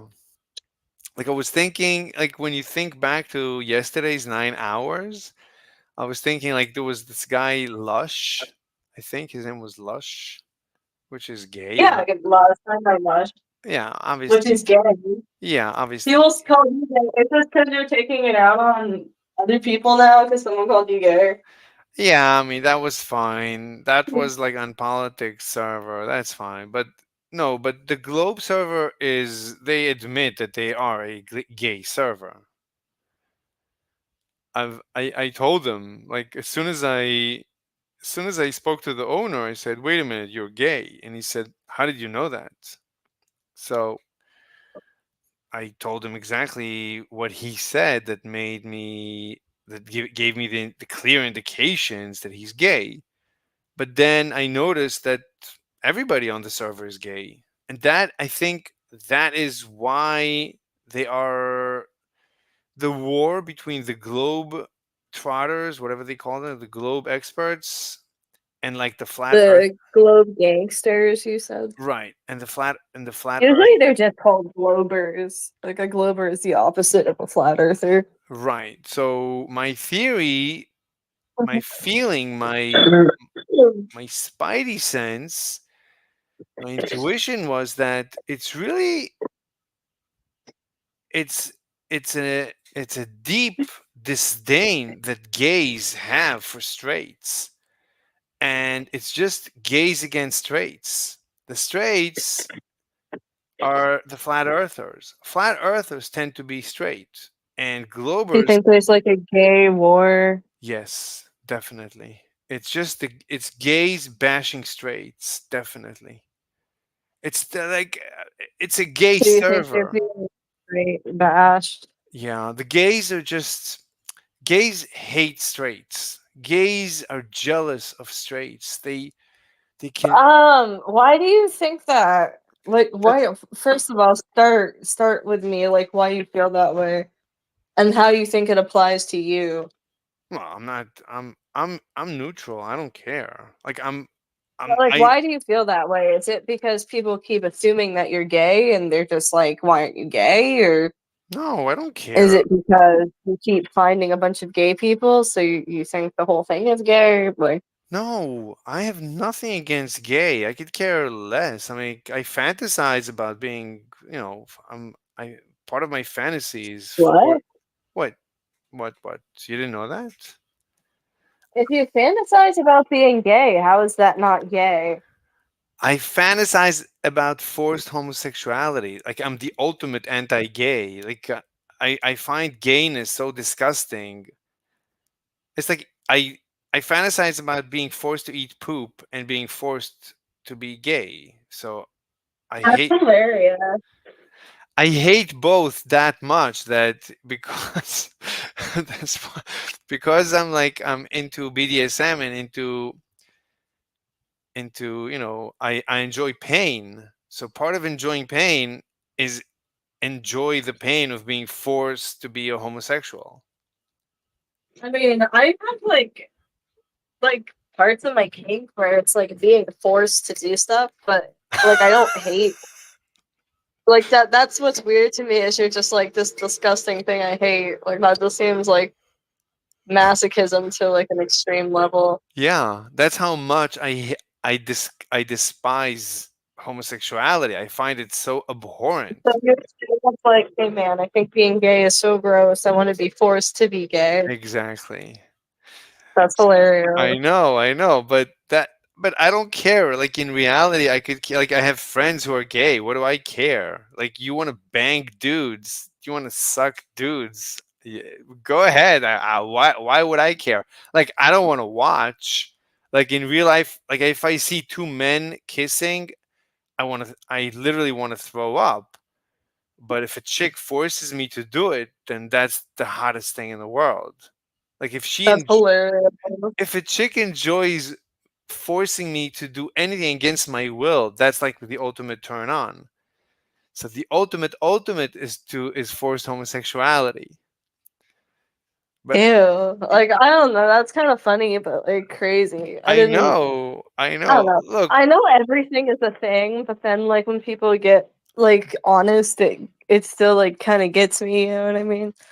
I know. I mean, sexuality is disgusting in real life when you just Well, it's broad, dude. Like oh for sure. it can be a lot of different things. It's like like I didn't realize that your thing inquired like different things. Like it can be very multifaceted. But also when you watch porn and you watch chicks masturbate, it's like no two chicks masturbate the same way. It's like any two chicks masturbate differently. It's like they have different what do you call it in etymology what do you call the structure of the body not etymology, not entomology. Biology. No, not biology. What do you call like the structure of the body? I forgot. Anyway, it's like they have a different body structure. It's like each one's G spot is in like a different universe. One chick like punches like slaps her VJJ. One chick does something. Every chick does something completely different than the others. Like no two chicks do the same thing. It's like guys That's interesting. guys basically all do exactly the same thing. They just stroke the antenna. But girls, any two girls do different things. And like when a guy's with a girl, it's like he has to ask her like, what do you like? Like, I don't know what you like. Every chick is completely, it's like a different universe. It's like a different subspecies. Anyway, so the same with sex, like every person has like completely different sexuality. It's like there's not two sexes. Fine, there's two physical sexes, but sexuality, every person is so completely different. I mean, even that can be on a spectrum because people are intersex. So I always wonder about that because it's like there's so many variables, and then people. You could get lucky and you could get the best of both worlds, where you could get like a vagina and a prostate, so you could just like you could have like anal sex too, and it could give you an orgasm. And then there's this other thing that people change over time, like people's preference. Like I used to like maybe younger chicks when I was younger. Today I love older chicks. Like I only like wrinkles. I just want wrinkles. That's all I want. Like the more. That's funny because most people are out here like preventing them. Same with older people, like they're out here getting like treatments to prevent them. And yeah, sure, I understand. In real life, I like clear skin, I guess, but no, I don't. No, it's not true. No, I'm like as I've grown older, I just love older chicks. Like the older, the better. Do you have like a public preference and a private preference? Because like I have things that I like that I don't like express because I'm not going to be with that type of person in public, so it's like not worth expressing. I mean, like in my profiles, I don't say my fetish. I don't share my fetish. Well, you kind of already shared it, so it doesn't matter. No, not in my when I date chicks. They don't know my preference unless it's like unless I meet a chick in a BDSM environment, then she knows my preference. But even then, how long do you have to know her before you tell her about it? No, I mean, you just don't. Like you can sense. Like once I was dating a chick when I was traveling, and I was dating a chick, so she kept asking me questions, and I said, what the heck, I'll tell her. And I told her about my fetish about like being like completely like basically murdered, and she said okay, yeah, and then we tried it, and she enjoyed it so much. She enjoyed strangling me until I was basically blacking out, and it was one of my best experiences ever, like just being strangled. Yeah, that's cool. Like I don't know, you don't enjoy being strangled? I like it, but I realized you can't really do it safely. Why not? So I don't let other people. There's just no way to safely do it. Like there's been a bunch of. Yeah, like you can accidentally kill somebody. Like for doing it. Like I enjoy putting my neck between a chick's thighs, and then she could easily kill me because like if I black out and she doesn't let go, like I only have a few seconds before I'm dead. I feel like that's a little bit safer because you can't put like as much pressure like precisely on someone's throat and like crush them. Like, I mean, that's more so what I would be worried about. But if I black out as my neck is between her thighs, that she could easily break my neck. She could like I'm like a ragdoll at that point. I don't resist. I'm completely unconscious. I'm completely blacked out. Like if you ever maybe you haven't seen people black out like in an MMA fight, like after. Yeah, I have, but like they're not immediately in danger. Like they're not going to die like immediately after they black out. But once I black out, she can do anything. she could like for a few seconds she can do anything. She could keep me strangled, and after a few more seconds there's no blood going to the brain. The blacking out is just Well, no. that's like trust is important in the dynamic. That's also why I don't let people do that to me, because like I don't trust anyone enough to be able to engage Yeah, in that type of thing. right. But usually people don't intend to murder you. Like most people are not psychopathic, especially like women. Why would a woman want to murder you, like, and ruin her, take a chance to ruin? They're trying too hard, like like if it's their first time and they really enjoy it, they could get lost and like Yeah, I don't know. But like it's a dangerous thing. Like yeah, you gotta be really yeah, careful and like I definitely. used to like I told you before there was a guy who was like abusing me with like hypno kink and like even when I would remember my safe word, he would tell me that it was the wrong safe word and that I forgot it. That's So not good. No, no, no. You should stay away from. That's toxic. That is exactly the limit. That's exactly the limit. I mean, the safe word is the limit, and danger is the limit. no, for real. And like he couldn't convince. Like, I was like around other people because he liked to do stupid shit to me in public, and then they were like convinced that I was going with it, and it was like a game or something. And I was like, no, I'm like, you know what I mean? Like I genuinely thought that was the safe word, and I'd like panic and shit. And people would get mad and they'd be like, don't bring us into your weird kink shit. And I'm just like, I'm not. Like this dude's like forcing me in here and like, like trying to embarrass me. It was just fucking hell. Yeah, that's no, no, no. I'm not talking about that. But also, when I'm on a server and people start dogpiling, then every next person is just a little bit more hurtful, but before you know it, they become super, super toxic. That I was gonna ask you if that like did anything for you, like has a humiliation kink or anything. Like if no, it no, nothing to do with that. It's men, it's gay men being toxic. Like that's just a waste of time for me, and I don't need that. That's like I hate wasting my time. Like as long as it's fun and games, it's okay. It's still a waste of time. A little bit of that is okay. But if it goes on and on and on and on and on for hours and hours and days, then that's the worst thing I could expect my life to be like. Like when people want to bash me, I try to stop it. I try to say, please stop it, please. Like I shut down this guy. Like as soon as he was being toxic, I told him, I'm going to ignore you because you're being toxic. So like you have to stop. I mean that's great, but that still gives them fuel because you're acknowledging them when you tell them. But so it's like any response is like a response. You really just shouldn't say anything. You should just start ignoring it. Yeah, but like if you do anything, you could say like, "Hey, you're muted now," but like don't really go on and on about it. You're just giving them more. You know what I mean?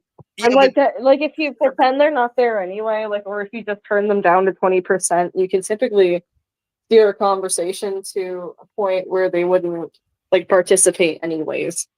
And then they kind of just have to choose to leave or no, but participate like an adult. No, but I like being I like being transparent. So if I feel someone is Yeah, but you're not gonna block them. You've said before that you don't block people, so it's like why not?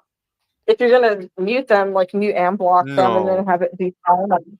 No, I didn't mute him. I just told him you're being mean. Please, like in the beginning I said, "Wait, why are you mean?" And then again he was mean. I said, "Please stop." And after a bunch of times I told him, "Okay, I'm going to ignore that question." No. I And get it, but no, you could say, "Well, you're being mean and I'm going to ignore you until you start behaving. Like when you want to be nice to me, then when I'll you're have to nice." get in the shower. All It's like right. late. It's like Okay. 5 minutes late. So I Okay. gotta rinse this off. Okay, so when you're back, let me know. I can listen. Okay, I'm gonna just watch a YouTube about how we discovered the proton. So Okay. Anyway, I'll bring over the video so I can watch it here. La la la la la la la. All right, here's the video. Discovery of. Was this famous quote by Albert Einstein: "The important thing is to not stop questioning." Yes, and that's exactly what different scientists did. One discovery led to another discovery. And do you know what that resulted in? The discovery of subatomic particles. In 1897, J.J. Thomson discovered negatively charged particles or electrons. But the confusion was, how can atoms be neutral if they consist of negatively charged particles? This confusion was cleared by the results of some experiments performed by a German physicist, Eugene Goldstein, much before J.J. Thomson.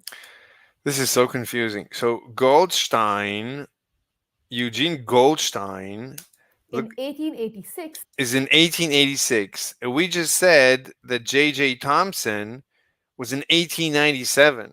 So she started in 1897 and she went back in time to 1886, 11 years before J.J. Thomson. All right. Eugene Goldstein performed an experiment using a discharge tube. He divided the tube A discharge tube. Okay. into two chambers with a perforated metal plate. This plate acted as a cathode. An anode plate was placed at the other end of the first chamber. A small amount of residual gas was present Residual gas, meaning very, very tiny amounts of gas. Let's say hydrogen. between the anode and the cathode. When he applied voltage, cathode rays began to I don't think it's enough to apply voltage. He probably also applied heat to the cathode. So it started glowing. And I think only then would it discharge electrons. move from the cathode to the anode. And when they struck a gas molecule on their way, it emitted charged particles. These particles That's already the explanation. I'm wondering what the experiment looked like. moved towards the cathode, passing through the holes in the cathode plate and produced a beam at the back of the cathode. Since It produced a beam at the back of the cathode. That doesn't make any sense. I don't know what it means to produce a beam at the back of a cathode. they moved from So protons shine, they emit light. Why don't you show us what it looked like? anode to cathode, they were called anode rays. Goldstein later What? They were called anode rays? What did she just say? Let me look at the CC, the closed caption plate. Produced a beam at the back of the cathode since they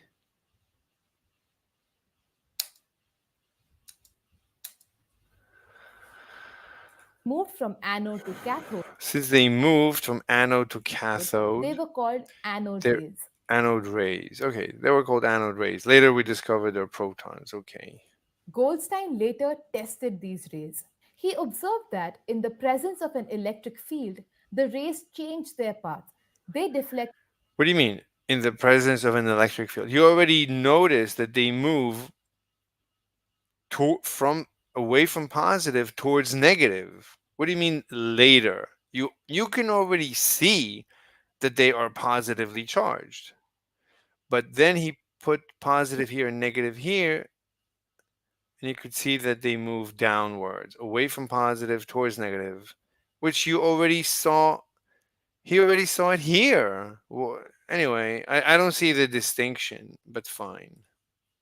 away from the positive charge. This indicated that the particles were positively charged. Hence, he concluded the anode rays were composed of positively charged particles. However, he didn't fully understand what he had discovered. It was many years later, in 1920, that So this is 1920. So from 1886, basically the discovery of the protons that they weren't named yet until 1920. So 18, yeah, it's 1886. It's about 14 years. This is 24 years after Goldstein.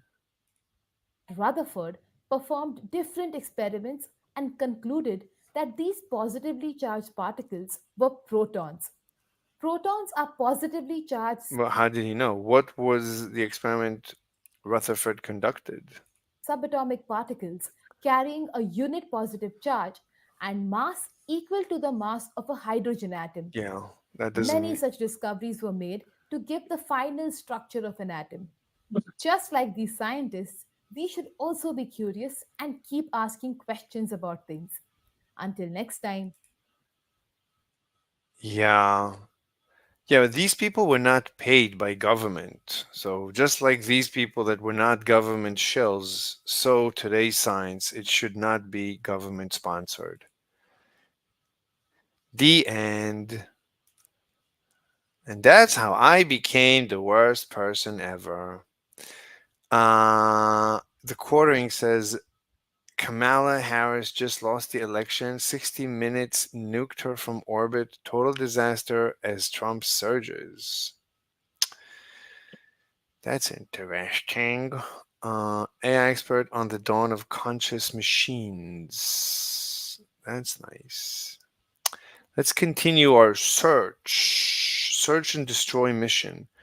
Rutherford gold foil. Discovery of electron, discovery of proton and neutrons. Let's try this one. Let me just... 2-minute video. Jesus Christ, I can't find any long form videos on the topic. Terrible. Absolutely terrible.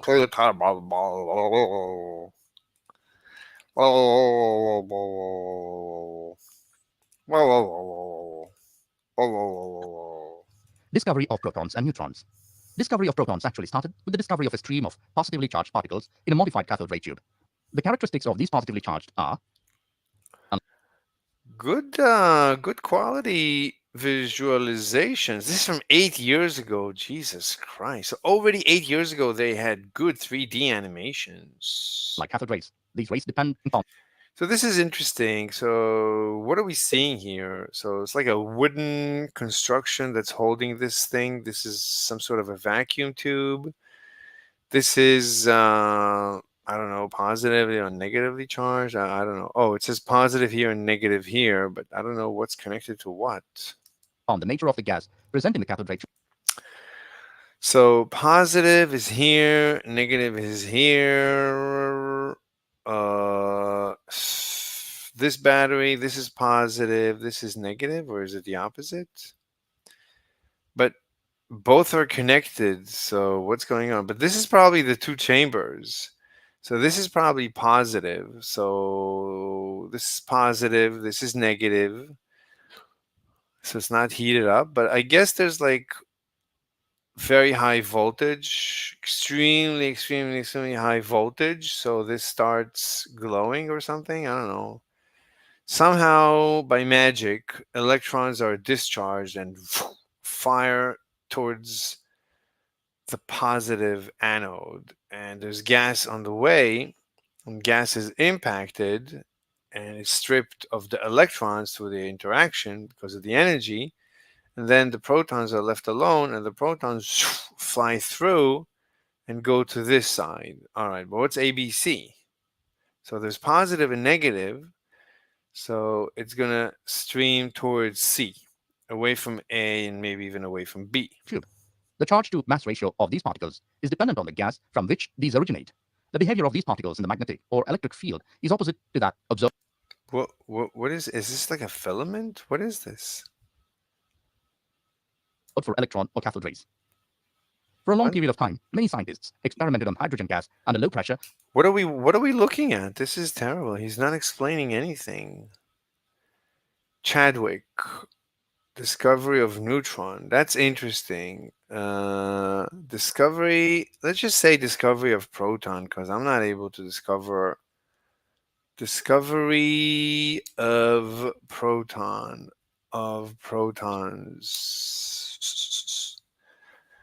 All right, discovery of proton, Goldstein experiment.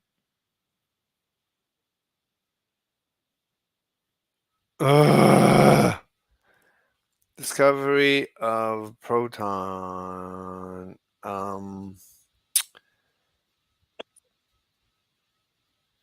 Rutherford split the atom for the first time. That's actually interesting. What? Amber? Okay, What? I'm bored. You're bored? Yeah. But you're taking a shower. You want me to give you a dissertation about something while you're showering? I wanted like a fight or something. You want to fight? No, I want someone else to come and fight you while I do this. Well, if I go somewhere, then you're not gonna be able to follow because you're That's showering. why I asked to put that in here. Who am I going to bring over? That's like, you're not asking for anything. Like, to bring someone to my server, that's basically the most impossible task. I So invited people, and it's not my fault they don't want to come. yeah, so that's a given. We're all alone. We're all alone on the server, and there's nothing I can do about it. The best I can do is go over to another server, and then you're not going to hear it. So I don't know. I'll be out so Yeah. yes, I'll just do it. So for now, I'm just gonna stream videos and discuss the discovery of the proton. Let me see. I think I found a video about the discovery of the proton.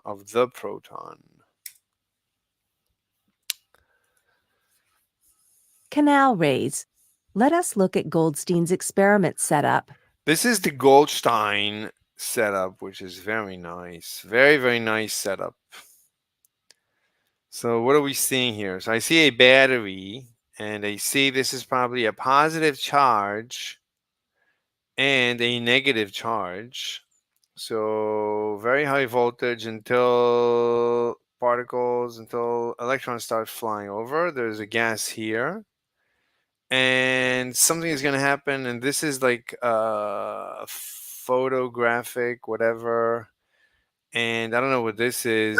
Oh, this is the vacuum. Probably this creates the vacuum or something. Okay, let's play. Goldstein used a discharge tube, like that of Thomson, with an anode and a perforated cathode in the middle. He also used a fluorescent screen at the other end to sense the rays. At the pressure of about 1 millimeter mercury, there were cathode rays from the cathode towards the anode. Behind the cathode, we also... This is very interesting. Let me slow down because she's packing a lot of information. Let's give it another go. And to sense the rays. So he used a fluorescent screen. So perforated cathode plate in the center. He also used a fluorescent screen at the other end to Fluorescent screen. So that's incredible that a fluorescent screen is so useful. sense the rays. I'm beginning to become hungry, by the way. At the pressure of about 1 millimeter mercury, there were So this is a vacuum. Zzz. This creates a vacuum. So now it's 1 millimeter of mercury, which I guess is like a vacuum or something. cathode rays from the cathode. So when you have a vacuum and a charge, so you don't need to even to heat it up. So that's when you start getting cathode rays that we know today are electrons. Towards the anode. Behind the cathode, we also observed a luminous stream of particles proceeding in the opposite direction of cathode That's incredible. rays. Goldstein called them So his name was Goldstein. canal rays as they passed through canal-like holes and came out on the other side. And that's how I became the worst person ever. Okay. More. Give me more. Discovery. Oh, but can somebody reproduce the... Oh, there's us. But can somebody actually reproduce the experiment? Like, could you reproduce it like in a lab? You know, like how you wear a coat, like a white coat, like a white lab coat. You know, you know one of those. So, can you put that on? Good. Now, can you reproduce the same experiment as Goldstein, please? Or can only Goldstein reproduce his experiment? Well, apparently only you have to be named Goldstein to reproduce an experiment. Yeah, we're sorry about that. Like in all the YouTube videos, not a single person bothered to reproduce the Goldstein experiment, the Goldstein effect. Do you know about the Goldstein effect? The Goldstein syndrome. I'm gonna get my channel nuked if I keep saying Goldstein so many times. So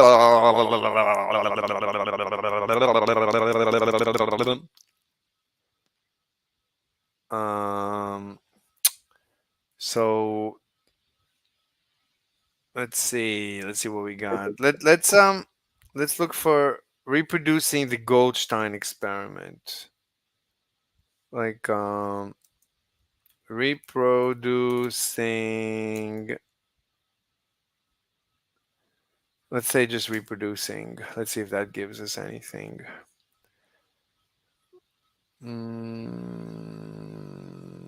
I just want to see. I mean, why do we have YouTube? So that I can see a video of someone reproducing the Goldstein syndrome. So, could you reproduce the Goldstein syndrome? Is it too much to ask for? The Goldstein proposition, the Goldstein conjecture. Yeah, no one bothered to reproduce it. It's like, yeah, everything is fine. Yeah, we have the Large Hadron Collider, so that's, we don't need anything else.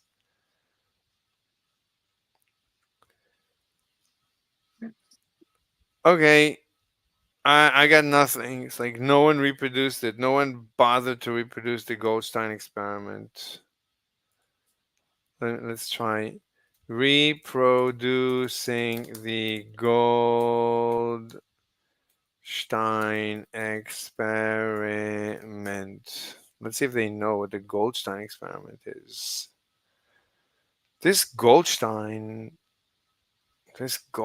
guy, Jesus. Oh, wait a minute. This is the Joseph John Thomson experiment, cathode ray. Okay, that's good. Cathode ray tube and pinwheel. Wow, that's incredible. I want to watch that. What's this? Rutherford experiment. But what about the Goldstein conjecture? This is the cathode I'm ray. out, but I'm not done. You're not done? I have stuff to apply. Wait, what happened? I've got to put stuff on and, you know, And then do things. everybody's reproducing the experiment with the electrons. No one is bothering to reproduce the experiment with the protons. Everyone has cathode rays. No one has, I guess, anode rays.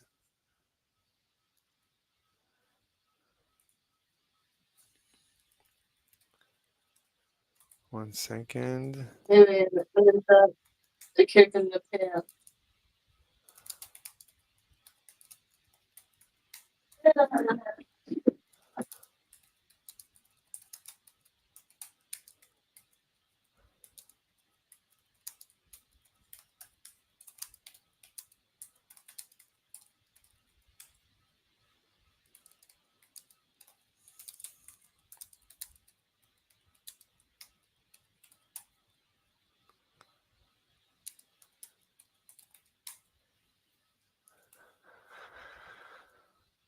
Anyway,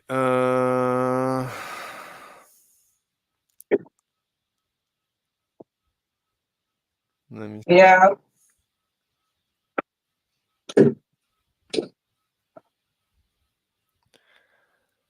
Let's see.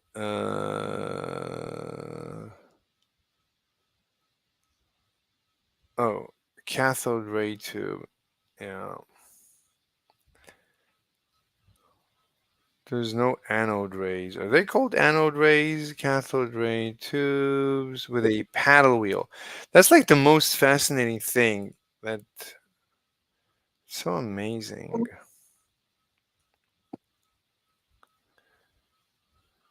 Rutherford experiment.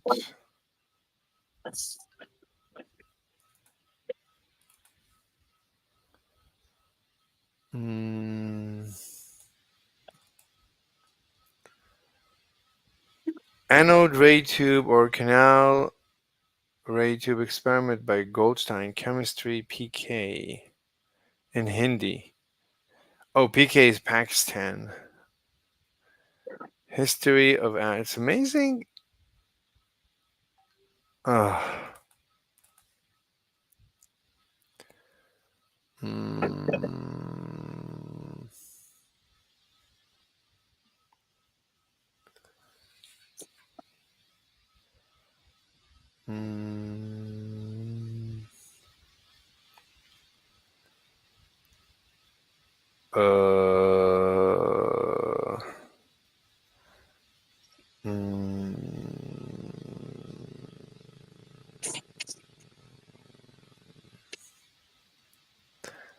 In Hindi.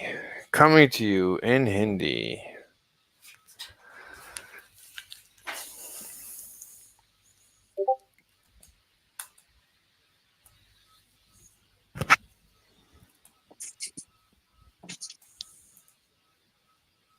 Wait. Oh, Sean G.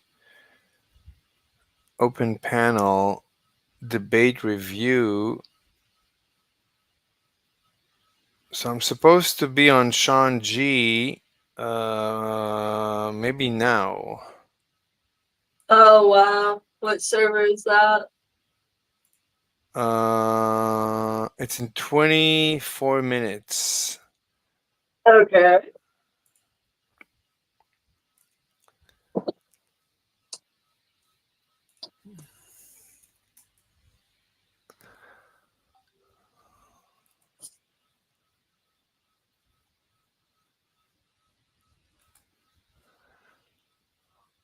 You should do a random face reveal. No, I don't do face reveals, no.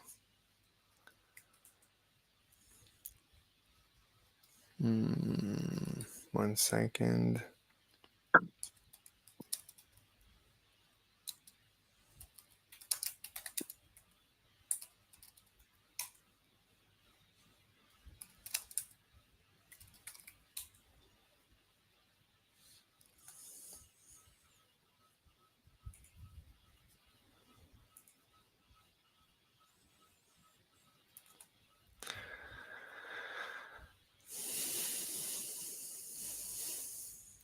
Oof.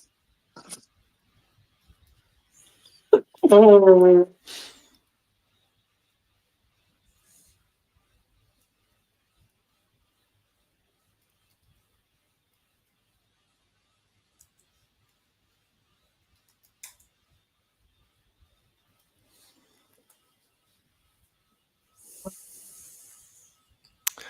Let's see. Yeah, it's in 20 minutes. Okay. But it's an open panel. I don't like open panel. Like I don't want to waste my time with an open panel. Like you can only speak very little in an open panel, or even in a big panel, or even in a small panel. There's barely any time for you to speak.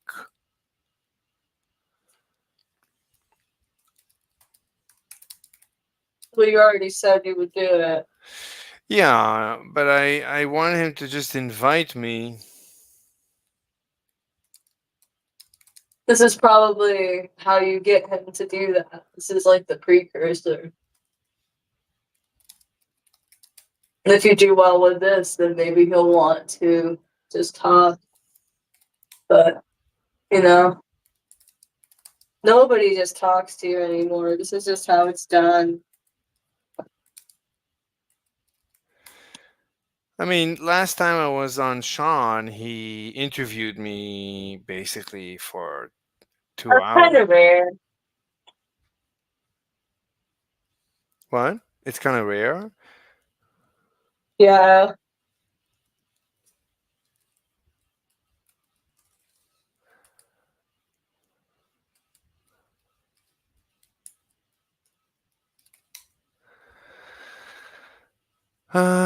Yeah, but I don't see the point of anything but a one-on-one. I mean, like what I did yesterday, the 9 hours, that was okay because it was me against everyone, but I had plenty of chance to explain myself, basically.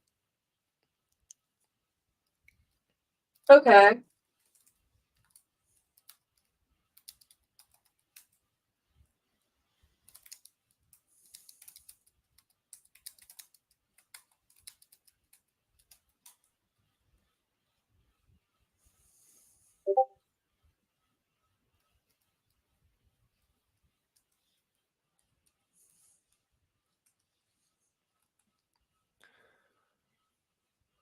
Hmm. I don't know what to say because you're pre-obligated to What? go there. You're like obligated to go there because you already. No. I'm interested, and I have another invitation to a Discord debate after that. No. I'm interested in any attention I can get at this point. I mean, I'm trying to. Okay. Yeah, I'm trying to promote. I'm trying to promote like my theories in order to get feedback.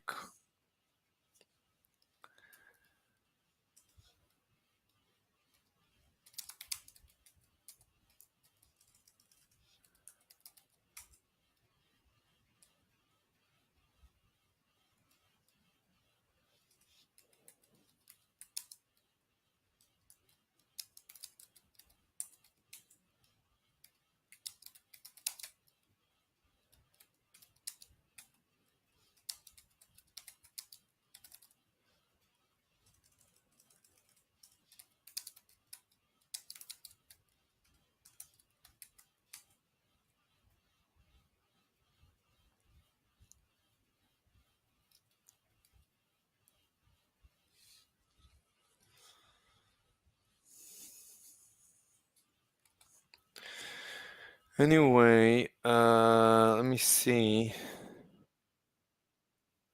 Let's try this video.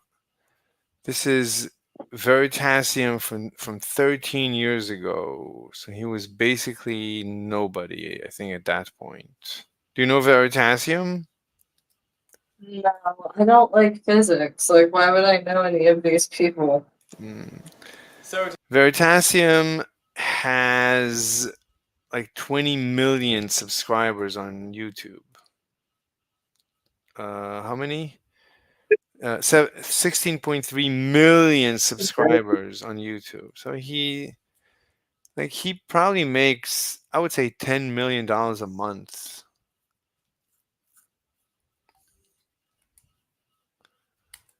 So, wow, Jesus! Everybody's calling me simultaneously. What's going on? It's because they want you to join the thing. Maybe that's where you should go be.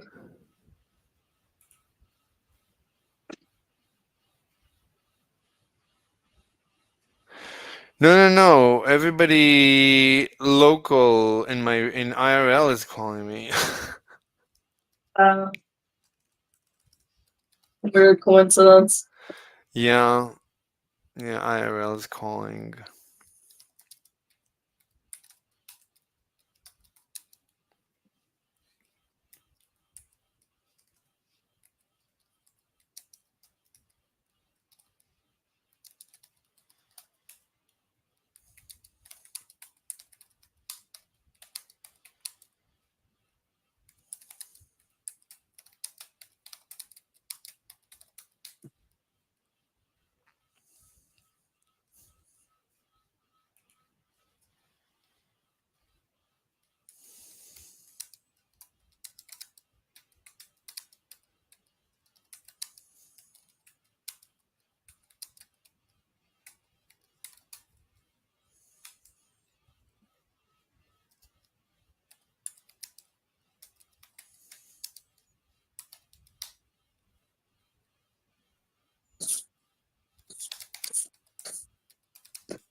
Okay, so I covered myself in lotion, and I put like leave-in stuff in my hair, and I put like lotion on my face, so I feel pretty good. And I just put on a new clean pair of pajamas. So it's pretty awesome.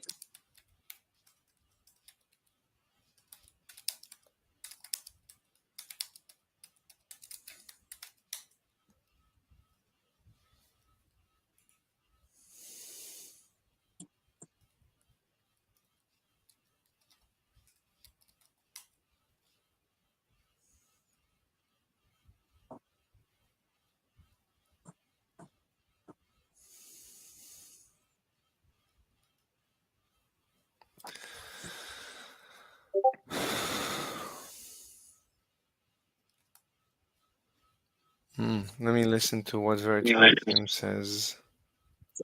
Wait, what was that noise? I don't know what you're talking about. I'm like leaving my bathroom. It shouldn't be a noise.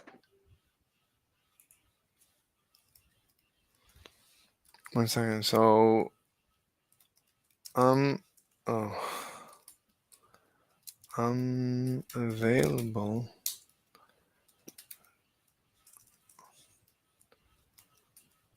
I'm invited to Shanji in about 20 minutes to an open panel. After that, I'm free.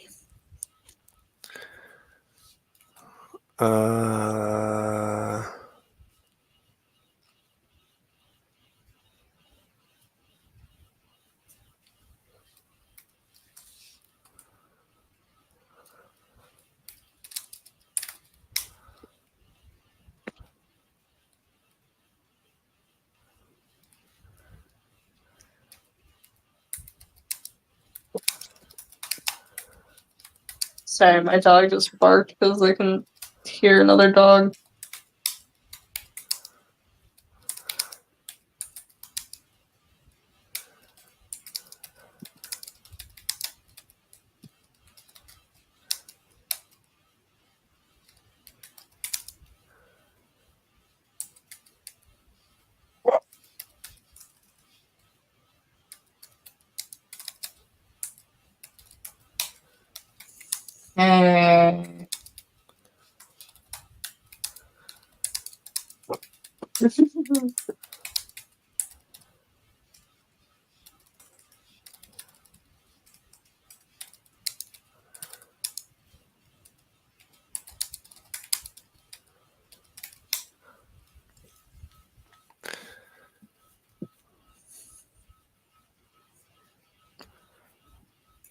Okay, let's see what's going on.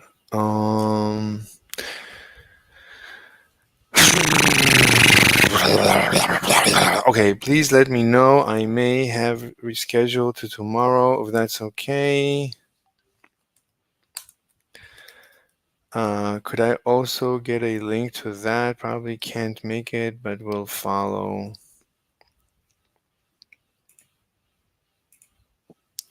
So she wants a link. Here is the link.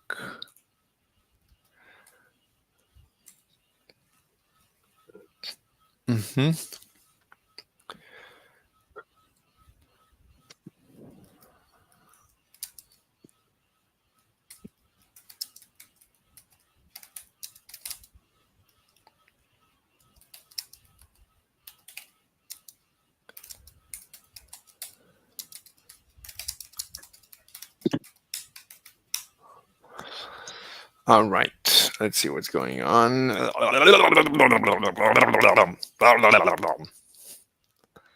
Wow. Oh my God.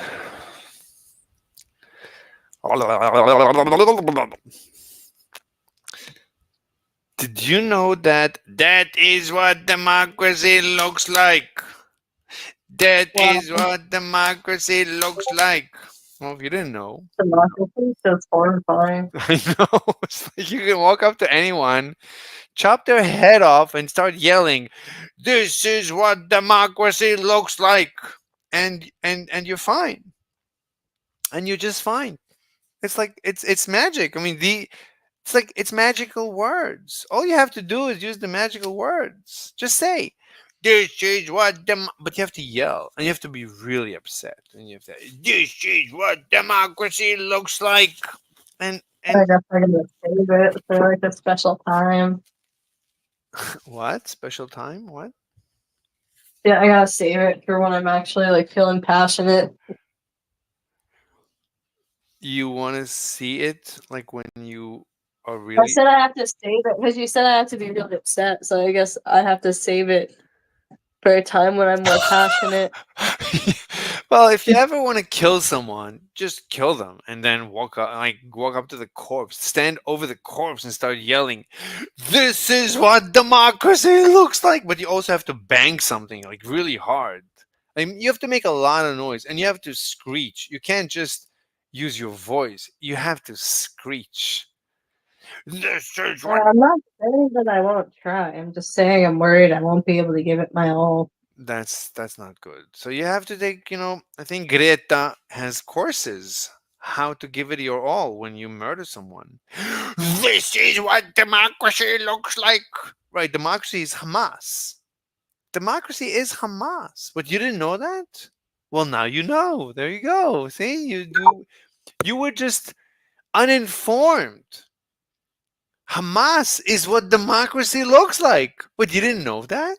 What, you didn't know? Well, Hamas is. This is what democracy looks like. Yeah, it's that simple. That's all you have to do. Like anything you want, like anything. Like you can say, you can point at North Korea and yell, "This is what democracy looks like," and that's it. Republic, so I guess that's like accurate. I mean that's basically that. I mean, if you ever wondered, that's how life works. Oh, spaghetti! Oh god. Spaghetti! Oh, yeah, and he's gone. And just like that. Whenever you say that, it's like a dog or something. Like, let's see what Veritasium has to say. There's like a tube here. Wait, what just happened? Spaghetti, what's up? wow. I think that's on purpose. It can't be. I think then he'll say it didn't happen. Spaghetti, what's going on? This is what democracy looks like.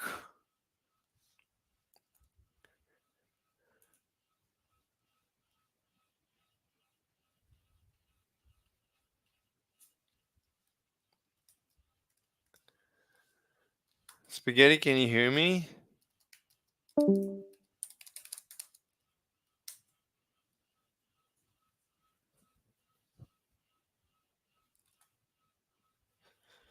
I think he's having technical issues.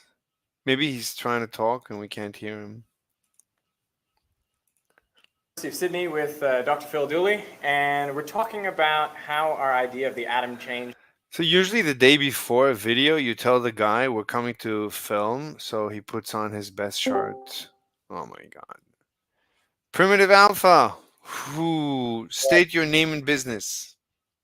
How are you? Primitive Alpha, and I just joined because I saw one of your YouTube videos a little while back.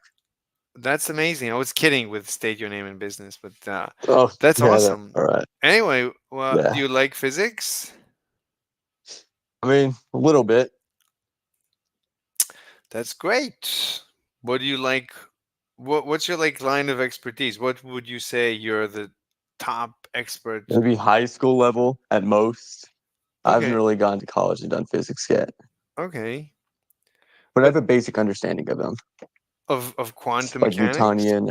Oh, you know your Newtonian? No, not of quantum mechanics. I know some Newtonian physics. Yeah. Okay, so why do you think quantum is different than Newtonian? How would it be different? Isn't quantum based off of What was the thing that out a different geometry? Oh, sorry. Different geography, maybe. Geometry. Geometry. That's like GR has different geometry, supposedly. Like GR Yeah. is general relativity. Yeah. Yeah.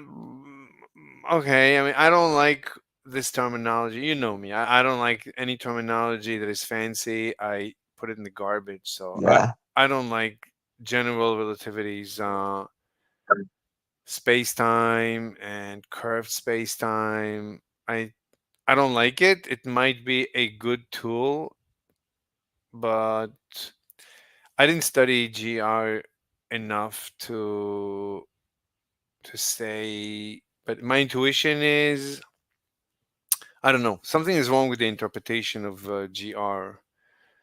I think it's not curved. I don't like I know that Newtonian is not curved. But Newtonian Yeah, Newtonian Newtonian isn't curved. right, Newtonian doesn't curve. Newtonian flows. So the way I understand Newtonian gravity, it's clear that it flows. Wait, did we just lose him? Oh. No. No, we lost Amber. Okay. So wait, 8:25. I'm gonna be on somebody's show in 5 minutes. Okay. Wait, he didn't All give me right. the link. No, I still have 5 minutes. So Newtonian is not. Nobody says Newtonian is curved, but Newtonian. Hi, Andrew. Newtonian. Hey, what's up? Newtonian is not curved, but Newtonian can be derived from GR. That implies. How so? Is the GR curved? Well, they say GR is curved spacetime, but you can derive Newtonian gravity from GR, and Newtonian. I disagree. I'm just telling you what they say. I don't know GR, so I don't know GR enough to say that Newtonian can be derived from GR. But if Newtonian can be derived from GR and Newtonian is not curved, it's not curved spacetime, then I would suggest intuitively that GR it's not a correct interpretation to say that GR is curved spacetime. That's my intuition. My intuition is that everybody's getting the interpretation of GR incorrectly. That's just my Yeah, opinion. that's an interesting idea. Right. I mean, when I look at Newtonian, I see the flow of ether. The only interpretation, so I start from a definition of physics that physics must be mechanical. The universe. Yeah, that makes sense. Right. The universe is mechanical. That's my assumption. So when you look at Newtonian gravity and you assume it must be mechanical, meaning the apple is accelerating towards the earth because of some mechanical reason. So the only mechanical reason I could come up with is the flow of the ether towards the ground. The ether on its way to the ground is dragging the apple along for the ride. Yeah. I have a question. Yes. If ether exists in every space and every distance, then why there is a floating bodies? There is bodies which are flying in space. That means there aren't any bodies in space. Like, for example, let's imagine an astronaut who's flying because, quote unquote, there is no gravity in space. Andrew, we said no, for example. Like, don't use examples unless I ask for example. 2 words. You never do. I never. What do you mean? So what if I never do? Then what? Stuttering. What? Stuttering. What? You're stuttering. You are stuttering. Okay. How is that anyway. relevant to our discussion? Which mean you're not sure about what you're talking about. You're just creating something. Okay. Making a function. Okay. How am I relevant? We're talking about the universe. Please leave me out of the discussion. Right. You're free. I'm free? Okay, please, let's not, Andrew, let's not talk about me. You want to talk about physics? We can talk about physics. You are important. You are Andrew, physics. stop. Andrew, stop. I'm not interested. I don't want to talk about me. I don't want to talk about you. I want to talk about physics. So let's stop talking about me.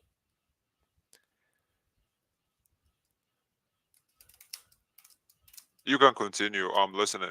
Okay, in a second, I just have to answer Cena's. Everybody wants to talk to me right this instant. Because you're famous. You are a famous guy.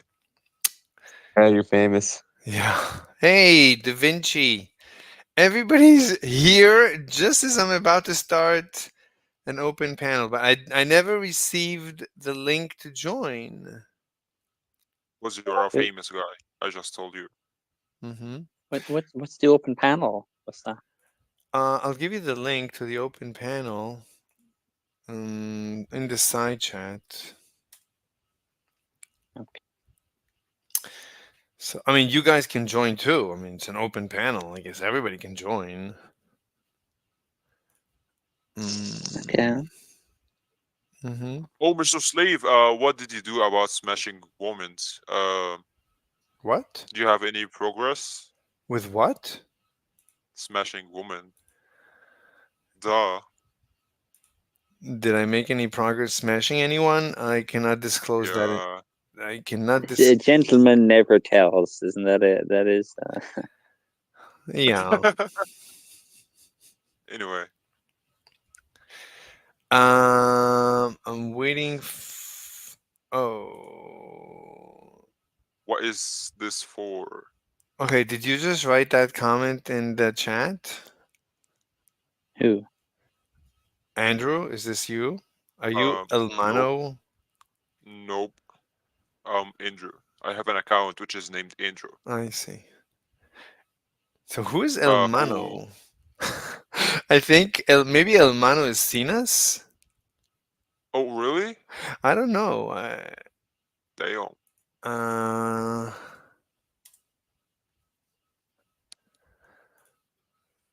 Yeah. Anyway, so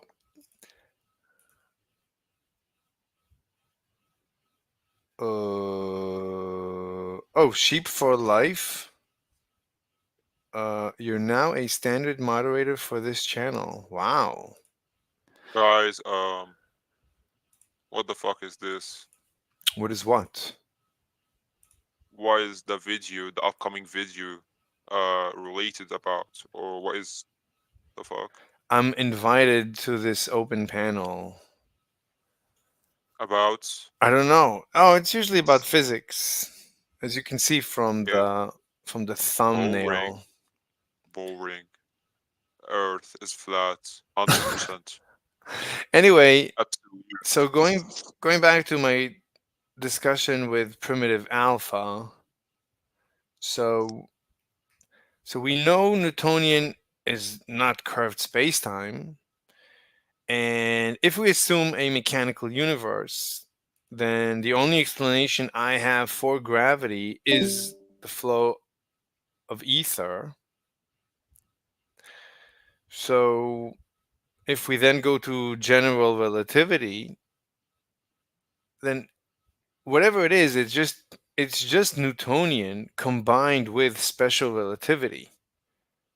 So you get time dilation and length contraction due to gravity. That's fine. I can do that too with my ether. That's not like my ether actually simplifies time dilation and length contraction and relativistic momentum. Like I can reproduce, I think, the effects of relativity and combine them with gravity. They work fantastically together. I don't need a curved space-time. I don't need that.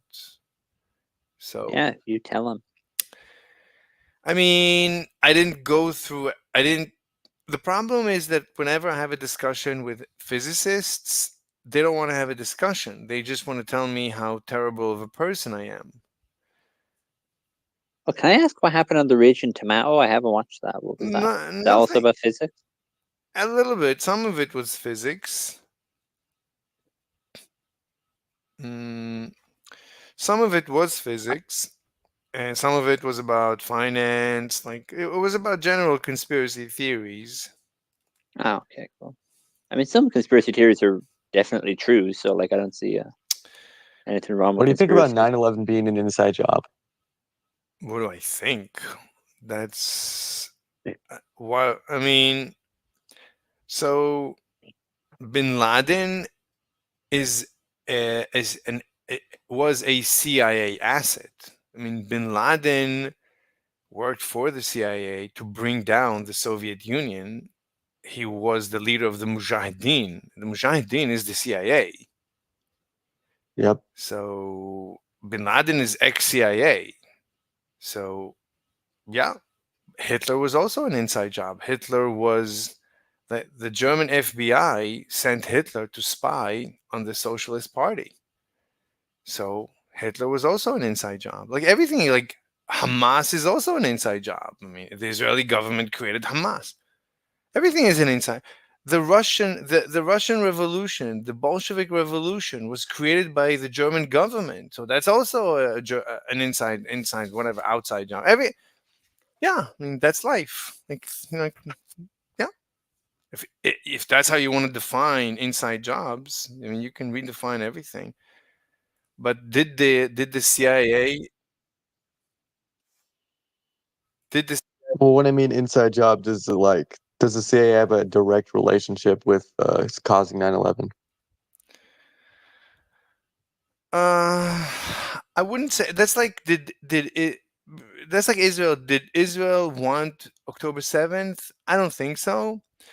But Israel was definitely funding the Hamas, and at the time the Hamas was firing rockets at Israel simultaneously. So Israel wants like the Hamas to be an enemy, but October 7th is overdoing it. So once it's like the Hamas went rogue, that's too much. As long as the Hamas was just firing rockets, that's fine. That's what the Israeli government wanted. They wanted to create a Palestinian enemy state so that Israel can always point at the Palestinians and say, you see, this is what happens when we give them a state. When we give them a little state, they turn it into a terroristic platform. Yeah. Right? That's what Israel was trying to prove by creating a terrorist platform. I mean, Israel, I mean, it's like... Yeah, but what would the USA achieve from starting 9/11? It's not like them terrorist group. Well, I guess it would have the ability to go into the Middle East and get a bunch of oil. No, that it's not for. You don't have to go so far. It's like a CIA. Like imagine you working for the CIA. So if the world is perfect, then you don't have a job. But if everything is on fire, then you have job security. So it's job security. It's like you as a CIA officer, you have an incentive to destabilize the planet. Whether you Spaghetti. What? I just said hi to Spaghetti, that's all. Oh, Sorry, Spaghetti, what's up? What's up, Spaghetti? Maybe you can't talk. I cannot talk? Maybe Spaghetti can't talk. Oh, Spaghetti usually has a delay. Like whenever I talk to him, it's like there's a delay and then he talks. And he answers with one word, maybe sometimes. Very few words. But every word is worth gold. He's like very insightful. Yeah, true. He was explaining sets the other day. He was explaining sets to someone. And numbers. Wait, who's doing infinity? Who's making all that noise? Some kind of band and some kind of duck that's nearby. Is that from Spaghetti? And probably it's just probably something like near a golf course, maybe, where they're like people clapping at hole in one. Maybe I don't know. No, but who's doing that? I don't know. I don't think I have soundboard on mobile because I'm a. Yeah, I Do just I? don't have soundboard on. I just mute everyone's soundboard. Too annoying. Okay, that one was me because I just found a soundboard. But apart from that, that wasn't me. How do you mute the Did sound? you guys hear that? I have no idea. How do you mute the soundboard? You press the person and then go to their profile, then you can mute them. But who Mute is the soundboard. But who is making the noise? You have to go one by one, mute I don't the know. soundboard? Yeah, let's go one by I one. wasn't. Yeah, Amber. Hey. All the crew is here. And I Starting think soon. David's just leaving. Oh, here.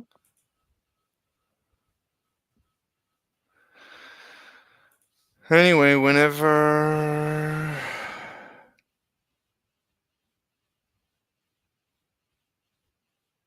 Whatever, wherever, we're meant to be together.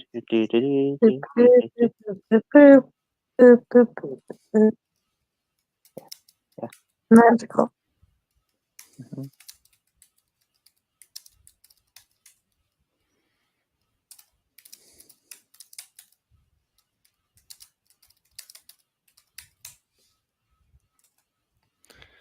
I'm waiting for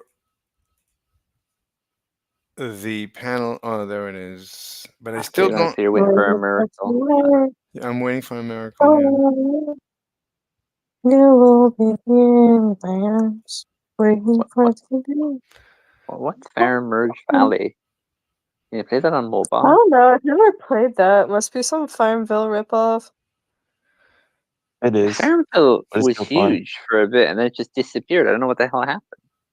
Everybody's parents like use their Facebook account to play that. It was so funny. What happened to it? Like the whole company went bankrupt. Like, is that Yeah, something like that. Zynga?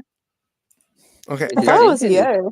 guys, I'm going to be maybe leaving and coming back or something. I don't know until I figure out what's happening with the open panel. So you can stay here. I'll see you later.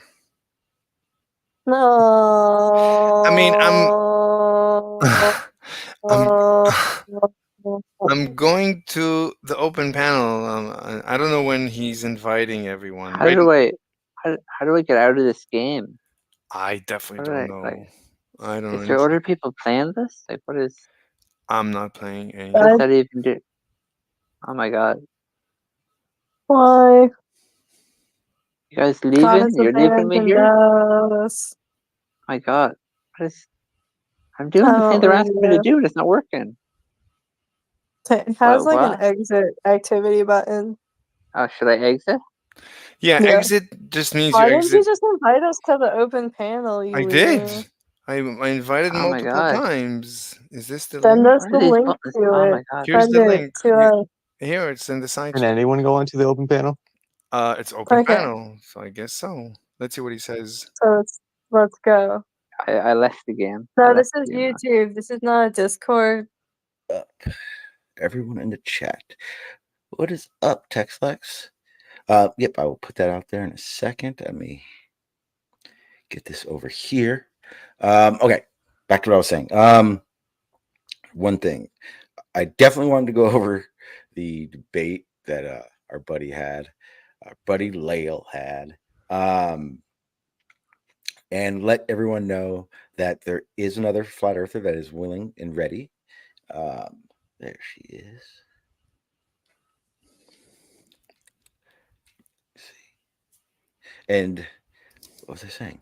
Oh, there is another flat earther that's ready to debate. Figuring out the time is the next part. And then right after I get that point picked out, then I'll find a Glober. So if you're interested in debating a flat earther without knowing the topic, this may be fun. Let me see. So with that,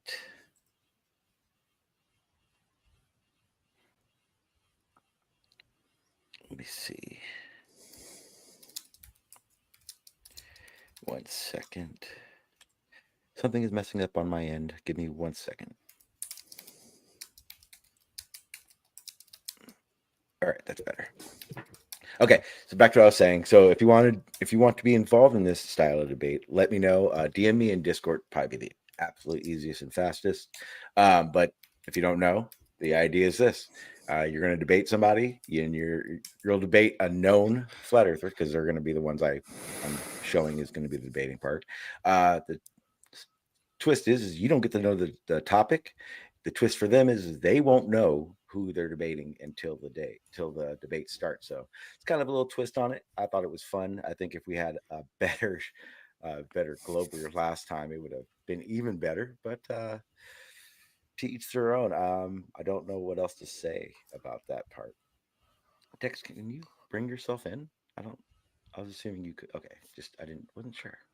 How you doing? Anyway, on its face, I'm not interested in joining this panel. Sure if you're able to jump in. Yeah, that was it. I just wanted to talk about the debate thing. You didn't catch it, did you? It was... I mean, it's not one-on-one. I want him to interview me. I don't want to waste my time in a like. Oh, really?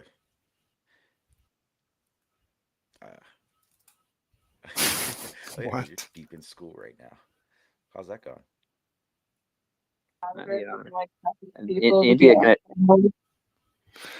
India can adopt their physics, and then they can, dominate the earth, right? Like they can be like Chad Indian overlords with like their advanced technology because they use your physics and it's more predictive value. You know what I mean? Wait. I mean, that's shitty and it works.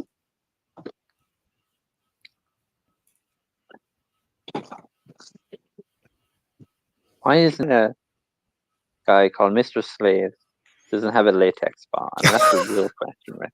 Like, come on, bro. Like, I mean, that's like, like 101, right? There's got to be, like a latex. Yeah. Anyway, so as I was talking to Primitive Alpha, so like my intuition is that the curved spacetime geometry is a I thought you were talking about 9/11. We were talking about a bunch of things. 9/11, I mean... But we're talking about conspiracy theories and 9/11. How was an inside job? I mean, I wouldn't say, look, I don't believe in... it's very difficult to create a conspiracy without it leaking. Because, like, once two people conspire, there's an immediate incentive for one of them to betray the other and spill the beans about him and go like, right, the FBI is gonna make a deal. Hey, why don't you tell us everything about the other your friend who you were conspiring with, and we'll actually pay you money. And there's a great incentive to betray your friend. That's with 2 people. 3 people, that's exponentially more difficult. And like it becomes practically impossible to conspire. But wait a minute. I mean, like, look at like totalitarian governments, right? Like they get away with lying all the time. Like the governments seem to lie about things all the time. They get away with it. Like, I mean, they don't get away with it. Like the people in the Soviet Union, they knew that Pravda, and they knew they were living in a lie. I mean, they were joking about it. Right, but they didn't. Yeah, but I mean, like, so if they're joking about it, like we joke about like 9/11 being an inside job. No. I don't understand. When the government conspires, but everybody knows it's a conspiracy, yeah, that happens. I mean, when the government, that's government, but it's transparent. It's transparent. It's transparent that they tell you cannot speak against the government. Like if you speak against North Korea, you go to jail. Yeah. They execute So wait a minute. Like, I mean, we know that the government have like nuclear programs, right? Hi guys. To develop like nuclear weapons. Like, I don't know how nuclear weapons are developed. Like, I mean, pew pew. You know what I'm saying? Like, I mean, you know what I mean? It's like, did people know America had a nuclear bomb before they developed one? You know what I mean? There's loads of people involved in that. There's loads of like classified. Wait, stuff. look. hold on. So I'm just telling you how it's basically mathematically impossible to create a real conspiracy. I mean, there are real life conspiracies. Like, I don't understand. Like, there's no Give me difference. an Like, what was stuck in that? Like, what it was. Give me. Anytime there was a real life conspiracy that really happened. Wait 1 second. Wait, but you look. If something is impossible, if I show you that something is realistically impossible, and then you're telling me, well, hold on. You're saying you're showing that it's realistically impossible, but I'm not. Just because people know about it. Hold on. Look, if I can prove to you that something is impossible, like something is impossible, and then you're telling me, well, I saw a magician on stage. I didn't say anything about a magician. No. Hold on. Hi guys. Andrew, stop it, please. Sorry for interrupting. Andrew, please stop. So, if I prove to you that something is impossible, but then you come and tell me, well, but I saw a magician on stage do it, then I don't know what that has to do with this conversation. Okay, fine. So if I prove to you that something is impossible, but then you're telling me, well, but I saw it, well, then either the proof is incorrect, or you didn't see it, or you didn't see exactly that, or maybe you only heard about it, or rumors. We have to review everything. To just say, but I saw it, therefore, no, it's got to be more complicated. But wait a minute. My take on this is we see things happen in real time. We see many. And the person next to me, right, we see has many, a completely different version of events that's also than what I saw happen. That's also true. Right. So like, it's like, how do you know? If we don't know what actually happened and we can't agree on that, I mean, like, do you see where I'm going with this? It's like. Yeah, you don't have to convince me. I'm saying, like, that's why that's why I don't care about empirical data. That's why I usually don't debate from empirical data. I usually only debate from first principles, from what I definitely know to be true. And even then, I don't know if I have a good foundation. But that's the least, and that's why I demand my definition of science to be 100% mechanical, because otherwise it's hopeless. It's got to be mechanical. It's got to be simple. Otherwise, it's in the garbage. Leave me alone. I don't care. So, Assalamu alaikum. Andrew, please stop. Like, if you want to contribute to the conversation, Alhamdulillah. He said Alhamdulillah. He's Middle Eastern. Anyway, yeah. Let's keep it simple.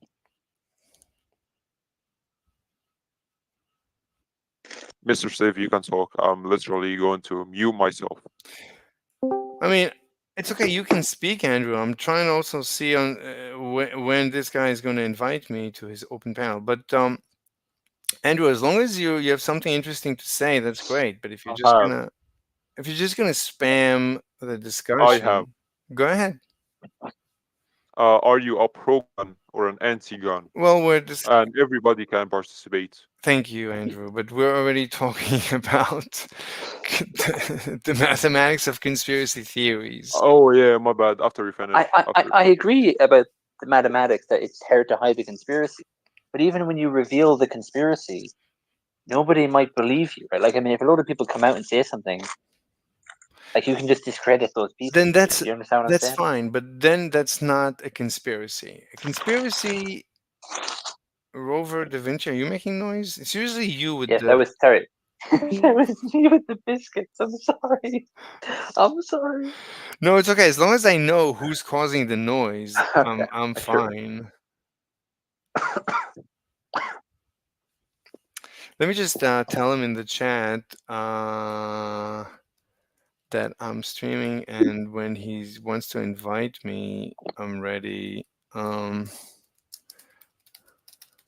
So when you want me on, please DM me on Discord. Okay, let us continue.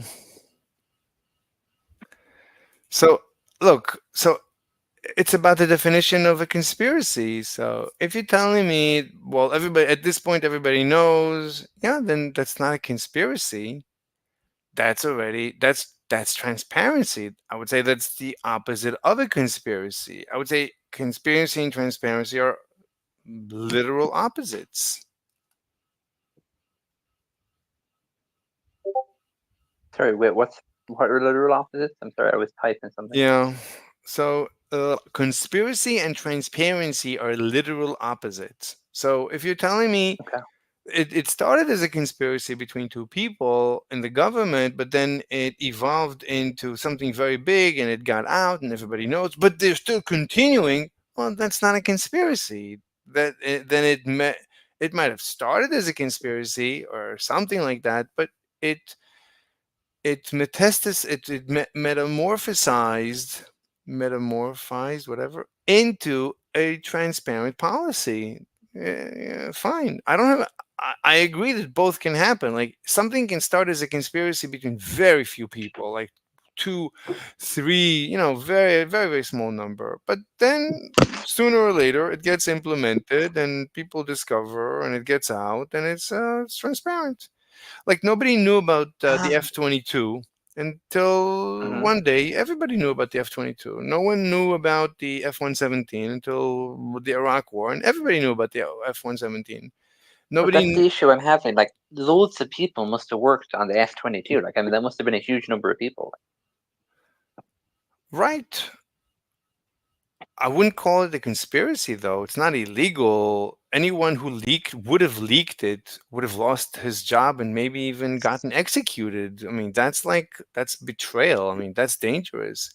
I wouldn't call, if you want to define that as a conspiracy, then you're mixing. I'm just comparing classified information and the ability to hide things that are classified. But If we define conspiracy different than top secret, I'm fine. If you're going to conflate conspiracy with top secret, then I don't. I'm conflating them because the inside job would necessarily involve the government in the case of 9/11, right? Like, but that's illegal. That would mean. I mean, look, did the CIA know that bin Laden operatives who are very dangerous are entering the country? Of course. The border security got the request from, I think, from the CIA to let these guys in. The border security, whatever, they said, these guys are going to blow up the Twin Towers. They tried before. That's why they're coming in. I mean, it's clear. Yeah. And the CIA said, well, these are our friends. I mean, we toppled the Soviet Union together, and I don't think anybody was thinking like too deeply about it. Like when the border security said they're gonna blow up the Twin Towers, it was like, it's like me telling you right now that I think the ether exists. It's like, okay, I think it's very true. You think, or maybe, who knows? Okay, it's like two people talking. Like nobody really cares. Nobody really cares if the Twin Towers come down or not. It's like nobody's gonna lose their job over it or something. It's like, I'm responsible for border security, and like these people, we shouldn't let them in. But if you're the CIA and you say, yeah, whatever, let them in, I'm not going to argue too much. Like, it's at the end of the day, it's politics. I don't know if people thought too much. Look, it's a big organization. Mistakes are bound to happen. It doesn't even have, it's like, these are, it might look like a conspiracy, but it's just government. It's just big organizations. It's just mistakes on large scales. It's like the Israeli government created the Hamas. It's like, did they think about October 7th? Did they think it's going to end up in a regional war? Very unlikely. They thought they're doing the opposite. But it's big government. A tiny mistake made by a powerful government that could destroy the planet. And you would think, oh, they wanted to destroy the planet. No, that's just a very powerful organization making a tiny mistake that could destroy the planet. I totally agree. Yeah. So it might look like, oh, they intentionally destroyed the planet. No, we don't have to go there. You know, Where'd everybody go? it's fine. It's fine. I mean, we have zero. Somebody commented in the YouTube chat. I don't know if you saw this. Someone said, "This guy doesn't even have a latex spa." You know, I don't know who that is, but nobody said that person that. is. Yeah. Nobody said that. But in the YouTube chat, Ashton said, "I use." No, I didn't say that. I'll tell you. Ashton said, "I usually don't care about empirical data." Crying emoji. No, in the YouTube live chat. In the YouTube, I'm in the YouTube. I'm in the YouTube. The other YouTube live chat. Before Ashton says, "What do you mean the other one? There's only one YouTube chat. What do you mean the other?" There was a YouTube chat that you commented in. You said, "I'm streaming, so if you want me on, please DM me on Discord." You know this that guy one? doesn't even have a late. That's some devilishly handsome bastard with an impeccable Irish accent. Wait, type that shit in the chat. So that's you, basically. So you're the predator. The predator. Yeah, predator. Yeah.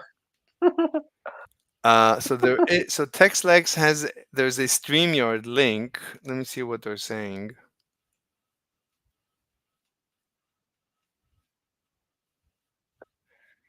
I'm not gonna go there. So let me tell. There's another woman that invited me from yesterday's stream.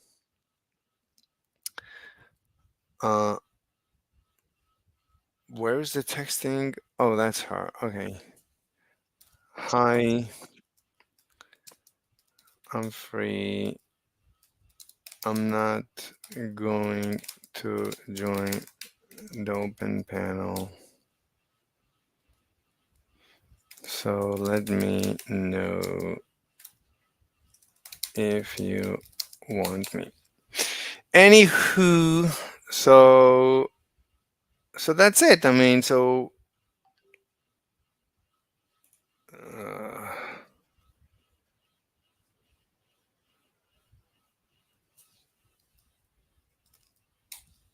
one second.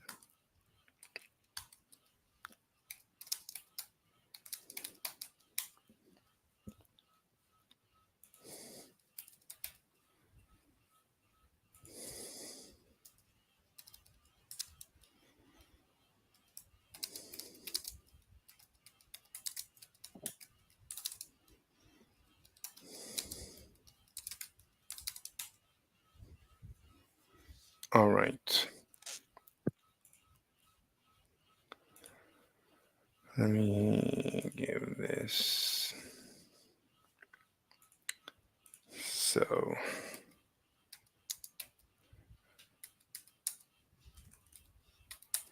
I am a little hungry. Nice to meet you, a little hungry. I'm Rover Da Vinci.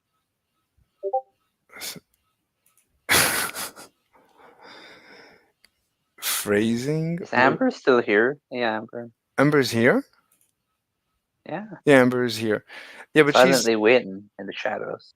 Yeah, she's always listening. Watching. Yeah, that's basically Amber. So she's saying phrasing LOL. Wait, hi, I'm free. Phrasing? I'm not going to join the open panel. What? Princess is down to moderate around 7 Eastern Standard. Do you know when is Eastern Standard? Eastern 7. She says 7 p.m. Eastern Standard. Okay, let me check when is that for me. Okay.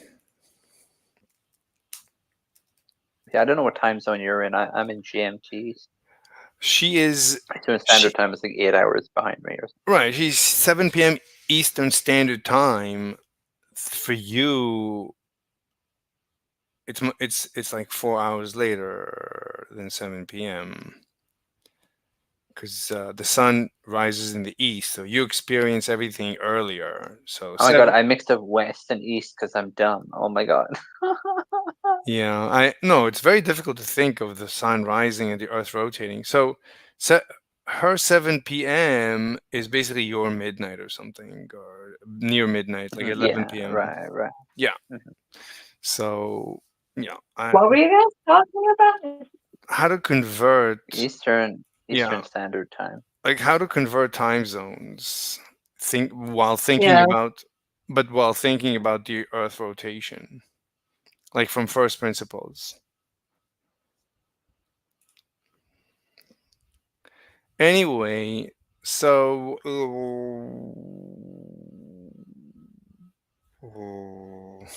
yeah, I'll wait for Shanji for another day to join him. I'll text him now that it's an inconvenience. It's an inconvenient truth. Kareem. Hi, Kareem. Spaghetti. Okay, so getting back to conspiratorial theoretics, imagine a course in university, conspiratorial theoretics, a course in conspiratorial. That's really interesting. I'm surprised there isn't something like that because there used to be that guy. Do you remember the active measures guy? What was his name? Yori something or other. What was his name? No, I don't know Yori anything. Let me look him up. He did Yori. one of the COD video games. I don't know. Active. I don't know anything. But he's like ex-Soviet Union, you know, and he was explaining how they operate. Yeah, I know him. Yeah, I know his. Yuri Bezmenov. Desmonov. Yeah. I know. I've seen his video. Yeah, that guy. Yeah, his video explains a lot, but yeah, there's a lot of psyops that goes on. Yeah. Right, but so as far as I know, climate change, that's Russian propaganda. I mean, that's literally. I mean, that's bought. That is true. That is Russian propaganda, but I think there also is a climate change too. You know what I mean? I think there's both. Like, because they sell oil, so they want you to adopt renewable energy stuff so that you're more reliant on their gas and oil, because you know it's harder to produce as much energy as quickly when you need it with solar panels and wind, you know, reliably and stuff. So as opposed to gas and oil and like nuclear and you know. So that's actually the anti-nuclear stuff is sorry, go on. So that's actually impossible because what? It's impossible for an energy company to be pro oil more than pro solar, because these are usually energy companies. Like, they don't care what type of energy. They're in the business of energy. So solar, nuclear, gas, they don't care. Well, no, the energy company has patents and has things on the different devices used to harness the energy, right? Like, there's going to be, if you're drilling for oil, like, they're going to have specialty with drilling for oil, and then to develop solar panels, that's just a different skill that they have to develop. Like an oil company, you know, that can sell oil at a cheaper price than buying solar panels, like, you know what I mean, and maintenance and all this kind of thing. Like, there's different like logistics involved, if you know what I mean. Okay, so I would say that you would have to prove that an energy company has more of an incentive to push oil than any other form of energy. Like, I would say that oil is just like you can store oil for a while. Like, I mean, just in barrels, and it's not just for energy, but it's for like other things as well, right? Like. No, but what I'm saying is, you're saying that the energy companies have a vested interest in oil more than, let's say, solar. So I'm a little bit confused. Now, what I'm saying was the Russian government has an abundance of gas and oil, and they want to sell it. Yeah. And then they want to influence other countries' governments to buy from them. Yeah. You know, so they want to delay them getting energy independence by undermining nuclear power and undermining a few other things, right? You know, so that they're more dependent on gas and oil or whatever. Yeah, I mean, if that's what you mean. So as far as I know, there is environmentalist groups that we know from transparency and documentation. We know that they are bought and paid for by Putin. So yes, I agree. I remember like watching a YouTube video or something that somebody went over this data. I didn't pay attention too much to it, But even if we don't know, I mean, we did discover anyway. To me, it's kind of clear that this is not. It's not organic. It's not completely organic. And either way, the the climate change and the climate hysterics and the climate hysteria is nonsensical. It's got nothing to do with science. But you see me, Well, I some mean, of it does have to do with like increased amount of production of carbon by humanity, you know, and the correlation between that and increase in like global temperatures or whatever, you know. I don't and a think perceived increase in global temperature. I don't like this hysteria. It has like there's two. I've been, of course, tracking it, and No, I agree the hysteria is bad. right, but I'm saying that the debate, if you ever debate the topic, it has so many weaknesses. The position of, like, if I would have to argue from the position of global warming hysteria, it would be impossible. If I would ever have to represent the global warming hysteria in a court of law as a lawyer, it would be It depends because there's different aspects to the hysteria. I mean, some of them are like obviously ridiculous, but other aspects are more serious, right? Like, I mean, like if you live in a very hot area, if you live in Texas, right, and it gets like a few degrees hotter in Texas, like that's a big deal. You know what I mean? Like, hold on, let me just like, I mean, if you live in a very hot place and then it gets hotter, like those people are going to have to migrate, or they're going to have droughts. Or if they already have droughts, they're going to get worse. A bunch of like, you know what I mean? Like, unless you invest more money and more money into like avoiding the thing, right? Like, do you understand what I'm saying? Like, just, you know, one second. that kind of thing. Where Well, I'm sorry, 1 second. I just want to send Sean a message so he doesn't wait for me forever. Like, I don't like open panel format, so let me know if ever you are. TextLex joined. Oh, from YouTube, I think. No, if ever you are looking for to interview me, looking to interview me or host a debate with me about my positions, then I'm good to go. Then I'm ready. Anyway, something like that. Anyway, let me see who's with us. Spaghetti, where's Tex Lex? You said Tex Lex is here. Yeah, they're in the new YouTube videos section. They joined. They said, "Look, I said wave high up." Oh, very nice.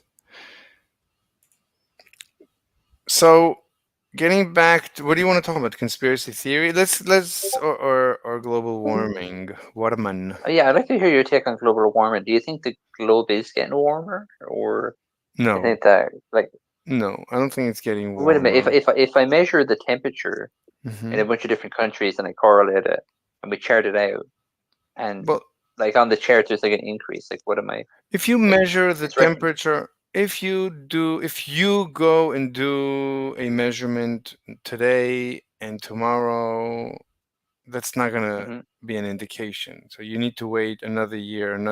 You need to do a lot But they've of. been doing it for a while, right? Like it's not like they started yesterday. Who's they? Well, a bunch of different international organizations, like private companies have done it, governments have done it. Like, you know, lots of people track the temperature, like historically. Okay. Sometimes they did it a little inaccurately because they use different methods, but okay. So I need to know who is they. I need to look at the data and so on.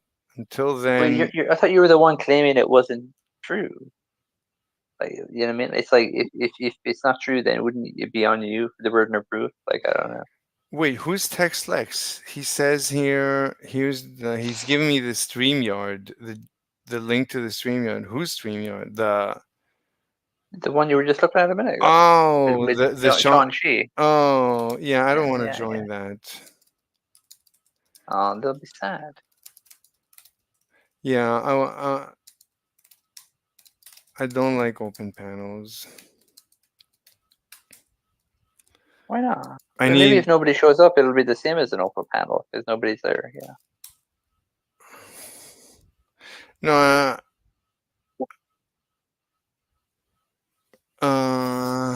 I don't know.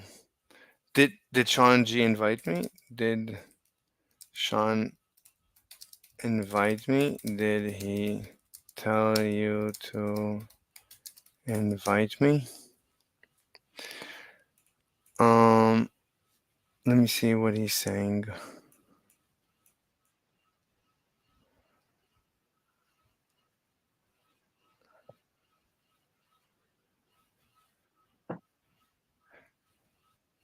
Oh, I see TextLex is inside the discussion, and there's another guy.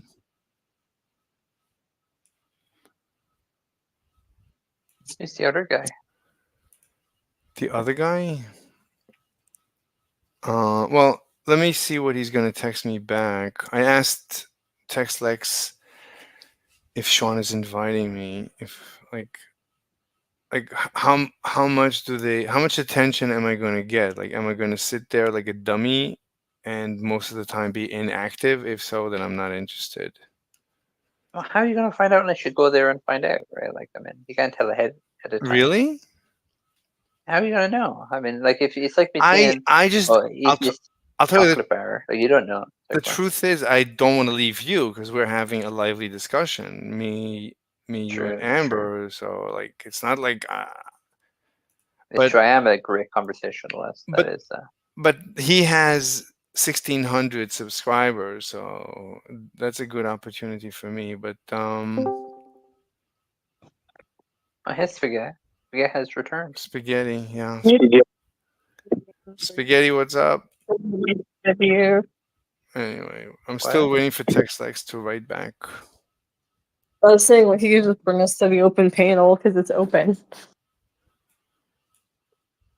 Wait, what? Oh my god! I said just bring us to the open panel. Yeah, let's go. So I'll click the StreamYard link and join the open panel, and we can yell at Sean G. and Mr. Slade. We can yell. Look, I don't want he is hosting debates with flat earthers. I don't want to waste my time with flat earthers. That's boring. Okay. Oh well. Let me just tell him. Who's this? TextLex. Yep, he says, okay, well, I can understand that, but we would allow you the floor. It is a bring your own topic panel. No, he didn't specify, but I do grunt work for his YouTube panel, so I figured I would do my due diligence and extend the invitation, but absolutely no pressure. I would love to pursue your server, though, as I also enjoy philosophy. Okay, let me. Just come to the server. Yeah. What? I don't know why that wasn't the original plan. What was the what? What did you say? I said he could just come to your server. That should have just been the original plan. No, this is Sean G. He is right now live streaming, and TextLex is on the panel on Sean G stream. Okay, you don't get what I'm saying. Just go. No. Anyway, you want me to go try and give it a shot? Because I can. Sean G said I'm always welcome to join his stream. So today, I don't know if today's a good day. But maybe we'll wait for a little bit later when usually like streams in the beginning, it's everybody. It's difficult to talk, but later I want you to go and say that you like big butts. I can sing. This is what democracy looks like. You can also walk down the street, like take all your clothes off and start yelling, "This is what democracy looks like." You can basically do anything you want and just yell, "This is what democracy looks like." Hey, what are they going to do? This is what democracy looks like. Anyway, going back to Mr. Da Vinci. So, global warming, what do I think about global warming? I have no, as far as I know, the data is inconclusive. So, as far as I know, there is no global warming. There's no reason to think there is. There's no data that Wait a minute. suggests. Who's telling you that who's telling you the data is inconclusive? Where'd you hear that? What I didn't hear, like, show me the data. Like, I don't think there is a. I can show you the data. Like, I don't collect the data myself. Like, I don't like. There's a division of labor. Other people do that. Like, I don't. Well, if I trusted the division of labor, it would be a great world to live in. So, like, you know Yeah, that. I mean, wait a minute. You're talking right now on Discord, so obviously you don't run Discord yourself, and you don't have your own IRC server with your own like. No. Like, I mean, so clearly you're. No. So, what, Amber? We can't understand what you're saying. Your audio is like you're over. I was like sitting on my phone. I was just singing. Okay, so Da Vinci. Look, I usually trust the science. Literally, I mean, like when it comes to climate scientists or scientists, right?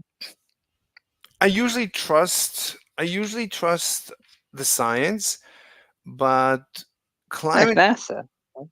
They collect some of that data. NASA, I don't know if I call NASA science. NASA is a government agency. That's like saying Well, the government agencies do science. Like, I don't know. Like, I mean, they're responsible for a lot of science. That's how we got nuclear power and shit. Like, right? It was government investment in science. So. Yeah. But look, I've seen. I'm just saying, it's, to me at this point it's inconclusive. So I don't know if there is global warming. So as far as I'm concerned, there isn't any, because as far as I know, there is no data to suggest there's any global warming. What do you mean? They've gathered, like, they take temperature measurements. What you know, and they can see a trend. No, there's no trend. When what you call if there is a trend, if you collect data, then no, no. You're gonna see if there's a trend there, right? No. There's no trend. So what you call. I don't know what you mean by there's no trend. Well, so what you call a trend, that's after they massage the data. That's not the raw data. When you look at the raw data, there's no trend. That's what I don't understand what you mean by the word raw data. Like, if there's data, no, I'm going to have to transform the data to get the trend, right? If I do linear analysis or linear regression or whatever, like on the data, no. And see if there's a trend. Like, look, show me the raw data, then we'll talk. So as far as I know, no one shows the raw data. When you see the raw data, there's no trend. The trend is, if anything, downwards. It's not upwards. What you call the data, that's the massaged data. That's not the raw data. And I don't care for. You're saying it's the massaged data, but So, like, I for don't example- understand what's for example- massaged about it. Like, For example, so they claim that the old. who claims? NASA? I don't know. Like, the colloquial they were. I mean, the people that massage the data. Like, one of the things I heard. One second. Okay. One second.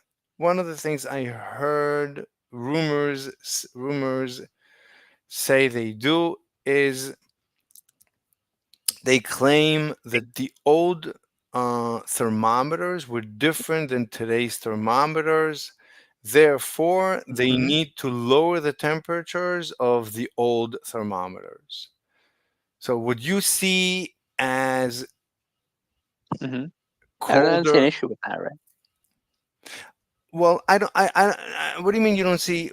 The thermometer technology has not changed since its inception. To tell me that it was different back then than it is now, to me, I don't know what you mean. There's different kinds of thermometers. Like, when someone no. puts, when you go to the No. doctor and they put like a thing in your ear, okay, that's different from a mercury thermometer that like is, you know, like, you know what I mean? Like As there's far different as I kinds of know, thermometer. as far as I know, the thermometers from 100 years ago are not showing a different temperature than the ones today. Look, as far as I know, look, I'm open-minded. I don't care either way. Either way, I'm not relying on a trend. I don't care if there is a trend or there isn't a trend. I don't care. It's to me that's Wait a minute. no. To me, if the globe is warming, that's not reason to become hysterical.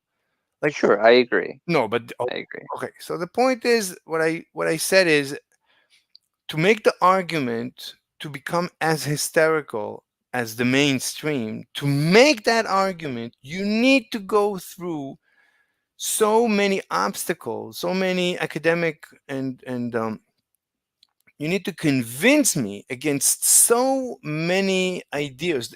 They're counterintuitive. You have to wait a minute.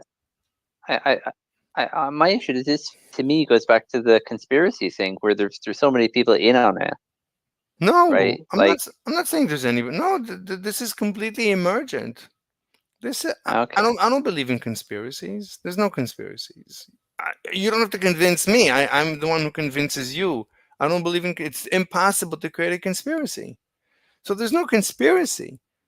But you know me that I disagree with mainstream physics on the ether. So and I debate them for hours and days, and so I don't believe in a conspiracy. I don't think that physicists conspire against the ether.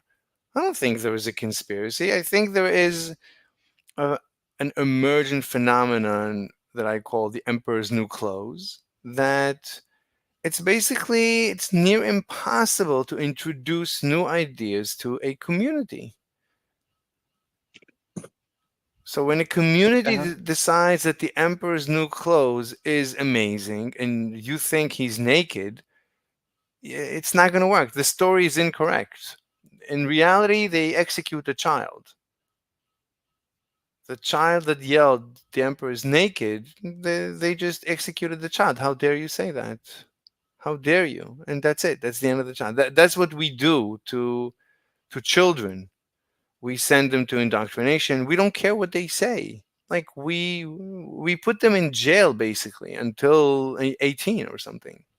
And if they if they wake up in the morning, they don't go to the jail we assigned them, then a police officer comes and arrests them. They have to report to the jail, to the local jail, until they're 18. That's how we treat children. We don't care what they say. Some people are homeschooled. I don't know. Right. There's accommodations made to suit the child. Right. Okay. In America, there is homeschooling. I don't think there's homeschooling in Europe. I don't think there's I believe there's homeschooling in Europe as well. Anyway, I don't know if there's homeschooling everywhere, but sure. I mean, you have to register. I mean, the parent has to be at home. It's like it's most children. For most children, I mean, they have to report to jail every morning. But we can go back to homeschooling and stuff another time. The point is, the story, most social, most scientific phenomenon, I tend to explain away through this emergent phenomenon of the emperor's new clothes. That nobody cares what the truth is. Truth is garbage. Nobody cares. Everybody agrees the emperor's new clothes is amazing. Period. Nobody cares for your opinion. This is the official opinion. You must repeat the official opinion. Period. If you repeat it, then you work for government and you have a paycheck. If you don't repeat it, you get exiled and you get excommunicated and you get attacked and maligned. You saw. I don't know if you saw what I went through. Like what I still go through when I talk to like physicists. Like they attack me. So if you don't repeat the consensus, you're in trouble. In Soviet Russia and Soviet Stalin, you had to repeat Lysenkoism and socialism and stuff. You have to repeat the narrative, period. There's no discussion around it. So there's no science. This is the narrative. This is the consensus. Loads of people deny climate change. I don't see the issue, right? Like, I mean, what's the problem? You're not going to be arrested if you deny climate change. So I don't see how this is analogous. 1 second, I have a message from somebody.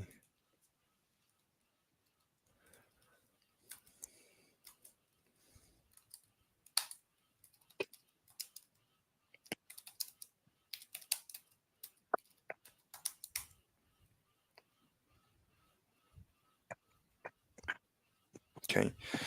So going back to so I don't think there's you don't need I don't need a conspiracy, because humans naturally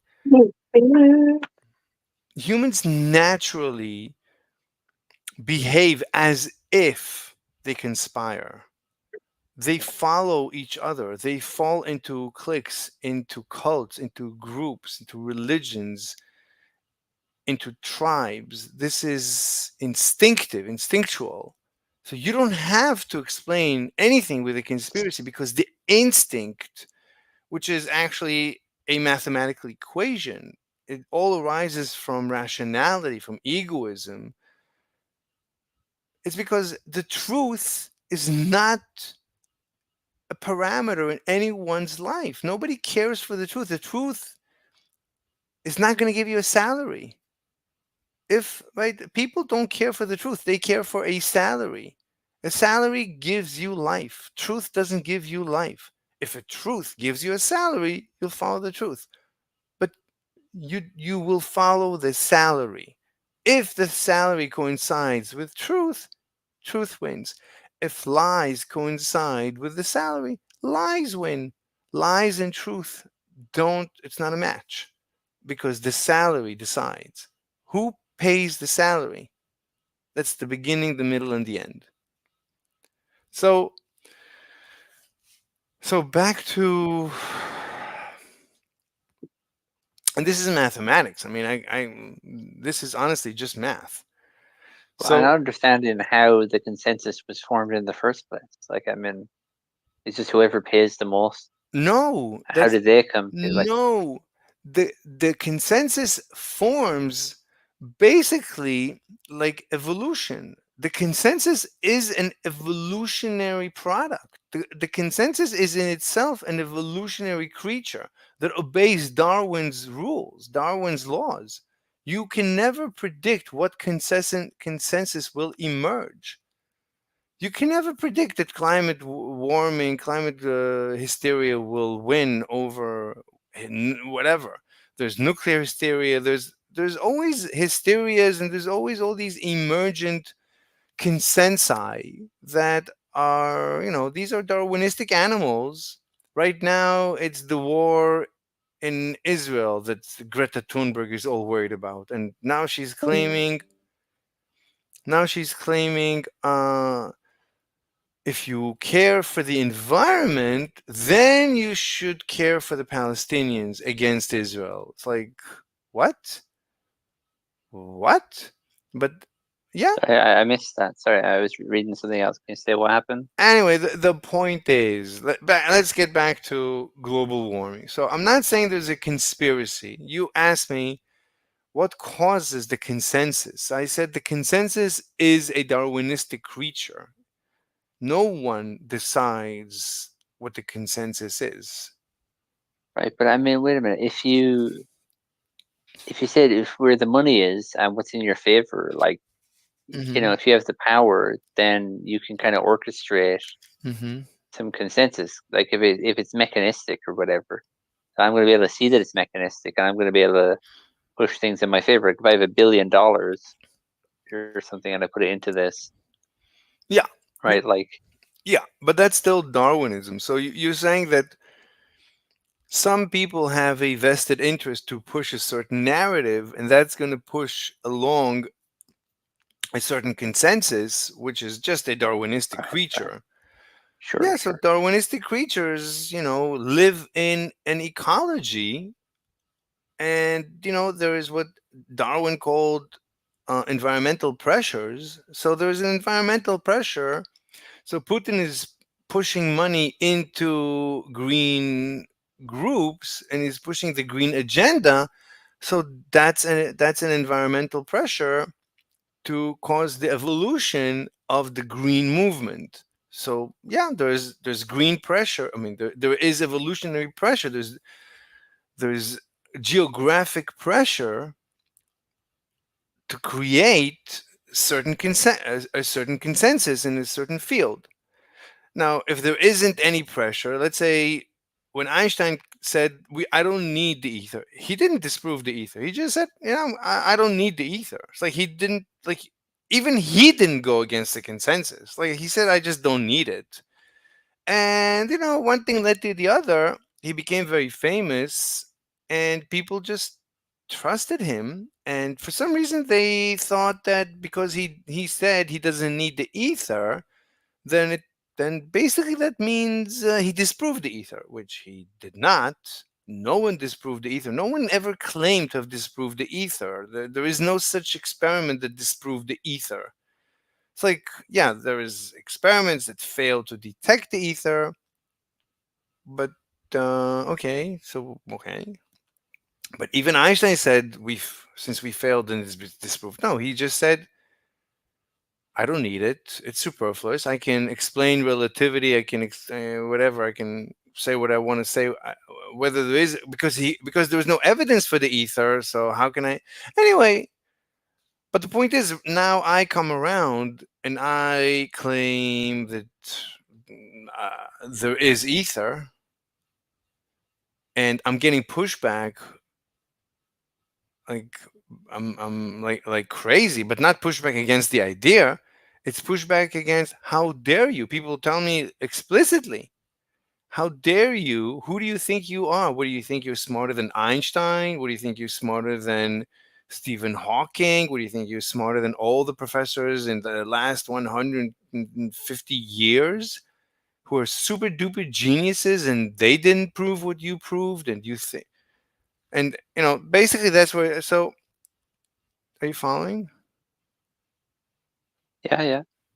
My point is that there's no conspiracy. There's no conspiracies. There's just humans follow trends.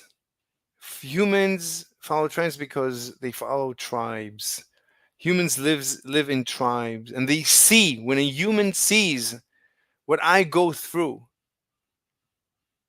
as an ether promoter, then they know, if they know to keep quiet, because they see what kind of attack I'm receiving. So everybody knows, everybody just wants the salary at the end of the day. Nobody cares about the truth. Everybody just wants the salary at the end of the day. How are we defining truth? Like, if truth is what gets you a salary, then they all care about the truth. No, obviously, a salary is a salary. Truth is something else. I don't know how to define the truth. I didn't say the salary was the truth. I said what gets you the salary is the truth. No. There's no reason. I mean, I said if the salary coincides with the truth, then it coincides, then truth wins. But if the salary, or if a lie coincides with the truth, then the lie wins. Sorry, if the salary coincides with a lie, then the lie wins. It's at the end of the day, what wins is the salary, and the salary is basically the consensus. You have to follow the consensus. Nobody. When you say you have to follow the consensus, what happens if you don't? Like, I don't understand. Like, you have to, but look at people who don't follow the consensus. But you see what happens to them. You see what happens to people who refuse to follow the consensus. They're punished. Sure. Humans are subdivided into tribes according to these consensus, to each and every consensus. So there's like the globes, they have their consensus. They will not accept defeat against the ether. There's nothing I'll ever be able to say to convince them of the ether. It's a tribe. I would have to break through the tribe, which is virtually impossible. That's what I'm trying to do. I mean, I'm trying to convince a server. So in the first couple of weeks, or in the first week, they basically wouldn't let me talk. Second week, which is basically coming to a close now, they're beginning to let. Yesterday was one of the first times I was able to talk, but still everything was met with derision. 1 second, I have a message. If you want to get some minor prep, I will be referring to Lysenkoism when explaining how Stalinism and Maoist Spaghetti, are you going to talk? Maoist communism failed. Another word for this is Lamarckian evolution. This false belief of how genetic inheritance works definitely contributed to crop failure during that era.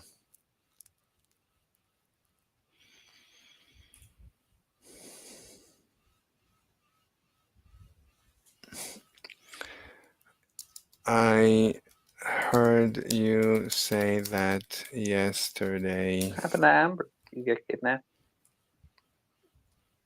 I bet she went against the consensus. She went against the consensus? Yeah, that's why she's not here anymore. I'm gonna wax her.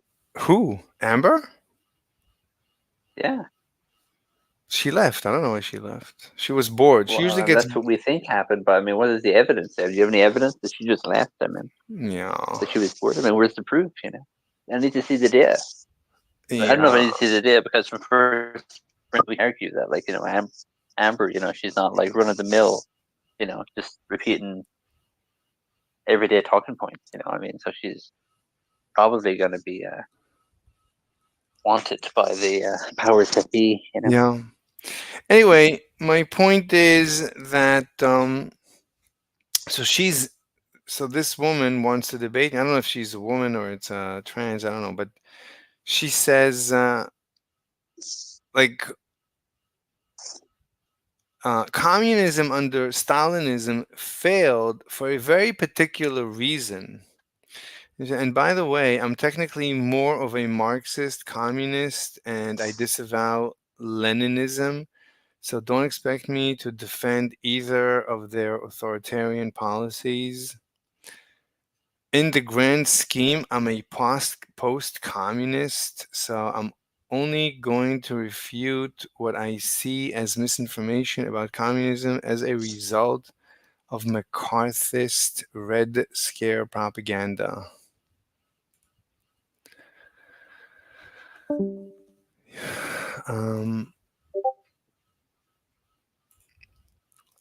you ever watch Red Scare? I mean, listen to Red Scare, the podcast? No. Wait, she wrote one more sentence. After that, I'm really just going to pick your brain about amoral egoism. So cool.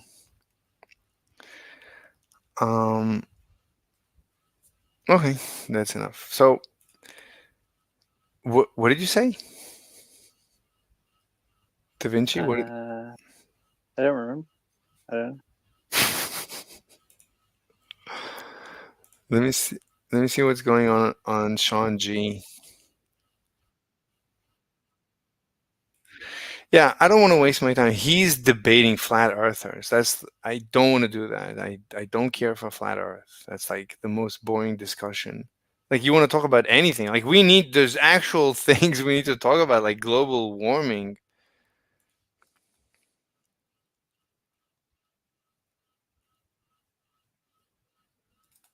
Did you ever go on Clubhouse? No.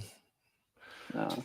Yeah. You that still exists? I thought X Twitter isn't Twitter X Spaces supposed to replace that? Yeah.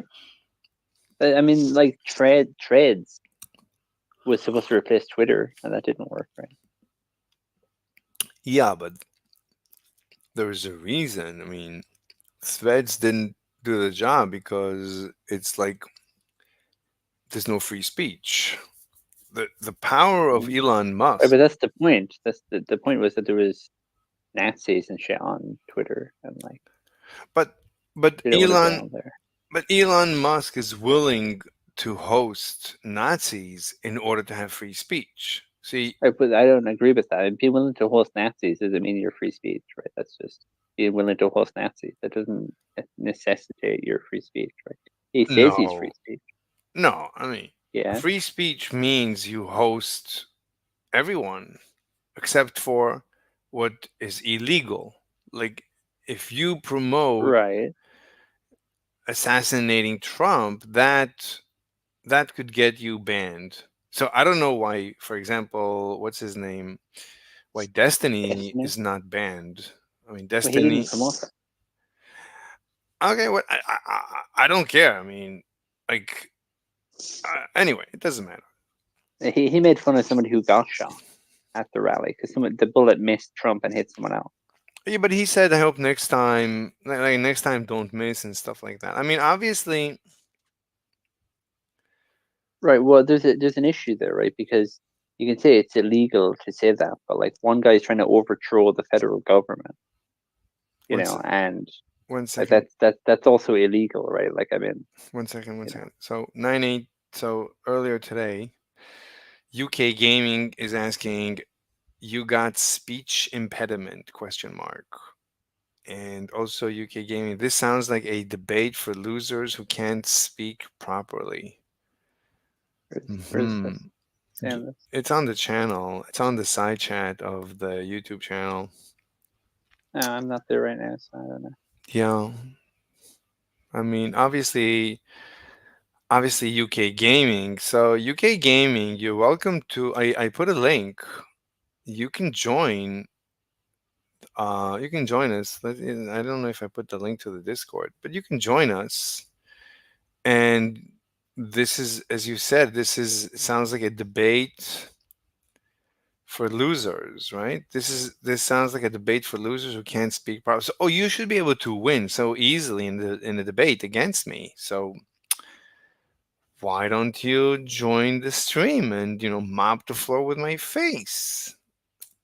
That would be neat. I'd like to see that. Anyway, getting back. Yeah, Ashton was saying, I don't usually care about empirical data. The price is. Yeah, this debate sounds like a psych ward, bro. Okay. Yeah, I saw Ashton. Mr. Slave is ignorant guy who wants to smash women. I mean, I don't know what El Mano was trying to get at there. I mean, that's you. Who? Oh, that's not you. El Yeah, Mano? I don't know. Me. I'm the predator. Yeah, I don't know who El Mano is. It must be somebody, maybe Spanish. I don't know who's El Mano. El Mano is like the man. It's like the word gringo. Do you know what gringo means? Do you know the word? Like foreigner or something? I don't know. Gringo means American. Do you know why? Oh, American. But do you know why Mexicans call Americans gringo? Like when you go to South America, they call you gringo. So they call you gringo because the American dollar is green. So you're a gringo. I like that. You're a gringo. So it's like this guy, his name is El Mano. El Mano just means the man, like mano, like man, mano, like El Mano, the man. The man, like, it's like a mix of English with Spanish, whatever. It's a complete mash.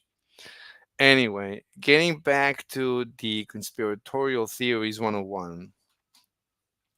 So, like, global warming is not a conspiracy theory. Wait a minute. If people are producing data that's not corresponding with reality, right? Like that's not true. I mean, those agencies would have to be conspiring, right? Like, I mean, no, it's transparent. They tell you. What's transparent about it? Like they literally tell you the old thermometers were wrong. We had to massage the data. We had no choice.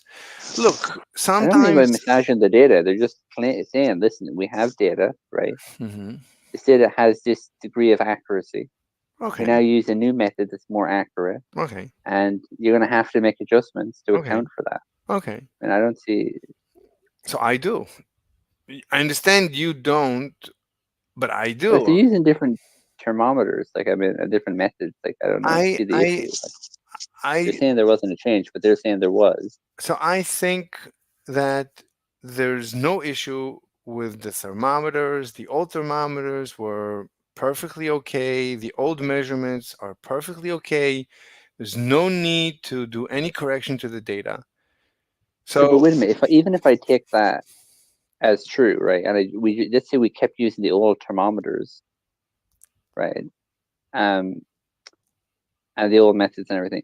There'd still be an increase, right? Like this, there's still the increase would No. still be happening. No, there's no trend. I think there's a downward trend. I don't agree with that.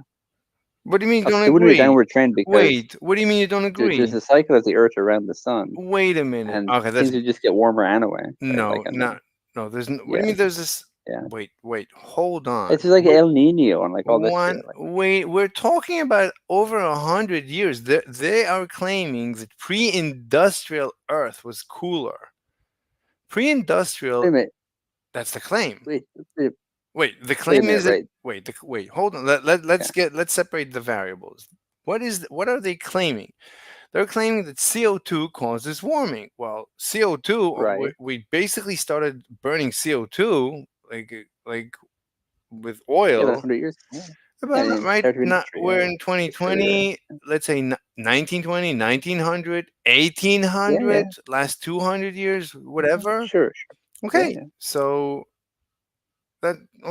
so look, when you look, I mean, I don't even know what their claim is. When did CO2 supposedly start rising? Like humans have been. When we started producing more CO2, like I mean, if we're digging coal out of the ground and then we burn it, like obviously there's going to be more CO2. Not necessarily. Humans started burning wood 10,000 years ago. No, because the wood is taken from the atmosphere. Right? The wood is taking the carbon from the atmosphere to grow. Right, that's how trees grow through photosynthesis. Right, so like that's just the same cycle, right? Like I mean, there's no adding to the thing. But if you dig under the ground, you take the carbon from underneath the ground that's not in the atmosphere, and then you put it into the atmosphere. But that's different. That's a good point. Let me just see. Sean G. Oh, now Sean G is inviting me. It's open, but just BSing. What am I gonna do with BSing? What do you want? I mean, what am I gonna do with BSing? Let me see. Wait, it's quiet. No one's talking. Why is it quiet?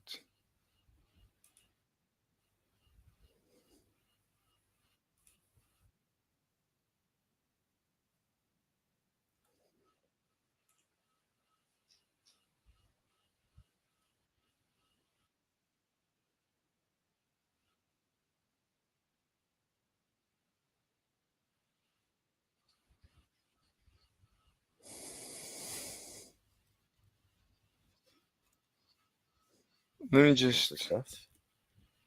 Oh, so Mr. Slade said he wanted to come on, but he wants it to be like a interview or me pressing his positions. But I'm not really giving a F about his ether crap anymore. I've heard it. Doesn't make any sense. He says he's not discounting general relativity, but at the same breath, discounting general relativity. So I think that position is pretty well understood already. I'm listening to what Sean G is saying. Let me hop on. They want to talk to me, so let me hop on. Okay, I just didn't know if it was like the general ether crap or if he had like a sparkly. No, he's not coming. Oh well, let me give you a premise of let me try and join. Let me try and join their server because it's quantum good. Mechanics or quantum physics. Yeah, he's talking about me now. 3 months ago. So he has now decided. I'll text you if I come back. I'll text you and we can continue the conversation if you want. Correctly, while at the same time saying that he It's what? completely agrees with general relativity and special relativity. Wait, I can't hear because there's noise. Wait, what did you say? It's fair? Oh, okay. All right, see you later. Okay, see you later. Bye-bye. Okay, let me get on this panel. Let's see how it goes. Clickety click. What's going on? Let's click again. Open link in new tab. Let's share this tab. But I want my channel. I want to pop my channel. Your channel. Copy that. So that's me channel. YouTube, Mr. Slave 41. Enter. There he is. There he is. Yeah. Hey. What's up, sir? How you doing? Hey, terrific. I heard you talking about me, so here I am. Yes. I knew it spawned. Yeah, I'm just kidding. Yeah, we were talking about your idea. I didn't really want to do it because we kind of talked about it before, but I got pulled in, and now I'm interested in the conversation again. Okay. Some people haven't heard it. I'm not really sure how many, but basically, you are a Glober bringing back Ether. You could say basically. I don't know if I would say exactly that, but we can start from that, sure.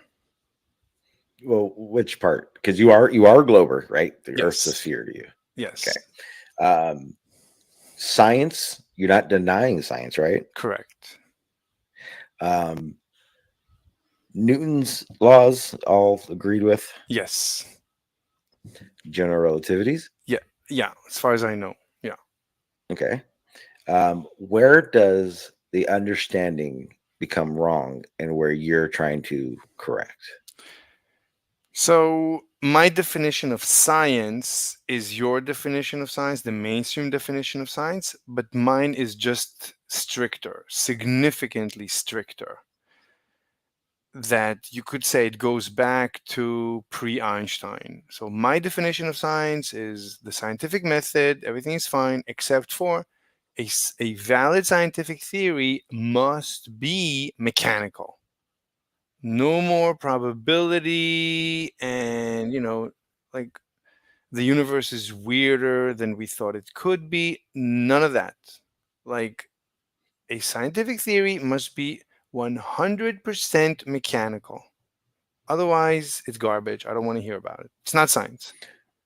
But then where does the predicting power happen? Yeah, that's fine. That's part of the scientific method. That's a good theory should predict. Doesn't have to, by the way, because it might not, but it should make a prediction, and then you should test the prediction, and so on. So I don't have a problem with the scientific method.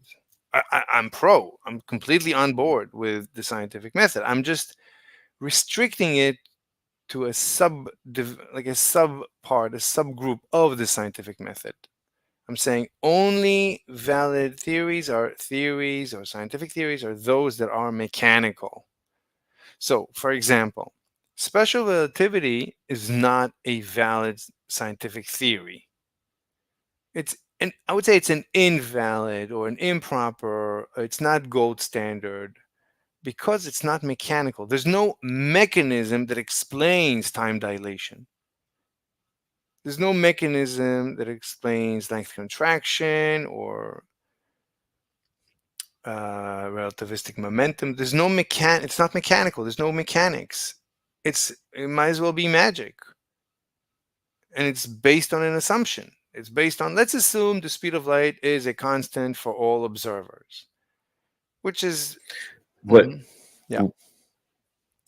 What would you consider a prediction? Exactly what you would consider a prediction. I don't have a disagreement with the scientific method. I'm just restricting the scientific method. I'm not allowing what you allow. Like mainstream science allows a scientific theory to be non-mechanical, like special and general relativity. By the way, quantum mechanics is a mechanical theory. That's why it's called quantum mechanics. So would the issue be you don't like the explanation of it, because the explanation is the description of the mechanic world that you want? Well, special relativity is not an explanatory theory. It's a descriptive theory. Also, Newtonian gravity is not explanatory. It is descriptive. So Newtonian gravity is Okay. not a theory. There's no Newton's theory. Yeah, I didn't. So It's laws. I would say it's not a perfect scientific theory. So Newton said, There's no such thing. What do you mean? There's no such thing as what? I don't think there's ever been. I don't think there's I think there's no such thing as a perfect theory. Fine. Just in the sense of what the terminology of it. Fine. I'm not saying there has to be, but it's imperfect that there's no a good scientific theory should contain an explanation. Like Newton never explained how gravity works. He just Newton never explained how gravity works. There's a letter that Newton wrote. I don't. Yeah. No. Well, you tell me. Why does the apple fall to the ground? What causes? Okay. Right? There's no explanation. Yeah. No. Newton just noticed that the apple falls, and he noticed that the moon basically falls, and he said these two phenomenon are the same. It is a scientific theory. He theorized a bunch of things. That's nice, but he never gave a mechanical reason, a cause and effect by which gravity works. Well, okay. I'm kind of going to fast track because I've had this conversation, but I need to ask you this then. Yeah. What is a creation? What creates? What is the cause of ether? I don't know. Wouldn't that put your stance in the same stances that you're trying to explain away that Newton did? No. So a good scientific because a good scientific theory or perfect scientific theory doesn't need to explain the entire universe completely. It just needs to peel the layer or the one layer of the unknown proverbial onion. As long as it peels one layer of the unknown scientific onion, that's already a good scientific theory and might be deserving of a Nobel Prize and stuff like that. That's what we consider gold standard. Just peel a layer. You don't have to peel two layers or all the layers. Well, what do you do after you peeled the first layer? Somebody will come and do more research, and just like today we're peering into the quantum, like what is the quantum universe. Like before they barely knew that there's atoms, and before they barely knew, like every generation we know more, we peer deeper and deeper. It could be that the next generation will figure out the makeup of the ether and they'll discover another layer under the ether. I don't know. So okay, so then where does I'm confused because the structure that you laid out for why Newton can't have theories, the structure that you laid out for why gravity without a cause can't be a theory. You haven't laid out. You're just laid out the same path for why you think ether is correct. Because for me, there's no evidence, no tangible evidence of an ether. I think you would agree with that. No, I disagree, but it's a different topic.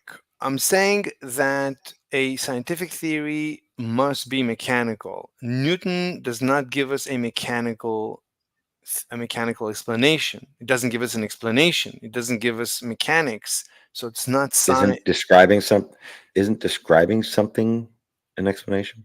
No. If I described you, but that's just my definition of science, my definition of a theory. So I define a proper scientific theory to be a mechanical explanation, a causal mechanical explanation of a phenomenon.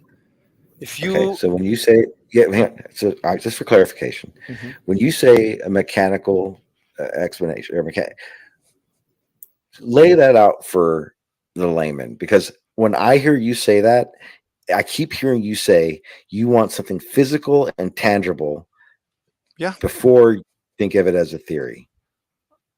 Yeah.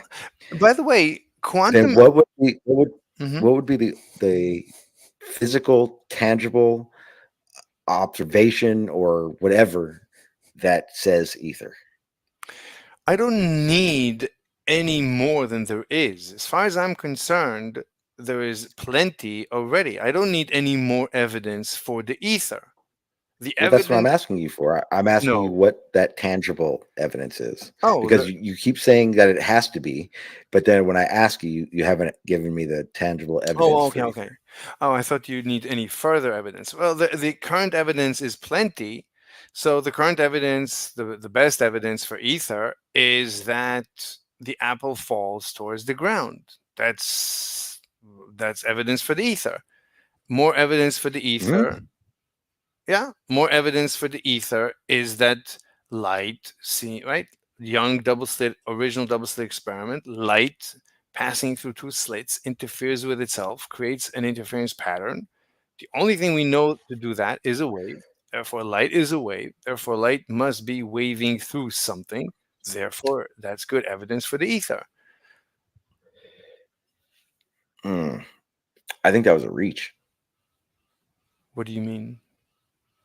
I think so when I do this, because I've heard this conversation with other people, and for me, gravity is very basic, very Newtonian as it is. When you say this needs this, Mm-hmm. and then when that same this means this is required of yours, Mm-hmm. you're giving me an explanation that takes me away from the answer. So I'll make it. It's very clear. Mm-hmm. I don't know the cause of gravity. I know Newton described what he observed, this phenomena that which he coined gravity. Mm-hmm. I know that Einstein explains how said effect happens in space between other objects. He just described between other objects. Einstein is just an extension of Newton. There's no explanation. It's just this. No, it's different. No, it's further. There's no cause. It'd be like Einstein. It'd be like me going. No, you're right. You're right. No, you're right. I never contributed a cause to either one of them, but at the same token, and I am in full agreement with what we've gotten to so far about Newton and Einstein and their laws and theories that they all came up with. Then my question was, what is the cause of ether?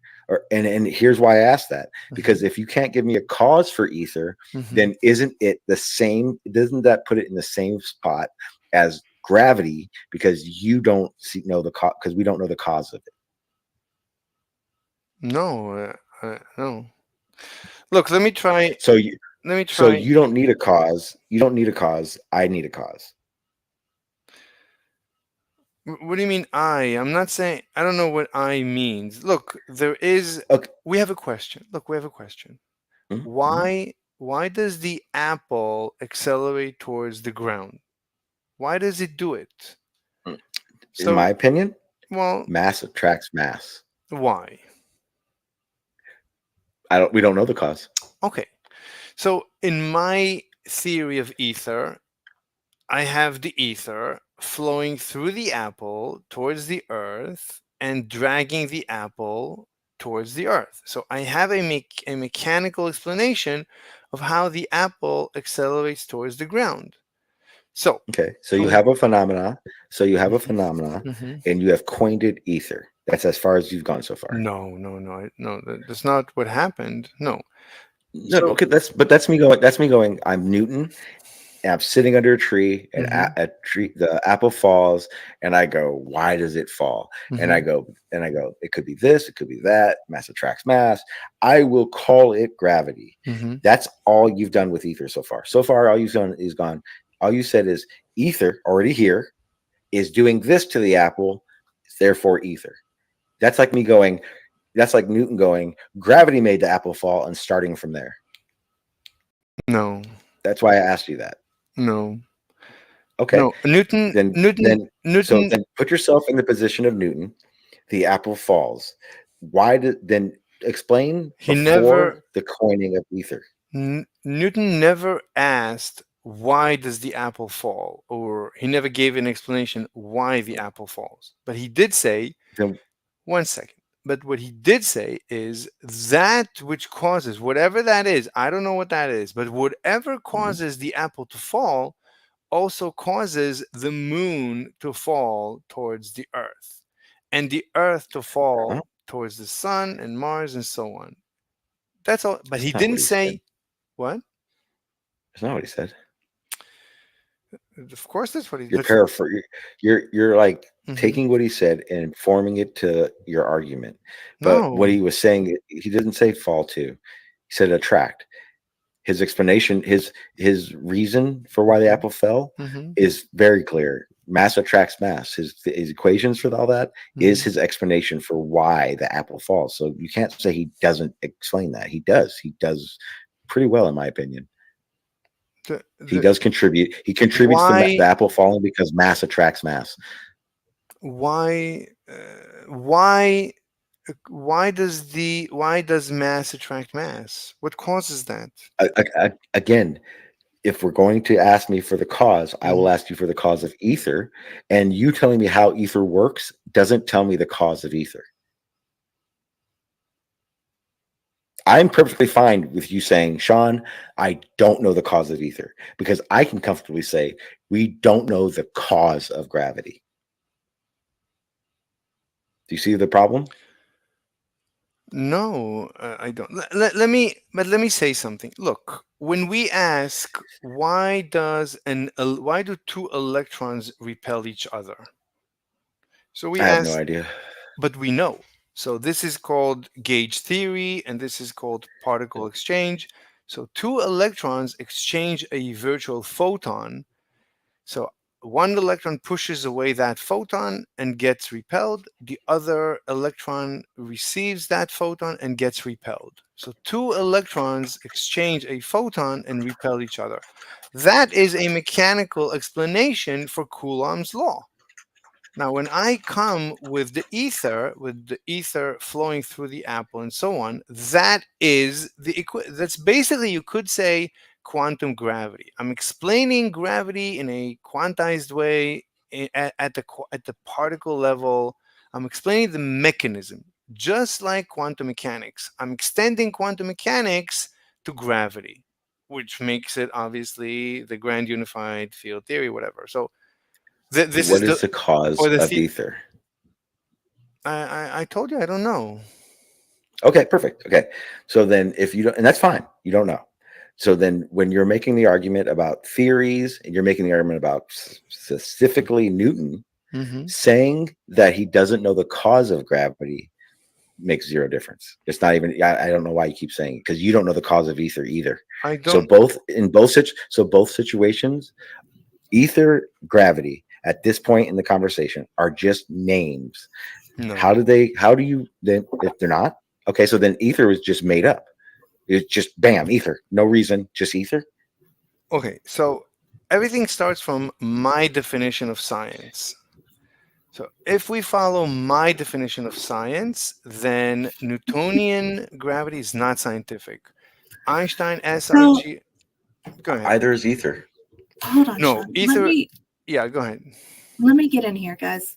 So if we follow your definition of science, Mhm. and your definition of science dictates that we have to have a mechanical observance, something that is backed by mechanics, in Mhm. order to confirm something. No, Newton has, we have experiments, we have physics experiments that are mechanical in nature that show the phenomena that Newton is describing. What experiments, what models do you have to prove that ether is existing? The apple falling is the experiment that proves ether. Yes, and But that is a mechanical phenomena, is it not? It's not, of course. Every phenomenon that is observed is mechanical, but I'm talking about the theory that explains. We have mathematical data to back up why and how that aligns with Newton's laws. It aligns with the formulas that he has. Yeah, whatever we have, we don't have a mechanical. We can confirm it. Yeah, but through data. Yeah, but I'm talking about the explanation. Why does the apple accelerate to the ground? So by my Why hang on. Mhm. Why are you when we talk about Newton, why do you keep referring to because he doesn't know the cause of gravity? Well, he didn't offer an explanation to gravity, so he Okay, doesn't but have you have Again, not offered no, an no. explanation to Aether. Exactly. Right. That's the main point, because you keep starting off with how Newton didn't do this. It doesn't have this. And then because of that, I go, well, show me these things in the ether side. And then you go on to this diatribe of something away from the question Mhm. when it's very clear what mechanical observation, anything for science, your definition of science, yours Mhm. where does ether run along these strict guidelines that you have for science? Because if anything, Mhm. your guides for science means we wouldn't know much of anything, and ether gravity wouldn't be a thing because causes are not understood at all under your guides of science. Look, so my definition of science is that proper science reveals one layer of the unknown. If it does that, we're good to go. That's a proper And scientific. you're basing this idea off of what? No, this is my definition. This is just a Yes. proclamation. How did you gather the information to form this definition? No, I woke up, I went to sleep one night and I decided from tomorrow morning I'm redefining science. I'm tired of science not being mechanical. Enough of that. I don't like it. I'm going to redefine science and see where that takes me. My intuition was So if I say that for Newton, the apple falling Mhm. was that mechanical aspect of it for gravity, would you disagree with what I just said? Yeah, I mean, we're talking. Okay. Hang on.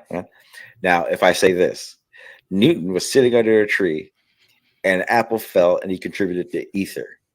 Does What? it fall under the same bracket of what I just said? If he had said ether, would that have been okay? No, you have to explain. Okay. Go ahead. Perfect. You have to explain. Perfect. So between Newton's equations, Mhm. mass attract mass, all these things, you don't consider those explanations. No. I mean, it's a description, and it's a little bit of an explanation because Okay, so it is an explanation. Okay, hang on. It is an explanation. Now, can you show me an explanation that stands true, right? Because you can do these tests yourself for ether. you're not letting me finish sentences. It's going to make a very Okay. difficult conversation. I apologize. Go ahead. So, look, you can say that Newton gave us a little bit of an explanation because he said whatever causes the apple, he did talk about the cause. He said, I don't know what causes the apple to fall, but whatever it is that causes the apple to fall is causing the moon to fall or the moon to be attracted to the earth. You can formulate it whichever way you want. I don't see the difference. So he unified the heavens with the earth, which is, it's a good step. He revealed a little bit of the unknown. So we have to give him obviously tremendous credit for that. But for me, it's not fully scientific because he didn't give us the mechanics of what is causing gravity. Unlike quantum mechanics, that we know electrons repel each other, and we know there's boson interaction, there's particle, there's whatever, we know the mechanics by which photons, by which electrons repel, attract, protons repel, and so on. We have a good gauge theory, which makes it quantum mechanics. I'm happy with that. I'm perfectly happy with that. That's perfectly scientific. But gravity, you could say that all I'm offering is quantum gravity. It happens to be that quantum gravity, the answer is we have to introduce a new field, this new fluid, which is the ether, which is very similar to the ancient ether. It's also very different. So that's why I was very reluctant to call it ether. But at the end, I relented and I called it ether. But it's just quantum gravity. I'm just explaining gravity mechanically, which is quantum mechanics. I'm just adding gravity into quantum mechanics. You could say that maybe the particle of the ether, that's the graviton.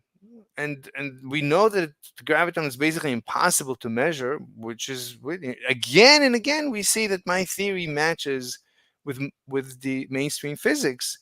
So it could be that the ether particle, that's just the graviton. And everything makes sense. There's no issue. I'm just offering the graviton as the ether particle. There's no reason to get upset.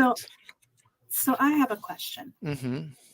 If you're saying that this is all just stuff that we already have in place and you're just wanting to change the wording around. No. Is that not what you're saying? Because that's course how not. it sounds. No, it's not. I mean, I'm saying. You're saying, okay, instead of calling it gravity, let's call it ether. No, and instead of calling it a boson, let's call it this. No. That's what I'm getting from it. No, I'm not. Okay, Mr. Slade, hang on. Mr. Slade, would you say that the way science describes everything is correct? Hold on, let me just reply to her. I mean, she asked me a question. You're not letting me respond. You're asking me more questions. It's just gonna make it's gonna make my position really weird because you're not letting me defend it. Anyway, that is valid. That's valid. Right. So look, I agree there is gravity. I'm not changing gravity. I'm saying there is gravity, just like I'm not changing the repulsion between electrons. Quantum mechanics added quantum field theory and gauge theory and particle exchange. It's added, as a layer underneath Coulomb's law. It's added to explain as a mechanical explanation to Coulomb's law. So I'm not changing gravity. I'm not changing Coulomb's law. Quantum mechanics didn't change Coulomb's law. It didn't rename Coulomb's law. It's a layer under Coulomb's law.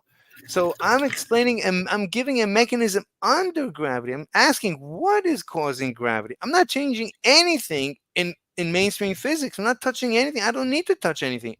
But we do need to add gravity into the elementary table, particle elementary element. What a table! I mean, somebody needs to resolve quantum gravity. So should it be added? But should it be added before understanding?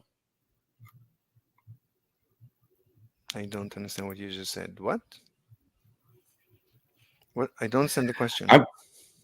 I'm trying to figure out. Okay, so you're saying that everything is right, but they need this. Of course. I mean, there's no. Okay. You look up right now quantum gravity. Tell me how gravity works at the quantum level. I'll be the first one to be happy to accept your. There's no answer. No one has any. There is no quantum gravity theory. Okay. So this is okay.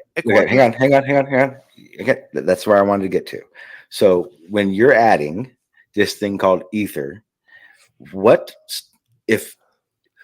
have you used to come up with this besides just I thinks? I don't understand the question. How is it that you figured out there's something beyond space-time on the quantum scale and science hasn't? Where's the issue there? Everything fortunately was streamed live on YouTube. It's all available.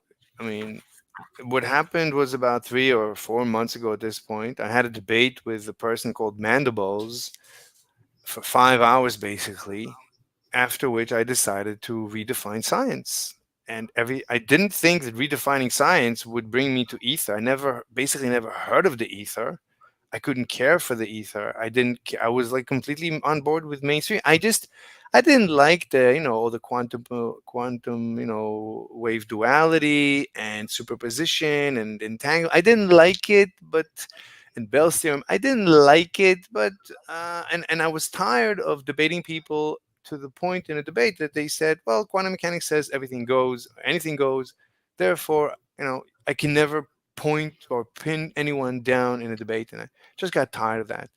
So I just decided one night before I went to bed after that debate, I'm redefining science from tomorrow on. It's going to be 100% mechanical. I'm not joking. I did not expect to come up with a theory of everything, but there we are. Through like a month later, I have a theory of everything. That was not my So, intention. so I'm gonna get this straight. A month of YouTube research, you've come up with a theory of everything. Yeah, you can see the evolution. You can see exactly how it happened. You can see the titles of the videos. Like, it used to be debates about general topics, basically never about physics. Hardly ever I debated physics. I didn't care that much for physics. And it was mostly about philosophy, philosophy of science, philosophy of logic, philosophy of math, philosophy of philosophy. So I wanted to ask you about that, because isn't there something to be said with respect towards traditionalism? Like, you are essentially saying that I am going to remove all the context of previous years and on my own sovereign authority say this science is wrong because I looked at a bunch of YouTube videos for 3 months. That's not what happened. That's not That's what how it happened. sounded. Wait, what back? Okay, so then what science background do you have? I usually don't discuss my personal information. I try to remain anonymous, and I don't think it's a good idea to move to ad hominems. Like, it shouldn't matter. What? That's not an Who's that, ad Adam? hominem. That No. was me paraphrasing exactly what you just said. No, what Sean just said. No, ad hominem. It's not. Yeah, what I said isn't an ad hom. I just asked what background you have, because what you're saying is that the things that it takes decades to understand and learn, and this is to come up with something. I don't that understand. you've done in months. So when I ask you what the background was, it's so I have an understanding that, one, the basics is understood. Two, that the extremely difficult things to understand, you understand, because you've now you're putting things in brackets of, I saw this is wrong and I fixed it. And it does take a background to do that. I'm sorry. You can't come up with a theory of everything with only a few months of YouTube experience or documents or looking into it. So that's why I asked that question, because if you had a background in physics prior to, it would make more sense to what you're saying. Well, I'm a free person. I'll do whatever I feel like it. No one's going to stop me. And here I am.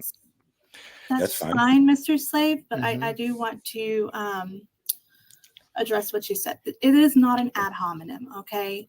If we are asking people who are experts in their fields to give their expertise, we expect them to have some form of credibility. That is just common sense. So if you are going to make a claim, I need to know why you are credible. No, you don't. Yes, I do. Well, otherwise, how can I take your claim at face value? But I'm not arguing. This is called the ad hominem. It's not an ad hoc. Stop saying that. Let me it's just not at all. Let me finish a sentence. So an ad hominem is a personal attack, is it not? No, it's not. No. That's a personal attack. I'm not talking about that. No, there's an ad hominem logical fallacy. The ad hominem logical fallacy would be, my argument is correct because I'm saying it, or because of this person said it, or this argument. Hold on. This argument is incorrect because this person said it. I'm referring to a person. So an argument, whether it's true or false, should not be based on whoever said it. This is called ad hominem, referencing the person. The person saying the argument has exactly 0.0 to do with the argument. So I'm presenting an argument. It has nothing to do with who I am or anything about me. So you either you like it or you don't like it.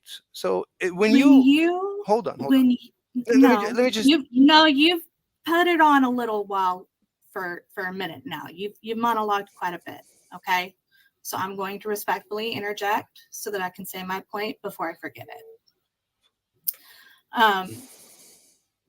Firstly, an ad hominem is a rhetorical strategy where someone attacks a person making the argument. I did not attack you. I asked what your credibility was. Right. So I answered. And hang on. And that fallacy. No, the fallacy you just thought of. No, and the fallacy you just is just a tactic of doing what she just described.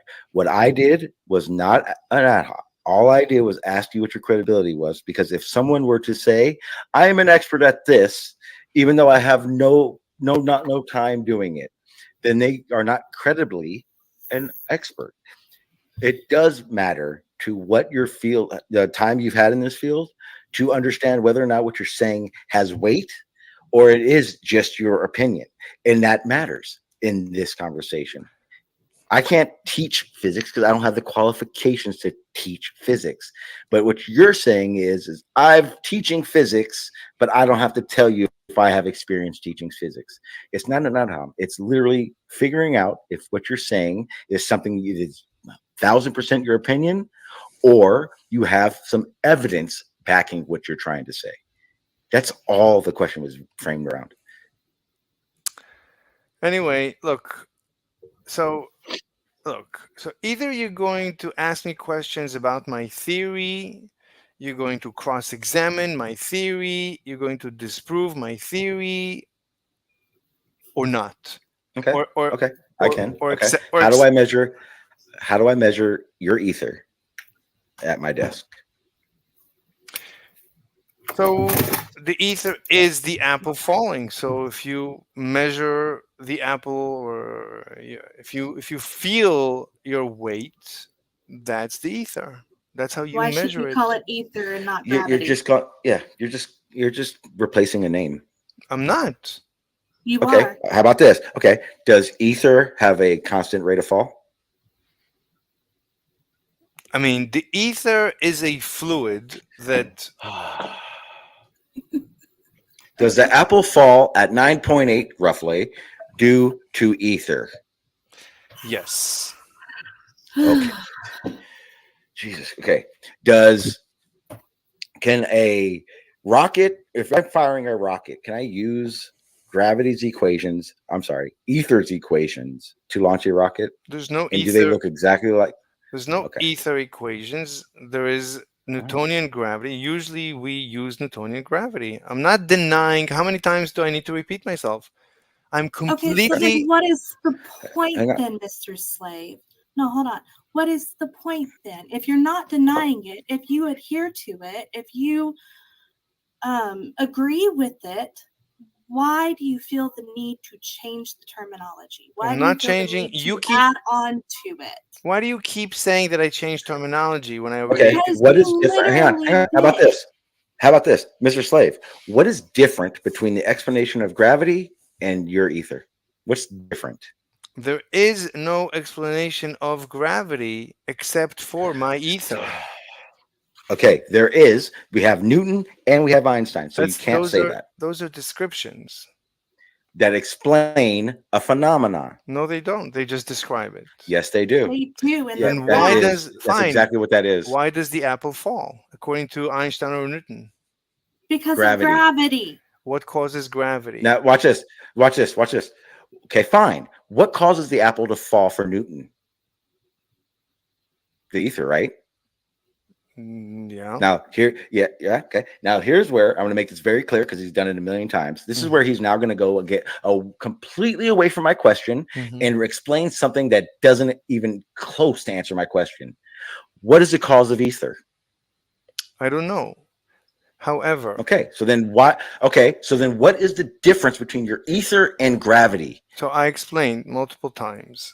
We're going by. Hold on. Look, you don't look. I don't want you to get upset. Honestly, we're not here to. I'm not upset at all. Okay. So look. I'm just trying to figure out what your point is. That's fine. So look, we're having this discussion with a premise. We're following my definition of science. So this discussion. Yeah. Look. So I don't know what to tell you. I honestly don't know what to tell you. Like within my definition of science, we're completely conformal to my definition. We're conformal to all of mainstream science. Plus, we're adding a theory of everything. I don't see the issue.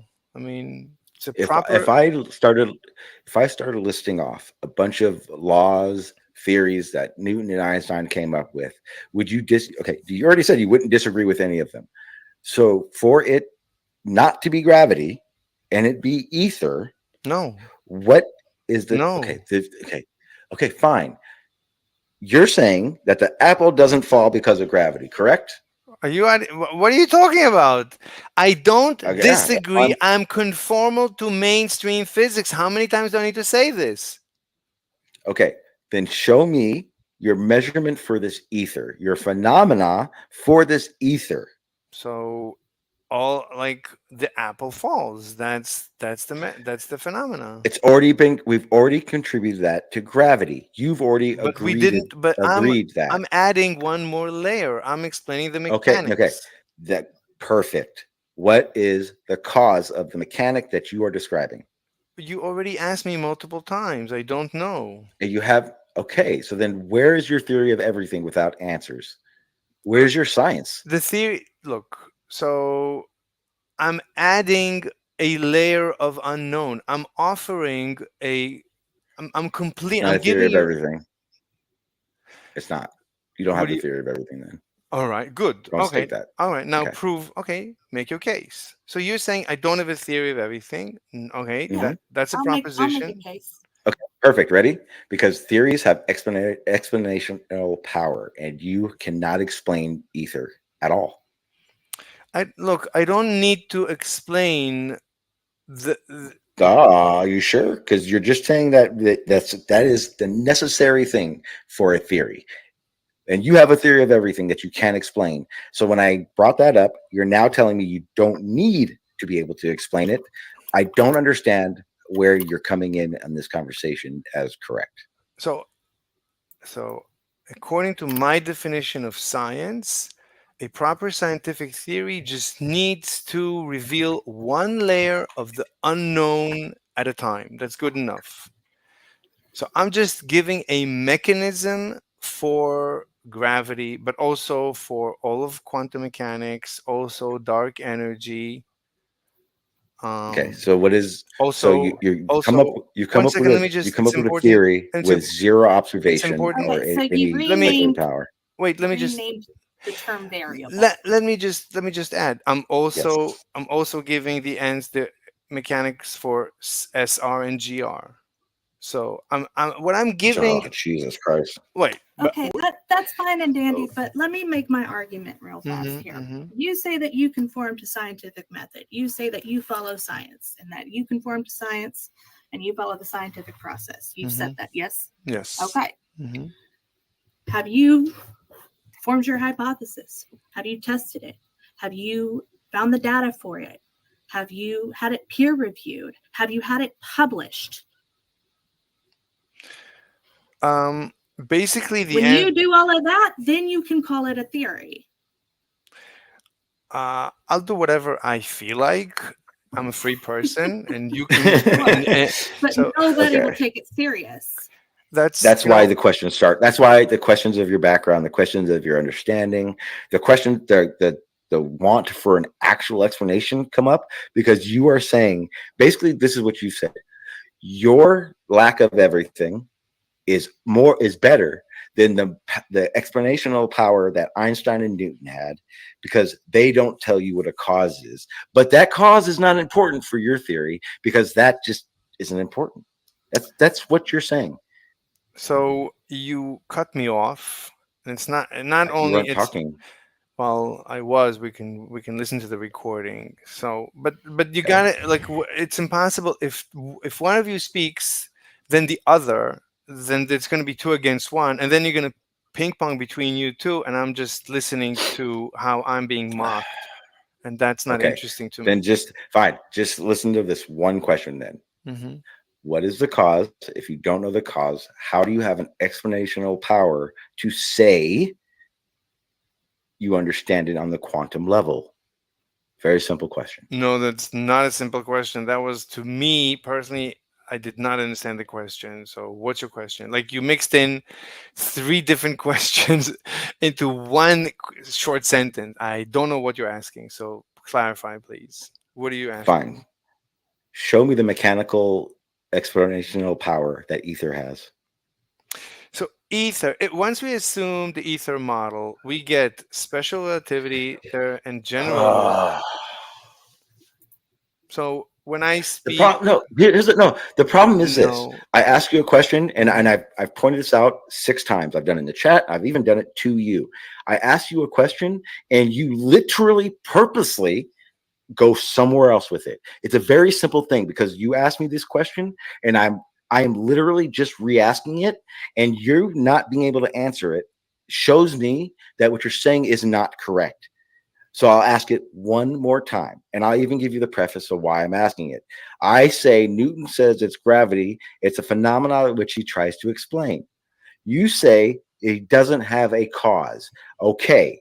Then you say the apple drops because of ether. I asked you for the cause of ether, and then you tell me it's not important. How is that possible? I get because of my definition of science. Okay, so your definition of the science is my way, your way wrong. That's your definition of it. Look, it's my definition of science. I like it. If you like it, you can take it, or if you don't like it, you can leave it. It's up to you. Hang on, Tex. So then you hang on. So then you completely understand that why when you have this argument, you have no leg to stand on. You understand that why you get so much pushback is because you have no explanational power to what you're saying. You understand that's not science. You've said it. Your definition of science has an explanation. Your theory has no explanation. You're not even going under your guides of science. You're not asking a question. I'm not sure. No. I didn't. Right there, I was just telling you that your guides of science, you're not even adhering to. I'm I completely. do have a question though. Wait, no. One at a time. Look. So the answer is I'm completely compliant with my definition of science. You're welcome to show me where I'm. You're not. Fine, okay. Show me. Does in your definition of science, forget the whole thing, does explanation matter? What do you mean? Yeah, of course. That is okay. Perfect. Wait, hold on. Okay. Hold on. That is okay. Perfect. Hold on. Can you explain? Wait. Then explain to me the cause of ether, because you need that explanatory power, right? No. That's the reason Newton and them don't say enough. Because they can't explain the cause. But I said, what's the cause? I said a perfectly legitimate scientific theory only needs to reveal one layer of the unknown at a time. Okay, then explain to me the first layer without the description of gravity. I don't understand the question. What? Okay. Explain your ether without the descriptive power of gravity. Don't use 9.8. Don't use the things Einstein and Newton contribute and call gravity to explain your ether. And if you do, there should be something more. Otherwise, you're just calling ether, you're just calling gravity ether. No, look, it's very similar to how two electrons repel each other through the Coulomb force. Are you familiar with that? Completely diverting from what I am saying. Again, why doesn't yours have a cause and mine does? Why does yours not need a cause but mine does? One second. No. Why does yours not need a cause but mine does? Sean, come on. Let me say something. Look. This is analogous, Sean. Look, if you're we're here to basically make each other happy. Like if you're not comfortable, if I'm not making you happy. No, that's deflecting. Stop. Full stop. We're not doing that. Make an argument or quit with the meta. No, I will not quit with the meta. No, you're welcome to kick me off your show. No, I'm not going to kick you up. I'm going to let you know now. Again, this double standards you got going, man. You do it with science. You're doing it with the ad hom thing. I'm doing quote marks, so people know. And now you're doing it with this part. If you're going to have a conversation, a good faith conversation, you have to accept questions and comments from the other side, just same way as we have. The difference is that I'm hearing what you're saying and I'm asking questions specifically about what you're calling a theory, and you're not liking it. And I get that. Fine. I understand it. Trust me, it happens to me all the time. But you're not going to sit here and make it seem like we're attacking. You're not going to sit here and make it seem like we're doing something besides just trying to figure out what you're saying. That's all this is.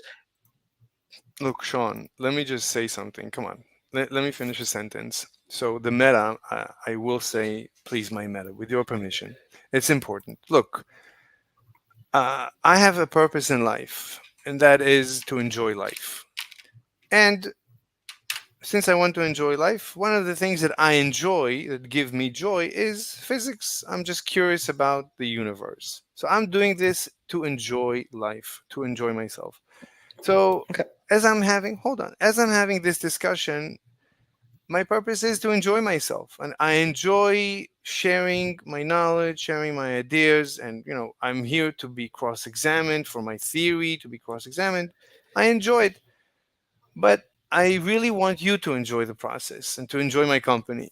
I feel that you're not enjoying my company, so I'm just saying that look, I feel that I can hear you and you're upset. That's what I feel.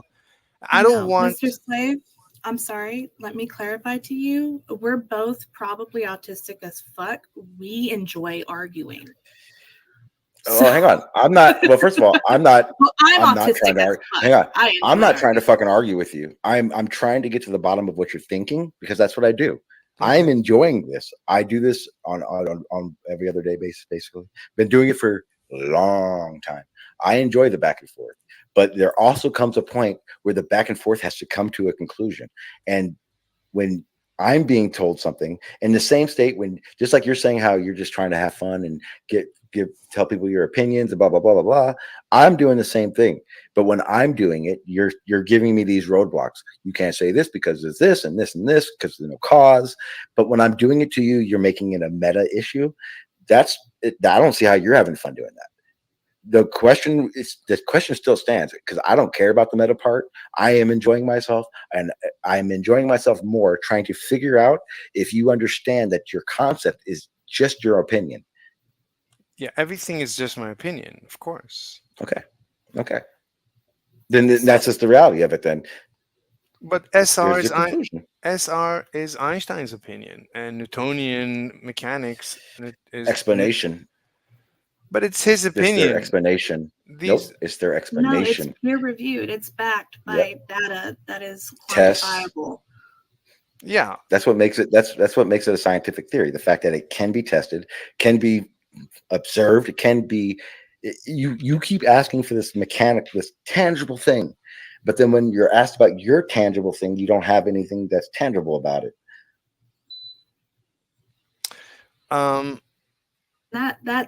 That's what brings me to my question, right?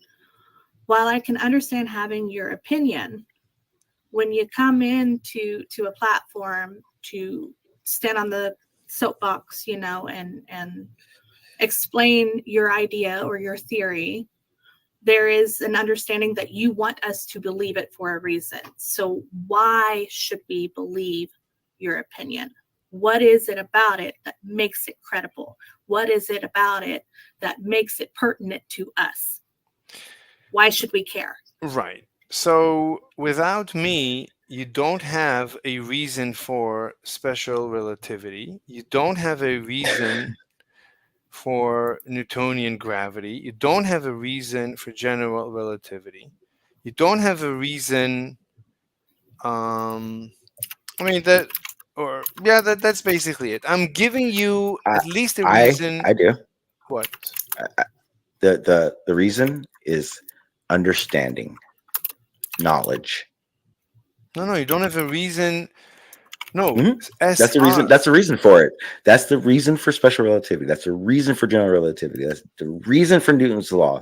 That is the reason for science, knowledge and understanding. That is it. No, it's not what I'm saying. What I'm saying is you don't have a reason for SR. SR, special relativity, postulates a constant speed of light observed for in all frames of reference. That there's no reason for that. That's just a postulate. It's just an assumption. Just understanding of a theory. No. SR doesn't. No, hold on. SR doesn't have a mechanical reason. There's no mechanics why time dilates. Einstein never explained why time dilates, except for. I thought it was the fabric of space. I don't know what that means. Isn't that? space-time. No. There's no Warping of space-time. But that's not. That's not a mechanical explanation for why a clock ticks slower. Why does the clock? Why do I look at you moving and I see your clock ticking slower? Why does that happen? There's no Einstein doesn't Because of give. the warping of space-time. I don't know what that means. Literally. I don't know what that means. Okay. You not knowing what something means, doesn't mean it's not a thing, or doesn't mean it's not. To me, well, to you, you're right. Yeah. You're right. What you are doing is a form of science, trying to understand and knowledge. But the thing is what you don't know doesn't make everything different. Look, I'm trying to understand the universe. So I don't understand when Einstein says it's because space-time is curved. I don't know what that means. But my explanation is mechanical. It's because of the flow of ether through the clock that makes it tick slower. Oh, that's fantastic. Okay. Now, what is the cause of that? What is the phenomenon in which we can measure this ether? I already answered this question many times. So SR basically, look, SR assumes the speed of light is a constant. So to me, the only reason to assume the speed of light is a constant is if we go with the ether model. If you assume ether, immediately you get the constant speed of light relative to all observers. Now it's okay. So what you're saying is your ether is 100,000% assumption. I don't understand what that means. What do you mean? You are assuming a thing. Yeah. Assuming without evidence. Yeah. What do you mean? Well, I'm postulating ether. Yeah. Okay. Now, what do you have to back the postulation? No, Einstein didn't have anything to back his. I'm asking. Let me finish. No, here's the best part, though. Here's the thing. But let me finish. There are many things that can be tested and experimented to back what these people say. That's why I asked you the question. What do you have to back what you're saying? Wait, I don't have to. Let me finish. So Einstein. Wait, hold. Let me talk. So Einstein postulated the speed of light is a constant. Period. So I'm postulating ether. Period. That's where his paper begins. That's okay. My now. Mm-hmm. Okay. Now, what was your first test?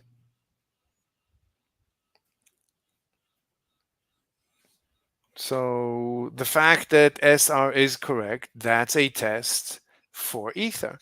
The fact that the apple falls. Wait. Where does SR ever state that the ether? SR assumes that the speed of light is a constant for all observers. Okay, and then you've decided to add ether to that because special relativity doesn't. No, I didn't decide. I just I decided. Does special relativity talk about ether? Wait, you're not letting me finish sentences. That's not nice. Because you're not answering. Because you're not. Every time I ask a question, you're not answering it. You're going around it. So I have a question for when you make those comments. You can't do that. Come on. I'm trying to be short and concise, and I'm trying, if you're going to keep cutting me off, so why am I here? So you might as well just continue talking about me and laugh and whatever. Would you, okay. Would you like to lecture or would you like to back and forth? Of course I want to back and forth, but okay, perfect. Go on. I'll grant you that. Fine. As long as okay, go on. I'll try. It's literally just me asking how to verify what you're saying. That's all I'm doing. All right, go on. Okay, how do you verify it? Well, there's one experiment that might work only because of ether, and that is the vertical particle accelerator, looking for the 11 kilometers a second waterfall of ether into the earth. So there might be what? You're contributing ether again, and I don't. How did you get to there? Because your problem with Newton and it was he just gave it gravity without a cause. You're doing the same with ether. You're just saying ether's here. So yeah, I mean, but that's fine. I mean, I'm allowing that according to my my definition of science, that's allowed. I'm allowed to postulate. That's not even according to my definition of science. I mean, Einstein did it. Einstein postulated the constant speed of light. He just presented a postulate and went on from there. Has it been tested? Has it been tested? Yes. It's a postulate? Yeah, his postulate, the one you keep referring to before there was time to test. Has it been tested net currently? I mean, what do you mean? Has it been tested? I don't understand what you mean. Is light constant? Can we test it? You tell me. I mean, he postulated it. Yes. What do you mean? Yes. It's been tested. Okay. Show me. What do you mean? He postulated that light was a constant. No, constant for all observers. Upon that, Mm-hmm. it has been tested and shown to be correct. I think it was shown to be correct, which is why he postulated it. No, it's the other way around. Again, a postulation would be something without the test. It'd be a prediction. Let me ask you, what changed since Einstein? Did you say since then it's been a lot? Like, okay, one thing. Technology. No. Technology. No, give me. You said since then it's been tested and whatever, verified. So show me. Pull up that.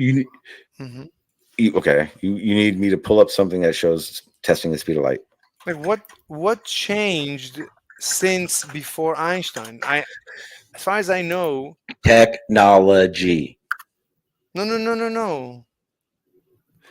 No, what you're saying since then it's been verified and tested. Like, how is it different than before? It's like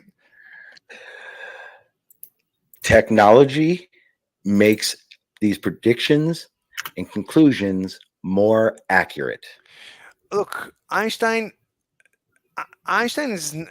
he postulated it, but the point is he didn't prove it. He didn't derive it from first principles. There's no derivation of this thing, which is countering, Is there? Okay, I'll help you out a little bit. Okay, Einstein postulates light's a constant. Mm-hmm. Joe Schmo, Mr. Slave, Mm-hmm. reads this in a publication. Mm-hmm. Mr. Slave goes, I don't believe it. I'm going to test it. You go and test it. You go, oh shit, he was right. In whatever medium, it is a constant. Mm-hmm. And a vacuum, it doesn't slow or speed up. It is a constant. Mm-hmm. That is testing the hypothesis. But it's not. He didn't present a hypothesis. He presented a postulate. He said, "Let's just assume it." No, he didn't.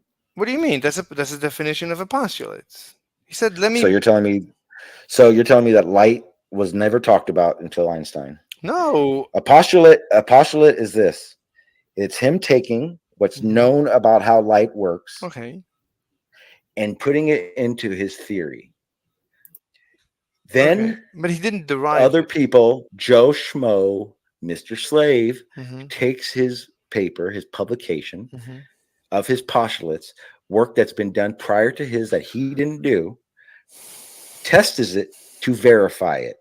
That has been done. But it was never derived. He never derived why the speed of light. What's the mechanics? Why Again. Mm-hmm. The explanation Newton has, the explanation Einstein has, the explanation Einstein has for light. All these things have been tested, and none of them. And hang on. And none of them were ever claiming to have the cause. Yeah, I have the reason I keep saying no, you don't. I know you don't. I wrote a paper. Okay, perfect. Please post the paper, because one thing I keep asking you for that you keep avoiding and not having an answer for is, what is the cause of ether? Because every time I've said anything about gravity, you keep bringing it back to what's the cause of gravity. So I'm going to ask this question: does your paper have the cause of ether? No. Then you don't have it either. No, we weren't discussed the cause of ether when I said I have a paper. I know you said you had a paper because I don't have a cause, because these guys don't have a cause for gravity. They don't have a cause for light. Yeah. So I'm asking, so I'm turning it now to you. What is your cause that makes your explanation, your opinion correct? So I'm assuming ether. I'm postulating ether. And from this postulate, immediately I derive that the speed of light must be a constant for all observers. No. Why? Hang on. That has already been verified. Why are you acting as if you just discovered that? I prove from the ether assumption that the speed of light is a constant. No one has done this before. Constant. It was a constant before your ether. There was no proof. I have the mechanism. Okay, so now you're telling me that they didn't test if light was constant in a vacuum they didn't before you. No, they didn't. Einstein, no one ever provided the reason. No one derived. You don't have your reason. Okay, you're saying that everything that happens is because of ether. What is your cause of ether? What is your reason of ether? Why do you keep going to that? You basically you're changing because you're discrediting all these other things because there's no cause of it. So I'm asking you, what is your cause, so I can decide whether or not the way you discredit why they call it gravity is. I'm trying to figure out if it's the same reason why I'm going to discredit your ether, and then figure out from there why you're not discrediting your ether, because the lines that you set, you're willing to step over your lines to make your theory, but the actual testable theories you're saying can't be gone past because there's no cause. That's why I keep bringing up a cause, because your step has to have a cause to make my step wrong at this point. Look, we're assuming my definition of science. Otherwise, there's no point in this conversation. So in my definition, at this point, I'm using your definition of science. Okay. So by my definition of science, I am not obliged to give the ultimate cause of everything. I'm just obliged to give a single cause to explain a single phenomenon. That is a legitimate scientific theory, according to my definition. Okay. Then under your definition, gravity is a single cause for why the apple falls. Now, beyond what is the cause of gravity isn't important. I just gave you the reason why the apple fell. Just like you're giving me the reason why ether does everything. Without the cause of it, I'm giving you the cause of the causal effect of gravity. Same thing. I don't know what you just said. I just said the same exactly. I said the same thing you've been saying. Gravity is the causal effect of why the apple fell. The same way you're saying ether is the causal effect of why that apple fell. Look, there's no difference in what I just said between us. Look. So I noticed that an apple falls. And I asked around, hey, does anybody know what causes the apple to fall? And gravity, if that's the case. No, that's the question. Play that game, it's gravity. No, the question. No, if that's the case, it's gravity. No. Under your guides. No. Okay. How about this? Mr. Slave, do me a favor. Mm-hmm. Ask yourself the same question to yourself and then answer it. I guarantee you it will be the exact same answer I give. No. You know the question. You're about to ask me the question. Ask yourself the question. Let me talk. But use ether. Let me talk a little bit. Hold on. Look, gravity is just another name for the fact that the apple falls. It's the phenomena.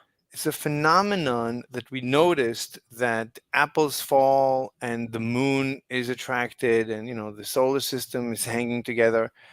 We named 9.8. Yes. Yep. We named that gravity. And I am coming and I'm asking, it's very nice that we have a good description and we unified all of gravity. That's fine. No. Hold on. We haven't unified all of gravity. Don't do that. What do you mean, gravity? Mainstream science has never claimed to have fucking done that. Unified gravity? What the fuck? Like Newton unified the reason why the apple falls. He unified it with the reason why the moon is attracted to the earth. You're using unified wrong. Whatever, it's not. I'm not here to do this. Whatever, use whatever word you want. Like before Newton, no one. I don't think anyone came up with the notion that whatever causes the apple to fall is whatever is causing the celestial bodies to be in orbits. No one. I don't think anyone considered that there's a unification between celestial mechanics and apples falling. So I think this was so. I think this is called Newton's unification. Like he unified celestial mechanics with falling bodies on Earth. So he did that. Unification. It doesn't matter. That's not my argument. It's not important. I understand it's not your argument, but in the sense of a conversation, it's very important. Okay. So then remove the word unification from the conversation. He explained that it's the same equation that explains why celestial mechanics also explains an apple falling. All right, that's all I mean to say, which is nice. I do, obviously this is a tremendous contribution to humanity, but right, I'm giving him every bit of credit possible. I'm not denying any credit, of course, but I'm also saying, well, but what is the cause of this gravity? It's very nice. He gave us gravity. He explained, or he described gravity, and he explained that whatever that gravity of celestial mechanics that explains celestial mechanics, that describes or even explains, has some explanatory power in celestial mechanics, also has falling bodies explanatory powers. Fantastic. So, but he didn't explain what causes gravity. And everybody agrees that we don't have a quantum theory of gravity. Basically, I'm entering the discussion where everybody agrees. Mainstream science agrees there is no quantum gravity. I'm not the first person to ask what is the quantum mechanical explanation of gravity. That I'm not saying anything that is not mainstream. So the question, what is the quantum mechanical explanation of gravity? Give me the quantum mechanical. Why does the electron, right? The apple is composed of electrons and other elementary particles. Each electron is somehow attracted to the Earth, but that you have to give a quantum mechanical explanation. You have to have some gauge theory, some particle exchange. There has to be a quantum mechanical explanation, a particle acceleration to why the electron is attracted to the Earth, or why are two electrons attracted, or why, you have. So everybody is asking this for many years. Give us quantum gravity. So I'm providing quantum gravity. That's all I'm doing. Now, this quantum gravity, the way I see it, also resolves special relativity, general relativity. It fits together. It's a theory of everything, as it should be. That's all. I'm not denying anything. I'm not contradicting any known physics and mainstream physics and science. I'm completely compliant, not because I want to be compliant. It's just that it fits perfectly. The puzzle pieces fit perfectly.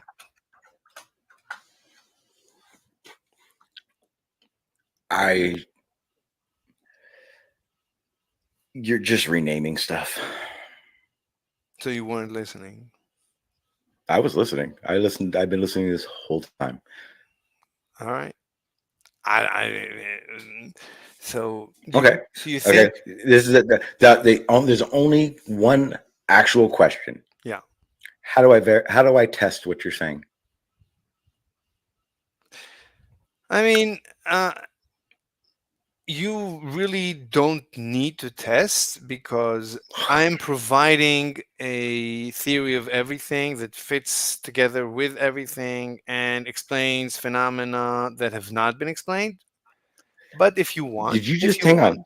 Did you just tell me that you have figured out the theory of everything, and you don't need any way of testing it. You don't need to, because you don't have. How do you know it's right? No, because there's no alternative theory of everything. So as long as there's no competitor, so the only competitor is the best. Oh, okay. Then I got a theory of everything.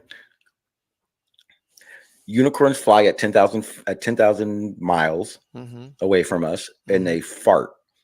Their unicorn fart dust is what makes things fall towards surfaces. When those surfaces interact with that unicorn fart dust, it develops quantum theory. When quantum theory, the mechanics of it, happen, it then forms dark matter. When dark matter forms, it then forms trolloculi. I know it's a very complicated thing, but it's a little bit past what we're saying right now. And now I have a theory of everything that explains more than yours. So I'm sorry, but yours no longer works. But there is something that is important. There are two theories now. How do we test yours? Look, it gives you explanatory powers, and it fits all the current data. It's the only theory of everything. We don't have another theory of everything. I just gave you a theory of everything. Now we got to figure out how we can test. Now we got two. They're testable. Now, how do you test yours? There is another theory. I just told you one. No, I have a theory of everything. Not. You didn't tell me a theory of everything. I don't know. I'll do it again. No, don't do it Ready? again. No, don't do it Why? again. Because why not? Look, we can go through step by. You might have a theory of everything. I might have. It's good. We could go through and ask questions about your theory of everything. Great. It would need to give us a quantum mechanical explanation for gravity. It would have to fit perfectly. Yours doesn't? What do you mean? Yours doesn't. Okay, explain. How do I test it?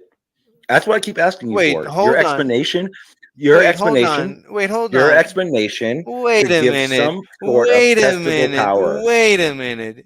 I just told you I have explanatory powers. I can explain. Then do it. No. Let's hear it. Wait, hold on. And then when I want to start explaining, you say, "But what is your proof?" I can tell you what we can go through a discussion about the proof. That's not what was said. No, That's not look, what was you said. keep.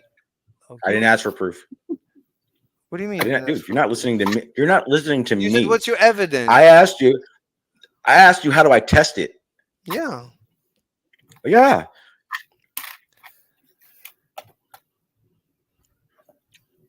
How do I test it? How do I verify it? There's more than one theory. You said there's only one theory of everything, so there's no reason to test it. I gave you a theory of everything. No, you didn't. Right or wrong? It says, look. Yes, I did. Look, Yes, I did. What's your theory of everything? Don't do what you did before. Let me Why? stop you. No, if you look, when I present a theory, I stop and breathe and let you interrupt and ask questions. If you want to present your theory of everything, you gotta you gotta stop when I ask you to stop. Absolutely. Okay, go ahead. What's your theory of everything? How do you explain? How do you explain why Apple falls? How do you explain gravity? What's your quantum mechanics of gravity? What's your quantum gravity theory? Unicorns. Pegasus, actually. I'm sorry. Pegasus has wings. Pegasus flies at 10,000 miles. Hold on. He hold farts. on, that dust touches an object, and that object intrinsically wants to go towards Earth. No, you gotta stop. Look. Go ahead. No. Go ahead. Start over. Start over. Stop when I ask you to stop. Yeah. Okay. Pegasus flies at 10,000 miles above us. Pegasus. Hold on. Hold. 1 second. Okay. So your theory of quantum gravity needs to account for gravitational effects all over the universe. So Pegasus flying over our head has nothing to do with the other side of the universe. So my bad. Every I didn't add this part. Every mass has its own personal unicorn. Okay, go on. Yeah, all matter does. When the Pegasus farts, its fart dust interacts with objects. Our mass. I'm sorry. Interacts One with second. mass. One second. Okay. Yes. So Okay. let's take an electron. So an electron. Yeah, we don't need to. In my theory, electrons aren't important. No, you have no. So theory of I'm completely conformal to quantum mechanics. So if your theory is not conformal to quantum mechanics, then It is. Okay, It is. So let's take an electron. Let's discuss an electron.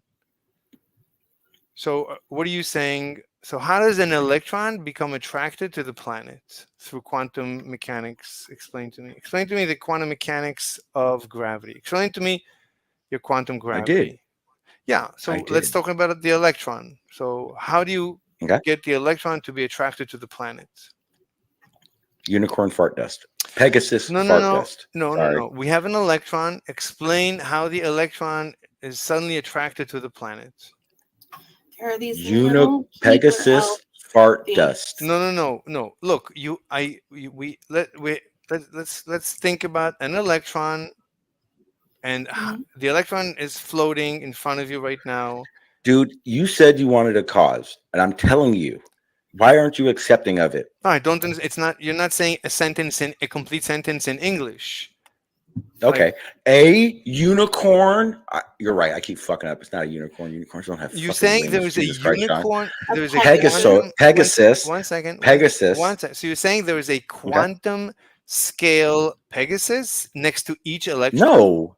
Okay, we're talking about that's each. silly. No. It's smaller than that. One second. So we're talking about each and every electron in the each and every massive particle in the universe has a Pegasus next to it? No, just fart dust. No, you said Pegasus. So you're changing your quantum theory. No, that's like the Pegasus flies the over. fart dust. and The fart dust is Pegasus is the cause of the fart dust. Okay, my theory has a cause. One second. So there is an electron. I still don't understand how you're going to get the electron to be attracted to the planet. Because the fart dust sprinkles out and pulls the electrons towards the Earth. I cannot hear you. Exactly. What? Wait, what? How does the electron get attracted to the planet? Pegasus fart dust attracts him. It's just like quantum gravity. How No. On the small scale. Hold on. I don't understand. So how does the electron become attracted to the planet? I'm not following. What's your explanation? Unicorn fart dust. That's not a sentence Pegasus. in English. Give me a. That is a sentence in English. No, give me. Pegasus. Look, Pegasus is a flying unicorn. Where that's is it English. next to? Is it next fart, to every? Fart is the stuff that comes out of his butt. Is every 1 second? Dust No. is the particulates from it. Answer my question. Stop. So next to every elementary particle, there is a Pegasus. Yeah, wherever you're putting the term aether, that's where the unicorn fart dust. Oh, so you're agreeing with me. You're just replacing ether with the word Pegasus. Yeah. Yes. All right. Yeah, I kind of like how you replaced gravity with the word ether. I never did that. I didn't do that. Yes, you did. Okay, fine. How about What do you this? mean? When Pegasus uses this fart dust and it gets on an apple, the apple drops at 9.8. The apple drops at 9.8. Hold on. When the dust gets wait, you gotta let me stop you. Okay, look, you already conceded to my ether theory. You just did. You just renamed it Pegasus. You renamed every ether particle into Pegasus. All right, then we completely agree on everything. You just renamed ether. I don't care what you call it. Maybe we will call it Pegasus. You just renamed gravity. So I guess we're done. I did not. Gravity Yes, you is. did. We clarified that. I'm glad that we spent this last hour. Just to show that he's making the same point. But that's okay, because Mr. Slave, we're gonna go ahead and end this one out. We're just gonna do loops. It's fun. We can set up an actual one-on-one. We can be serious about it, but I'm letting you know now. You're just replacing the word gravity for ether. You haven't. If you don't have a way to test anything beyond what's already been said, then that is what you're doing. You're just replacing a name. Otherwise, all your evidences for this ether are just quantum gravity. or gravity, whatever you name your topic, whatever you want. You're just replacing things and saying science is correct. Ether is these things. Okay, how do I test that? How do I see the cause? All these things that I've asked you that you haven't been able to answer. The only way I was able to show you this, unfortunately, was explaining that Pegasus farts make things fall. You ended up conceding to my ether theory. If that okay, hang on. No, here's the thing. I will say I conceded, but if I'm saying I conceded, then you are dishonestly saying you don't concede, because all I did purposely was do what you did. Then you're conceding with more words. I don't understand what you're trying to do. No, yep, okay. No. If you want to take that as a concede, then you take that as a concede, because I understand how you take things. I'm not here to get a concession. I'm here to have a good time. I'm here to share my knowledge, to share my ideas, to get cross-examined, to get my ideas cross-examined. You don't like being cross-examined at all. You do not like it at all. You hate that with a passion. That's not nice. You hate it. Don't talk about me. That's not nice. I'm telling you right now. You can play it back on. You can play. Criticism, sir. Hey, you can play the stream back.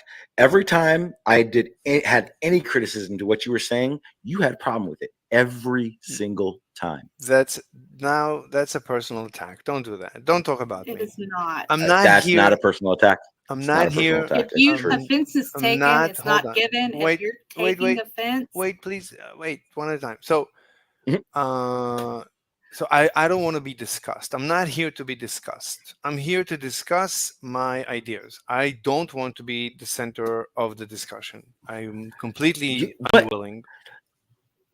No, you are willing. You can't. Okay, so when you came on the panel, Mhm. you thought everyone on that panel thinks it's ether, not that ether is a cause of gravity. You thought everyone in here did that, right? No. Okay, so then you knew you were going to be the one. No. I don't want to be discussed. I want my ideas to be discussed. I don't want to be the center of attention. Okay. I want my We theory. are discussing. We are discussing Mr. Slave's opinion. let me say Yeah, this that's so good. that I can leave, okay? This Mhm. will be my outro, so please don't interrupt. You'll get your outro. You won't be interrupted, okay? Mm. My issue that I'm taking with you, sir, is that I don't even, you know what? Never mind. Never mind. I can say something that will get I you. genuinely hope that Mhm. you can understand that if you want your rhetoric to be heard, if you want people to hear your message, Mhm. if you want them to take you seriously as somebody who is an intelligent individual who has something to say that is pertinent, Mhm. you need to be capable of taking criticism, and you need to depersonalize yourself from your argument, I'll ignore from that. your science, I'll ignore your from your comments. science. I'll ignore your comments about me. All the best science is objective. I don't disagree so much, but yeah, I mean, All you are doing is stunning your own personal growth by creating an echo chamber because you're you just attacking me now. refuse to hear That's criticisms a to personal your attack. argument. That That is is a not It's a a critique. personal attack. That's It's not a nice. critique. That, It's a critique. Not here an to be critiqued. observation. Not here for that. I'm What- here for my theory to be critiqued. Okay, and my And, critique yeah, but the is lines that of your- I can't critique yeah. your theory if you can't hear it. That's a personal Yeah. attack. I'll ignore it. It's not It's a personal not. attack. You keep saying that. It's so weird. It's not at all. The problem that we're having, the biggest issue that's happening right now is that you're not understanding that what you're saying, it has no explanation You're behind talking it. about And me. we're talking to you. Yeah. Now you are. Yeah, you're right. Finally, you are. Yeah. When haven't I? No. Just now. Yeah, that's good. Yeah. So yeah, go on. I'm sorry. I thought you were going to say something else. Go on. Okay, but literally, all this amounts to is yes, you can have an opinion. Yes, you can even call it the theory of everything. You can call it whatever the hell you want. But if you're going to have a back and forth, besides with just yourself, you have to expect pushback. You have to be able. You have to accept the fact that that's if personal. That's personal. it's not personal. What No, the- no. no, Talk it's not. about no. We can talk about my theory, not about me. I I'm did. not. No, I did. You're talking I about literally me. did. You're talking about Okay, me. then I don't want to be talked about. who is presenting your theory? Whoever it is, I don't want to talk about that person. That happens to be me. I don't want to talk about the person making the presentation. I want to talk about the presentation. Okay. So then, what is me saying? How do you test this? How do you verify good. this? That's What good. phenomena? That's Okay, good. That's perfect. good. How do you test? How do you test them? So I answered this multiple times. I mean, basically, gravity is the test. The constant speed of light is a test. And I have also the vertical accelerator test that maybe I'll describe next time. Those weren't tests. I'm sorry. Those were. Oh, jeez. I don't know. I think we have hit we're just gonna go in circles now, sir. And I do enjoy talking to you, so I don't want it to get any worse. I'm gonna go ahead and end this one out. I will put your link in the chat, so anyone who wants to check out Mr. Slave's channel, it will be in the description shortly after I end this. But regardless, Mr. Slave, I do enjoy talking to you. It is fun because it's never boring, and it's never silent, and that's all the stream needs. That's fantastic. That's fantastic. I appreciate all your questions, and it's terrific. And by the way, I have plenty of other propositions which will blow your mind. But we can discuss more ideas next time or between Absolutely. shows. And like I said, I feel actually I do know it because I heard you talking. Oh yeah, because I won't talk about that here. I don't know if you want people knowing where you're at besides around. But I do know you have other topics, and I'd like to delve into some of those sometime too. They're all revolutionary. Nothing is mainstream. Perfect. I like that because I don't like mainstream. I think mainstream has too much crap involved in it. Yeah. So maybe we'll do that next time we interact. We'll skip this topic because we've probably done this twice now, and then we'll talk about something else. Okay. Because I'm actually very interested on your views of other things too. Okay. Because last night I did hear you talking, and you weren't. I wouldn't call anything you said revolutionary, but it was very clear that you're not a one-trick pony. Right. Yeah. So we'll definitely touch into that next time we get a chance, Okay. whether it's here or in the background somewhere. But Sure. yeah, definitely. Okay. Absolutely, sir. All right. See you. Have a good one. You too. Bye. All right, guys. I'm gonna go ahead and end this one out. That was very nice. Let's hear his closing remarks. Is this the open panel? I wouldn't call anything you said revolutionary, but it was very clear that you're not a one-trick pony. Right. Yeah. So Yeah. we'll definitely touch into that next time we get a chance, whether it's here or in the background somewhere. But yeah, definitely. Sure. Absolutely, Okay. sir. All right. See you. Have a good one. You too. Bye. All right, guys. I'm gonna go ahead and end this one out. That was fun. Special. For everyone that just got here, I don't believe in Pegasus unicorn farts making things fall.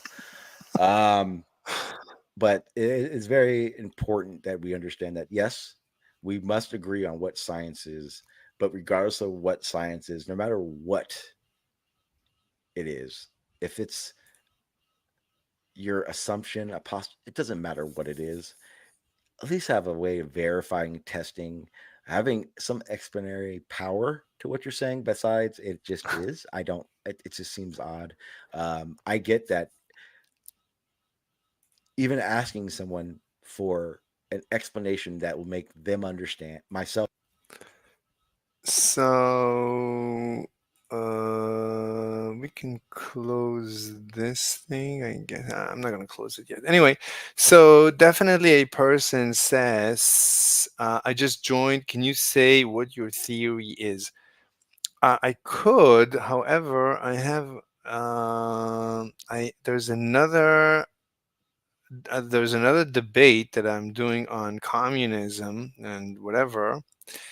Let me share it. This is with this gal, Comic Fox, whatever. So she's a communist. She wants to debate communism. And I don't know at what time. What did she say? At what did she say? At what time? Let me just tell her I'm free.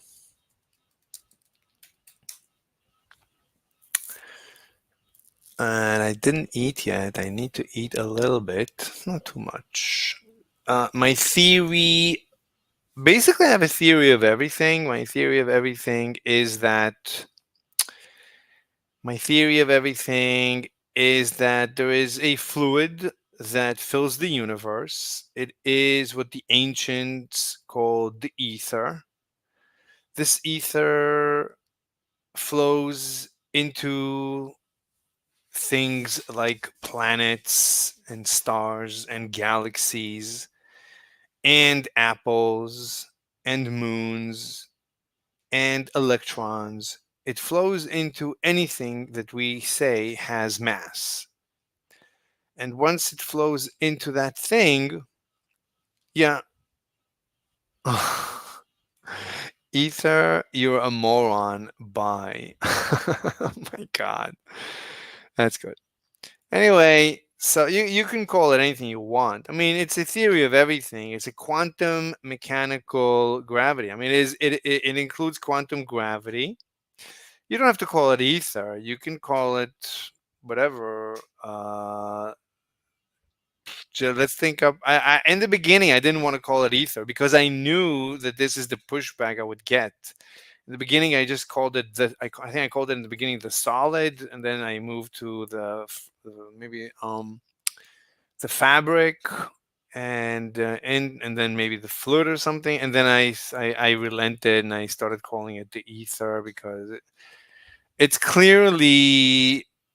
It includes the luminiferous ether, but I'm also adding to the luminiferous ether, I'm adding it to it gravitational ether. So it is also the gravitational ether. It causes gravity, and it is quantum ether. It also is the fabric in which all quantum particles wave. And it's a completely unified field theory. It explains the universe completely. All phenomena are explained. Now, the beauty of it is, of course, it's a correction to the existing physics. So I'm taking all of physics. I'm not touching it. I'm not modifying physics.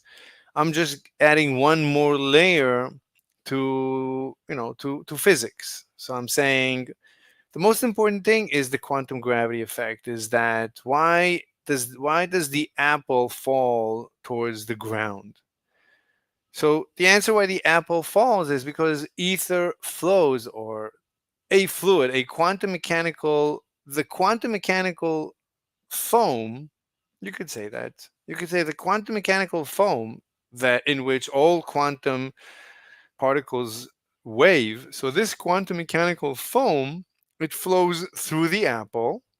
It is dragged into the earth, and it annihilates as it collapses into the earth. Definitely a person says, that sounds intriguing. What do you believe defines a theory? I would like to hear your definition. That's a good question. So my definition of a theory is that exactly as science defines it, except that I add another restriction. For me, a theory must be mechanical. So I like, for example, quantum mechanics. Quantum mechanics is completely mechanical. I don't like special relativity. Special relativity is not mechanical, but special relativity we know is true. And general relativity, which is an extension of special relativity with gravity, we know it's true. So I don't deny special and general relativity, but for me, they fit perfectly in my mechanical ether. So my mechanical ether produces the constant speed of light mechanically. And the constant speed of light produces time dilation mechanically. I have papers. I have a paper about how the ether assumption produces immediately the constant speed of light. And there's other people who've made videos that basically hint at the ether assumption producing time dilation. So, but my theory is mechanical. My definition of a theory is the same as the mainstream definition of theory, except for I'm adding a restriction that a proper scientific theory, I shouldn't say must be, but it's preferable for it to be mechanical.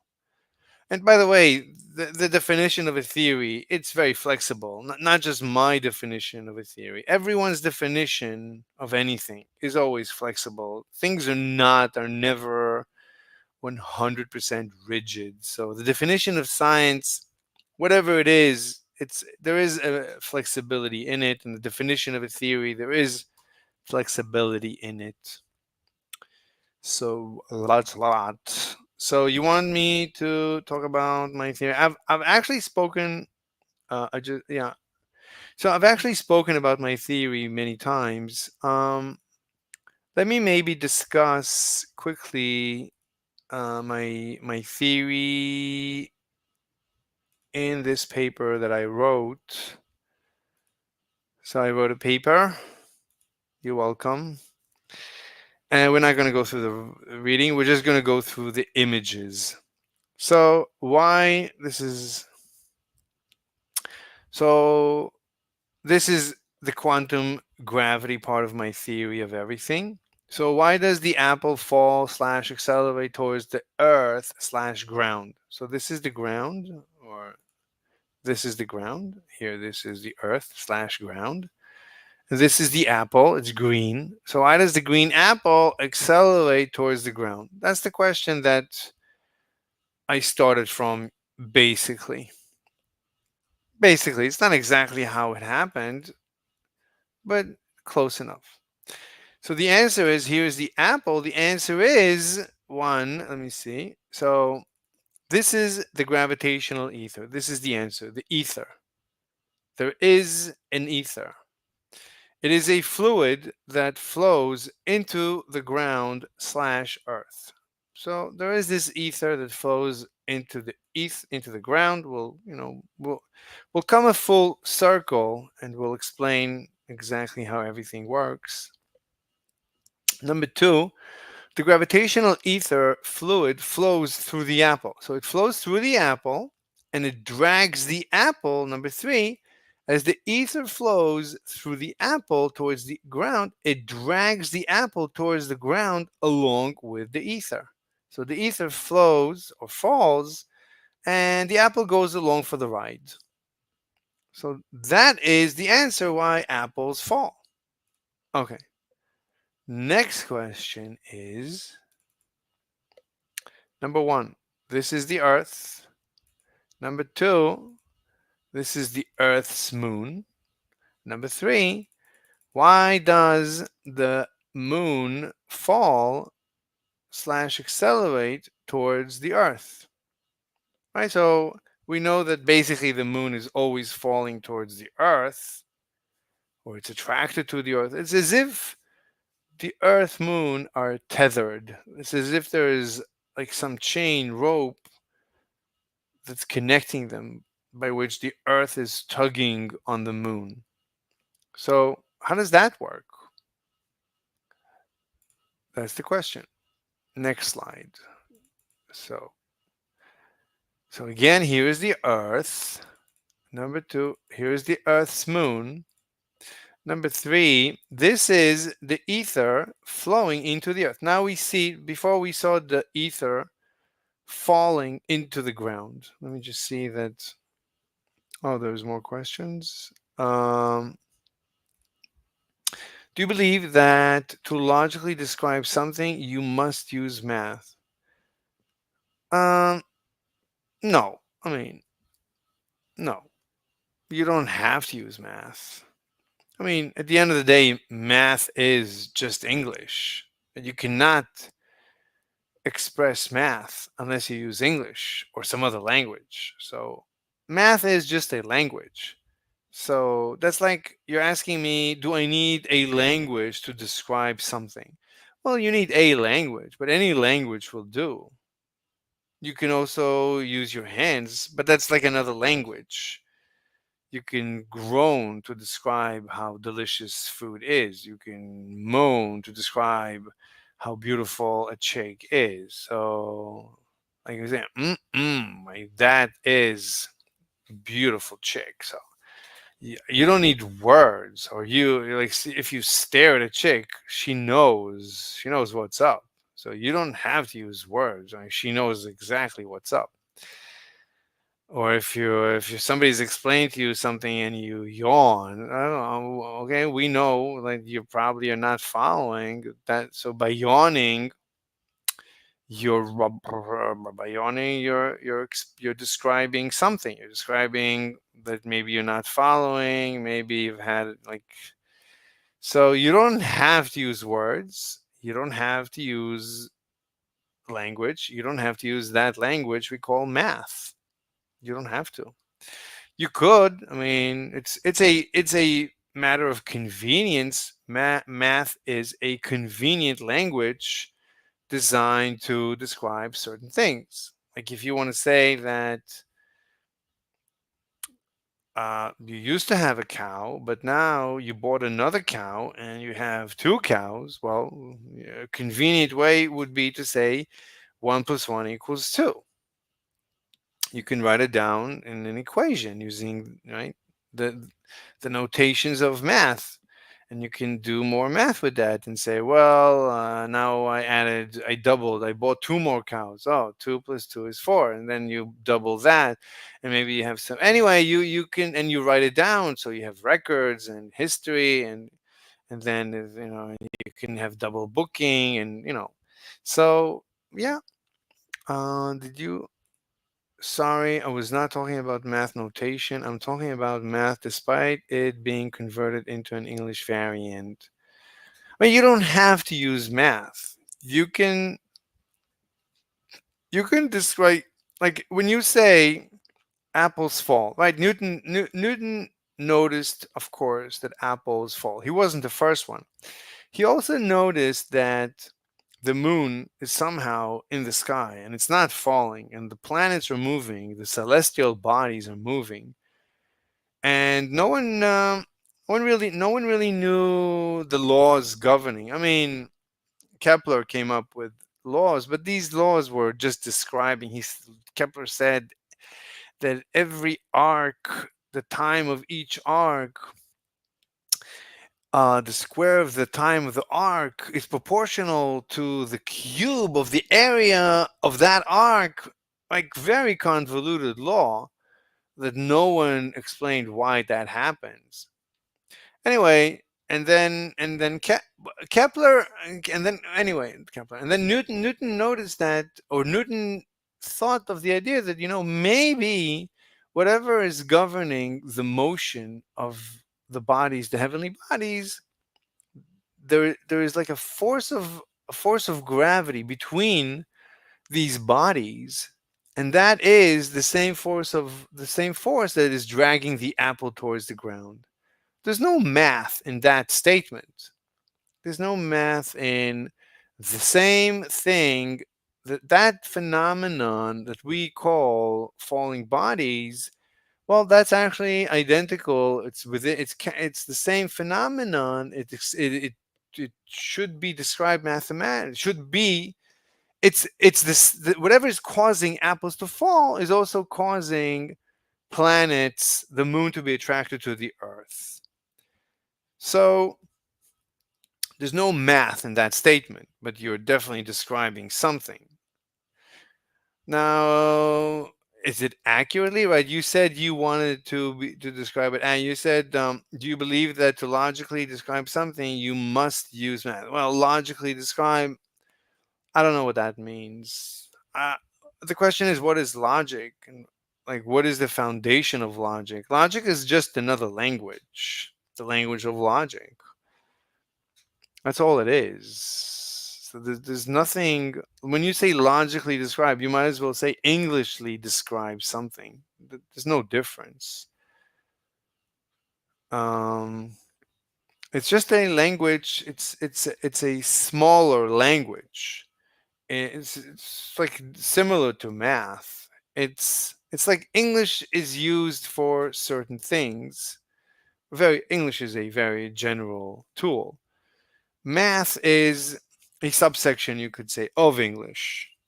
And so is logic. It's a restriction. You're restricting the size of the language, and that gives you some more powers. But ultimately, there's no distinction between moaning and English and logic and math, ultimately. As we know, math is not restricted to the language it is described in. It can be derived from independent cultures with different languages. Would you agree? Oh, of course. I mean, you can express, math is its own separate language that you can it's its own separate thing. I mean, you could say it's a language, but you can express math in any language. But it's like you can use hand symbols in any language. I think it's international. I don't know. It's a language, right? What's the definition of a language? Math is a type of a language. I think I would classify it as a language, because like in math you have definitions. I think everything starts from definitions, just like language. And anyway, this goes into philosophy of math. So I mean, we can discuss the philosophy of math. It's really interesting, of course. So anyway, this is the ether. The ether flows into the earth. As it flows into the earth, it's dragging the moon along with it. And that's what's causing the moon to stay, right? Again, this is it's going to be at the end a quantum mechanical explanation. But for now, this is the mechanics. This is how gravity works. Gravity works through this is the mediator, as we say in mechanics. So gravity is mediated by the flow of the ether, by the ether. The next step is gravity, or this is a galaxy, and the ether flows into our galaxy, and it's right. The galaxy is spinning, and the question is, what's holding it together? Well, it's again the flow of the ether, which we define as gravity. Okay. Next question is, this is already the universe, the entire universe with a few galaxies. And again, we see the ether flowing into each universe. And the question is, well, if we're set into each galaxy, now the question is in red, so the universe should run out of ether. So if the ether keeps flowing into all the galaxies, then very quickly the universe should run out of ether and the universe should collapse in on itself. So what's stopping the universe from collapsing, from an imminent collapse, as we say? So the answer is the answer to the question. Let me see. If something does not follow the mathematically congruent description of the same thing, would you say that the first, I don't know what you're saying here. If something does not follow the mathematically, I don't know what it means, mathematically congruent description of the same thing. Would you say that the first description is illogical? Like you said, logic is its own language that can be translated. I'm not following the question. If something does not follow the mathematically congruent, I don't know what you're saying. Michelle, hi, great to have you last night, Mrs. Slave. I appreciate you. Thank you, Michelle. Thank you so much. Your picture here is so beautiful. Jesus, you're gorgeous. Anyway, so back to Michelle. By the way, you can join me anytime. I'm gonna have to. Let me see. I am invited to a debate later, and I still have to eat. I still did not eat the foods. So, but oh, J. Michelle, where did you have Mr. Slave at? She hosted me on the Raging Tomato podcast. So I was. What's up, J Rock? J Rock. J Rock, missed you, man. Where have you been? Anywho, so let's get back. So I don't understand this question. If something does not follow the mathematically congruent description of the same thing, would you say that that first description is illogical? I don't know what you're saying. I honestly don't understand what you're saying. Michelle, he did our conspiracy debate on Mod Monday. Yeah.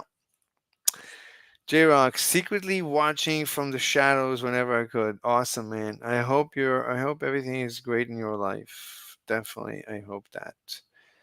So we may continue. Anyway, so the answer to why the universe does not collapse is because we have to introduce now a new phenomenon, namely dark energy. So dark energy, and of course I'm fully compliant with all of mainstream physics. So I need dark energy for my ether because, right? So dark energy, this is the creation of new ether in the universe. So new ether is always popping into existence everywhere.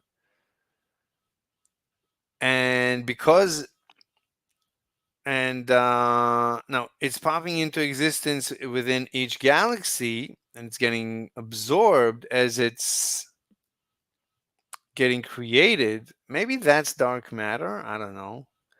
But anyway, dark energy is the creation, especially between galactic clusters. So definitely a person. So what I am saying is that any system that is described, like in your example, visually, can be translated to the language of logic, or in other words, math. Any system that is described, like in your example, visually, can be translated to the language of logic, or in other words, math. I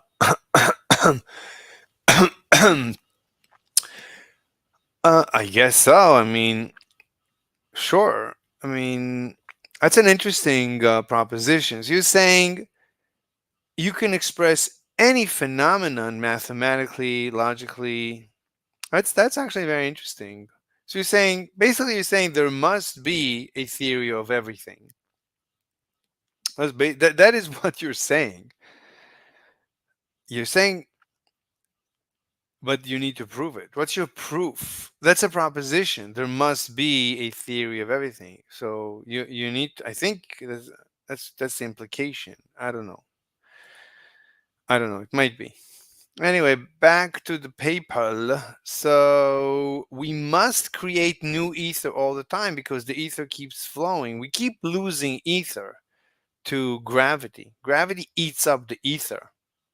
So we have to create new ether. Otherwise, the galaxies are going to collapse on each other and the universe will shrivel back to where it started from. So in order to avoid this collapse, there must be dark energy. Now, we know there is dark energy. We know galaxies and are moving away from each other, and the universe is expanding, and the expansion is accelerating, which is in line with the constant dark energy. But now we know now we know a little bit more about it. So this dark energy, well, yeah, that's what we know. All right, let's continue. That was figure 7. Figure 8, I think there's only 9 figures in this paper. So Definitely a person says, great. I would like you to translate your theory as any logical system can be translated. A logical system fail this feature. Great. I would like you to translate your theory as any logical system can be translated. Illogical systems fail this feature. Okay. I would like you to. So you want me to translate my theory to be logical. How is it not logical? I don't understand how it's not logical. What's not?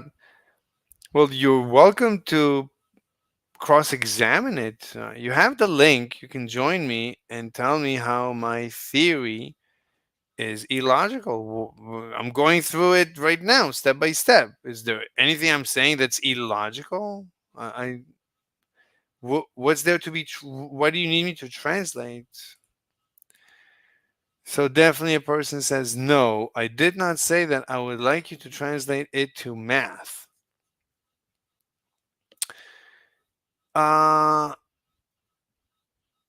You would like me to translate it to math. I mean, I don't know if I'll be able to do that. I just don't know. I mean, the first step is to propose, the general theory, the big idea, the mechanism, without the details. Basically, anyone who understands what I'm saying can come up with the mathematical expression. I mean, I don't know quantum mechanical mathematics almost at all. So I wouldn't know where to begin. But basically, this is I think that this is just quantum mechanics. So quantum mechanics has a mathematical construct that people use quantum mechanics to explain quantum mechanical effects and quantum mechanical interactions. So this is just, you could say that I'm just proposing the graviton. This is the graviton. I think that's basically it. This is just the graviton. I think the graviton is the particle of ether. Ether is composed of little particles. No, it can't be. Because quantum mechanics, every elementary particle in quantum mechanics is a wave. So that it wouldn't fit the paradigm. So, but it's, I don't know. I don't know enough about the definition of quantum mechanics. I don't know if we could say that we can have particles in quantum mechanics. Well, possibly. I just don't know definitions. It might be just semantics. I don't know enough to have an opinion so much. I can explain the little bit that I understand how the universe works, how, like, this is my theory of everything. If you can express it mathematically, go ahead. So definitely a person. What would prevent you from converting your theory into the language of logic? Lack of experience in a field does not prevent you from being able to logically describe. I mean, I don't have anything to say at this point. I just don't. I mean, right now I'm still working on the details. Like, let me finish the presentation. And then we can, yeah, I don't know what to say. I mean, at this point, I don't know. I wouldn't know where to begin, honestly. Like, I need a question. What is the question that I'm trying to answer? So in the beginning, I didn't know why the apple falls. Basically, you could say. So I came up with a mechanism to cause the apple to fall, and that gave me quantum mechanics, and that gave me dark energy, and at one point it gave me the constant speed of light, therefore special relativity, therefore general relativity. But this is it follows, everything makes sense. But the question is, I don't know. I need you to ask me a more specific question in order to lead me. You need to lead me more specifically. So this is, now we're going into quantum mechanics. This is an electron. An electron is obviously a wave, but for now, let's just assume this is the electron and the ether flowing into the electron. And according to my theory, the ether annihilates as it interacts with the electron. And during this annihilation, the electron gains its mass. So this interaction is the Higgs mechanism. So I think the Higgs mechanism is this interaction. Through this interaction, the electron gains its mass and the ether is annihilated. Figure 9, I think it's the last figure, is it? Yeah, it's the last figure. So this is the ether. The ether flows into the electron. It gets annihilated. Once the ether is annihilated, there's a vacuum here. But there's not a vacuum here. So what I forgot to mention, I should have read my notes, but when we said that there is ether here, this ether, it's creating a positive pressure. This ether is always creating a positive pressure, right? We're always adding more ether. We're always oversaturating the universe with ether, and that's what's pushing the universe apart. So there is a pressure. I don't think there's a way to avoid it. Because there is no. It's not that the ether, right? There has to be pressure. If there is no pressure of ether, if new ether is not creating extra pressure, if we're not always pressurizing the system, but we are evacuating the system, then the system is not going to work. It's not going to function. I don't think so. So I think we have to always create a positive pressure, and we have a vacuum or a low pressure here, positive pressure, low pressure. That is what causes the flow. The reason why we have flow, and that explains the flow of the ether. So why does the ether flow? It flows because everywhere in the universe there's positive pressure of ether, but inside every electron and every quantum mechanical elementary particle wave that has a mass, there is a vacuum of ether. There's a low pressure. Well, there's a vacuum. The ether particles were just annihilated. That's why they flow from high pressure to low pressure. That causes the ether flow. Okay, I have a message. Let me check. Oh, she said, oh, yes. Yes, she said 7 p.m. I forgot. Okay, 7 p.m. EST. Okay. Good to go. We're good to go. Let's check. Let's check.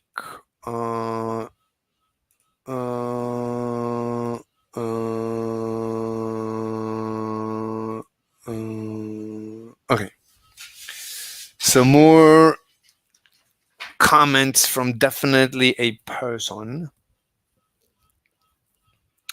But I'm going to have to go soon because I've been streaming for a long time and I got to go. So, great. I would like you to translate your theory. Good. Next step is no, I did not say that. I would like you to translate it to math. Yeah, I understand. Would you, what would prevent you from converting your theory into the language of logic? Lack of experience here. Okay.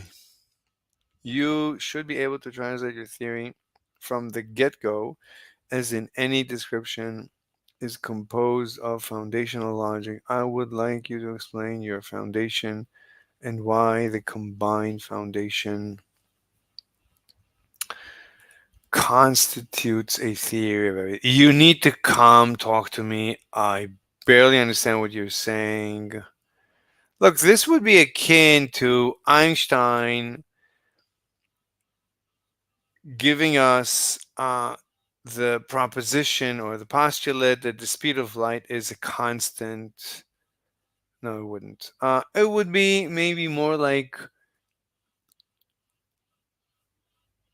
imagine Einstein would say, I don't know, or maybe Newton. Imagine Newton just telling us, I postulate that whatever causes gravity, whatever the gravity of falling bodies is the gravity of interstellar of celestial mechanics.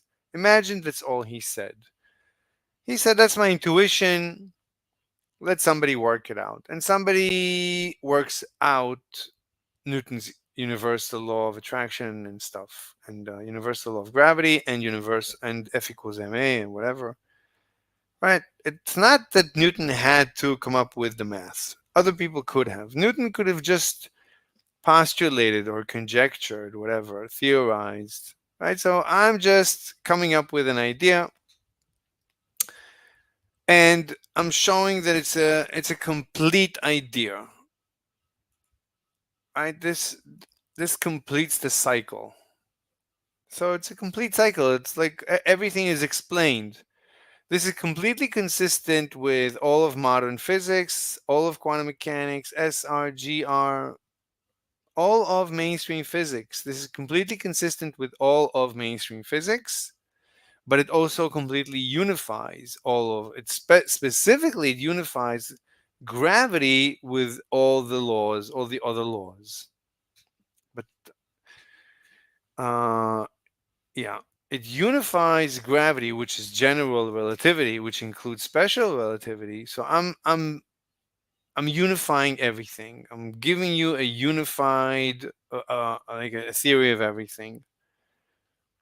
I'm unifying everything. I'm giving you quantum gravity, I'm giving you a mechanical universe. That is quantum mechanics. Quantum mechanics is the assumption of a mechanical universe. So I'm following the footsteps of quantum mechanics, and I'm giving you quantum gravity. I'm giving you gravity at the quantum level. Newtonian physics is not a theory of everything. I agree. Despite it being useful, I agree. It is incorrect. It is incorrect. Okay, I guess. Okay. Let me see. It is incorrect.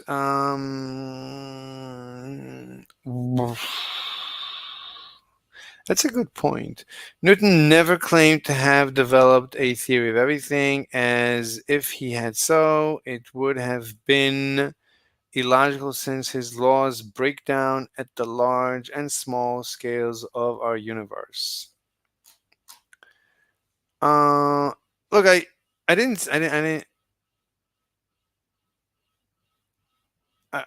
say that. I agree. I agree with mainstream physics. I'm not saying. You're saying Newtonian physics is not a theory of everything. I didn't say Newtonian physics is even a theory. It's not. There's no mechanical explanation. So but fine. It's somewhat of a theory. Okay. Despite it being useful, it is incorrect. That's like saying Coulomb is incorrect, because Coulomb at the quantum level fails. Would you say Coulomb is incorrect? At the quantum level, fine. At the quantum level, we have quantum mechanics. But we know that quantum mechanics sits on top of a field. So it's my ether field. So it sits, it's all quantum particles are waves in an ether field. And gravity is the flow of the ether field into massive objects. And that is that should give you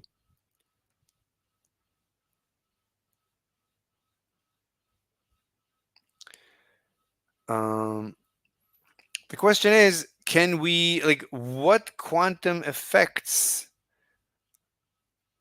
So does an electron, let me see. Oh, okay.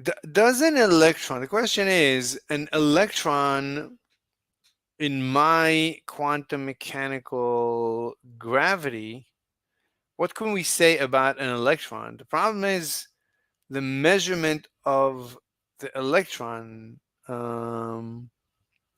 What would be different about the electron from our perspective? Now that we know, let's say, okay, assuming ether, assuming the electron experiences gravity through the ether flow, how would we detect it?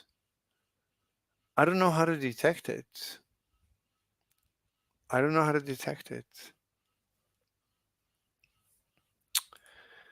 Mainstream physics is not even close to a theory of everything. Everything is theoretical and breaks down. This is a huge problem in all models that describe our world. Why I am saying this is because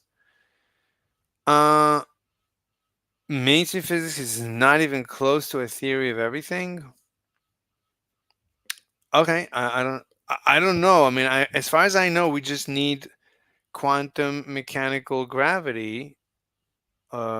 I'm just adding, I guess, quantum mechanical gravity, that is, and I'm explaining the reason for relativity, special relativity. Until now, there was no explanation. You claim to agree with mainstream physics, which is composed of illogical systems. Like what? What's illogical?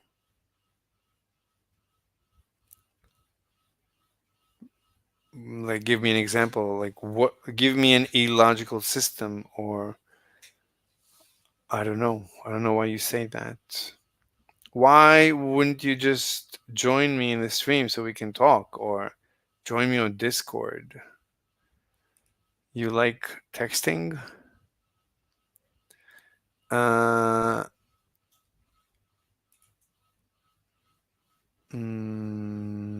right. Why don't you connect? Well, why don't you? I don't know. Are you on our Discord? Did you join my server? So here's a link to my server. I'll give it to you. Mainstream. All right. Here's a link to my server, to my Discord. That's the best thing, so that we can continue talking. I get the feeling that you know your stuff, and I would really appreciate talking to you. So I don't know if you've noticed, but most people that I debate don't debate on the merits. They don't debate me about my theory. They don't debate like you do. They don't ask questions like you do, which is what I need. So I'd like to further discuss my theory with you. Let me see. So instead of me choosing mainstream physics, I would like you to point out a portion of mainstream physics that you agree with. I agree with all the mainstream physics that I know. Maybe I don't know enough. I'm not like a physicist. I know very little physics. So I don't know what to tell you. Like, I agree with general relativity as far as I know general relativity. Okay. What do you know? Please point it out. let's go with general relativity. I know that in general relativity you get time dilation. So my ether gives you time dilation. Maybe I should write a paper about gravitational time dilation. It's completely mechanical under my ether.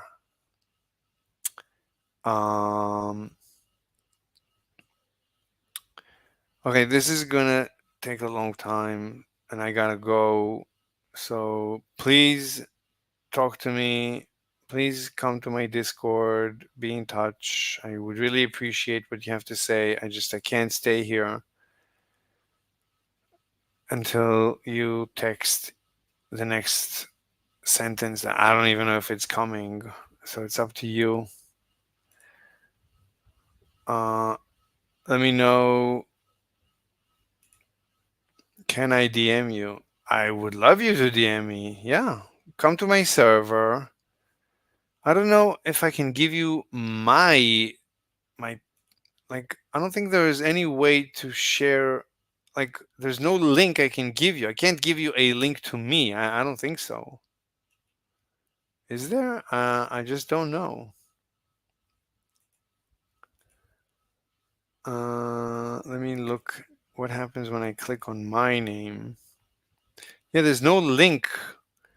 I can't share. There's no way to share. I can only share my server. I can't share. Yeah. Yeah, there's just no way on Discord to share a link. To share a link to me. I can only share. It's fine. There's no way for me to share, so I can only share my server, which I shared here above. So come to my server and you can contact me. Of course, you can DM me. I'd love you to DM me. I can see that you are brilliant. I'm looking for feedback. Oh, is that you?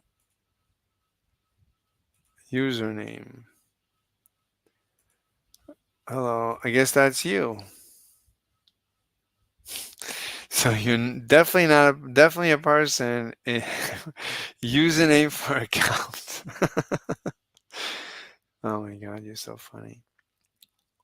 Okay, so let me go to eat. Yeah, I got it. Yeah, you saw it. All right, man, or woman, or however you identify. I'm gonna go. I'll be in touch. I'll talk to you. You can DM me as I'm getting a bite, and I'll see everyone later tonight. Probably like in about an hour. I'm debating a communist. Should be interesting. All right, see you. Bye bye.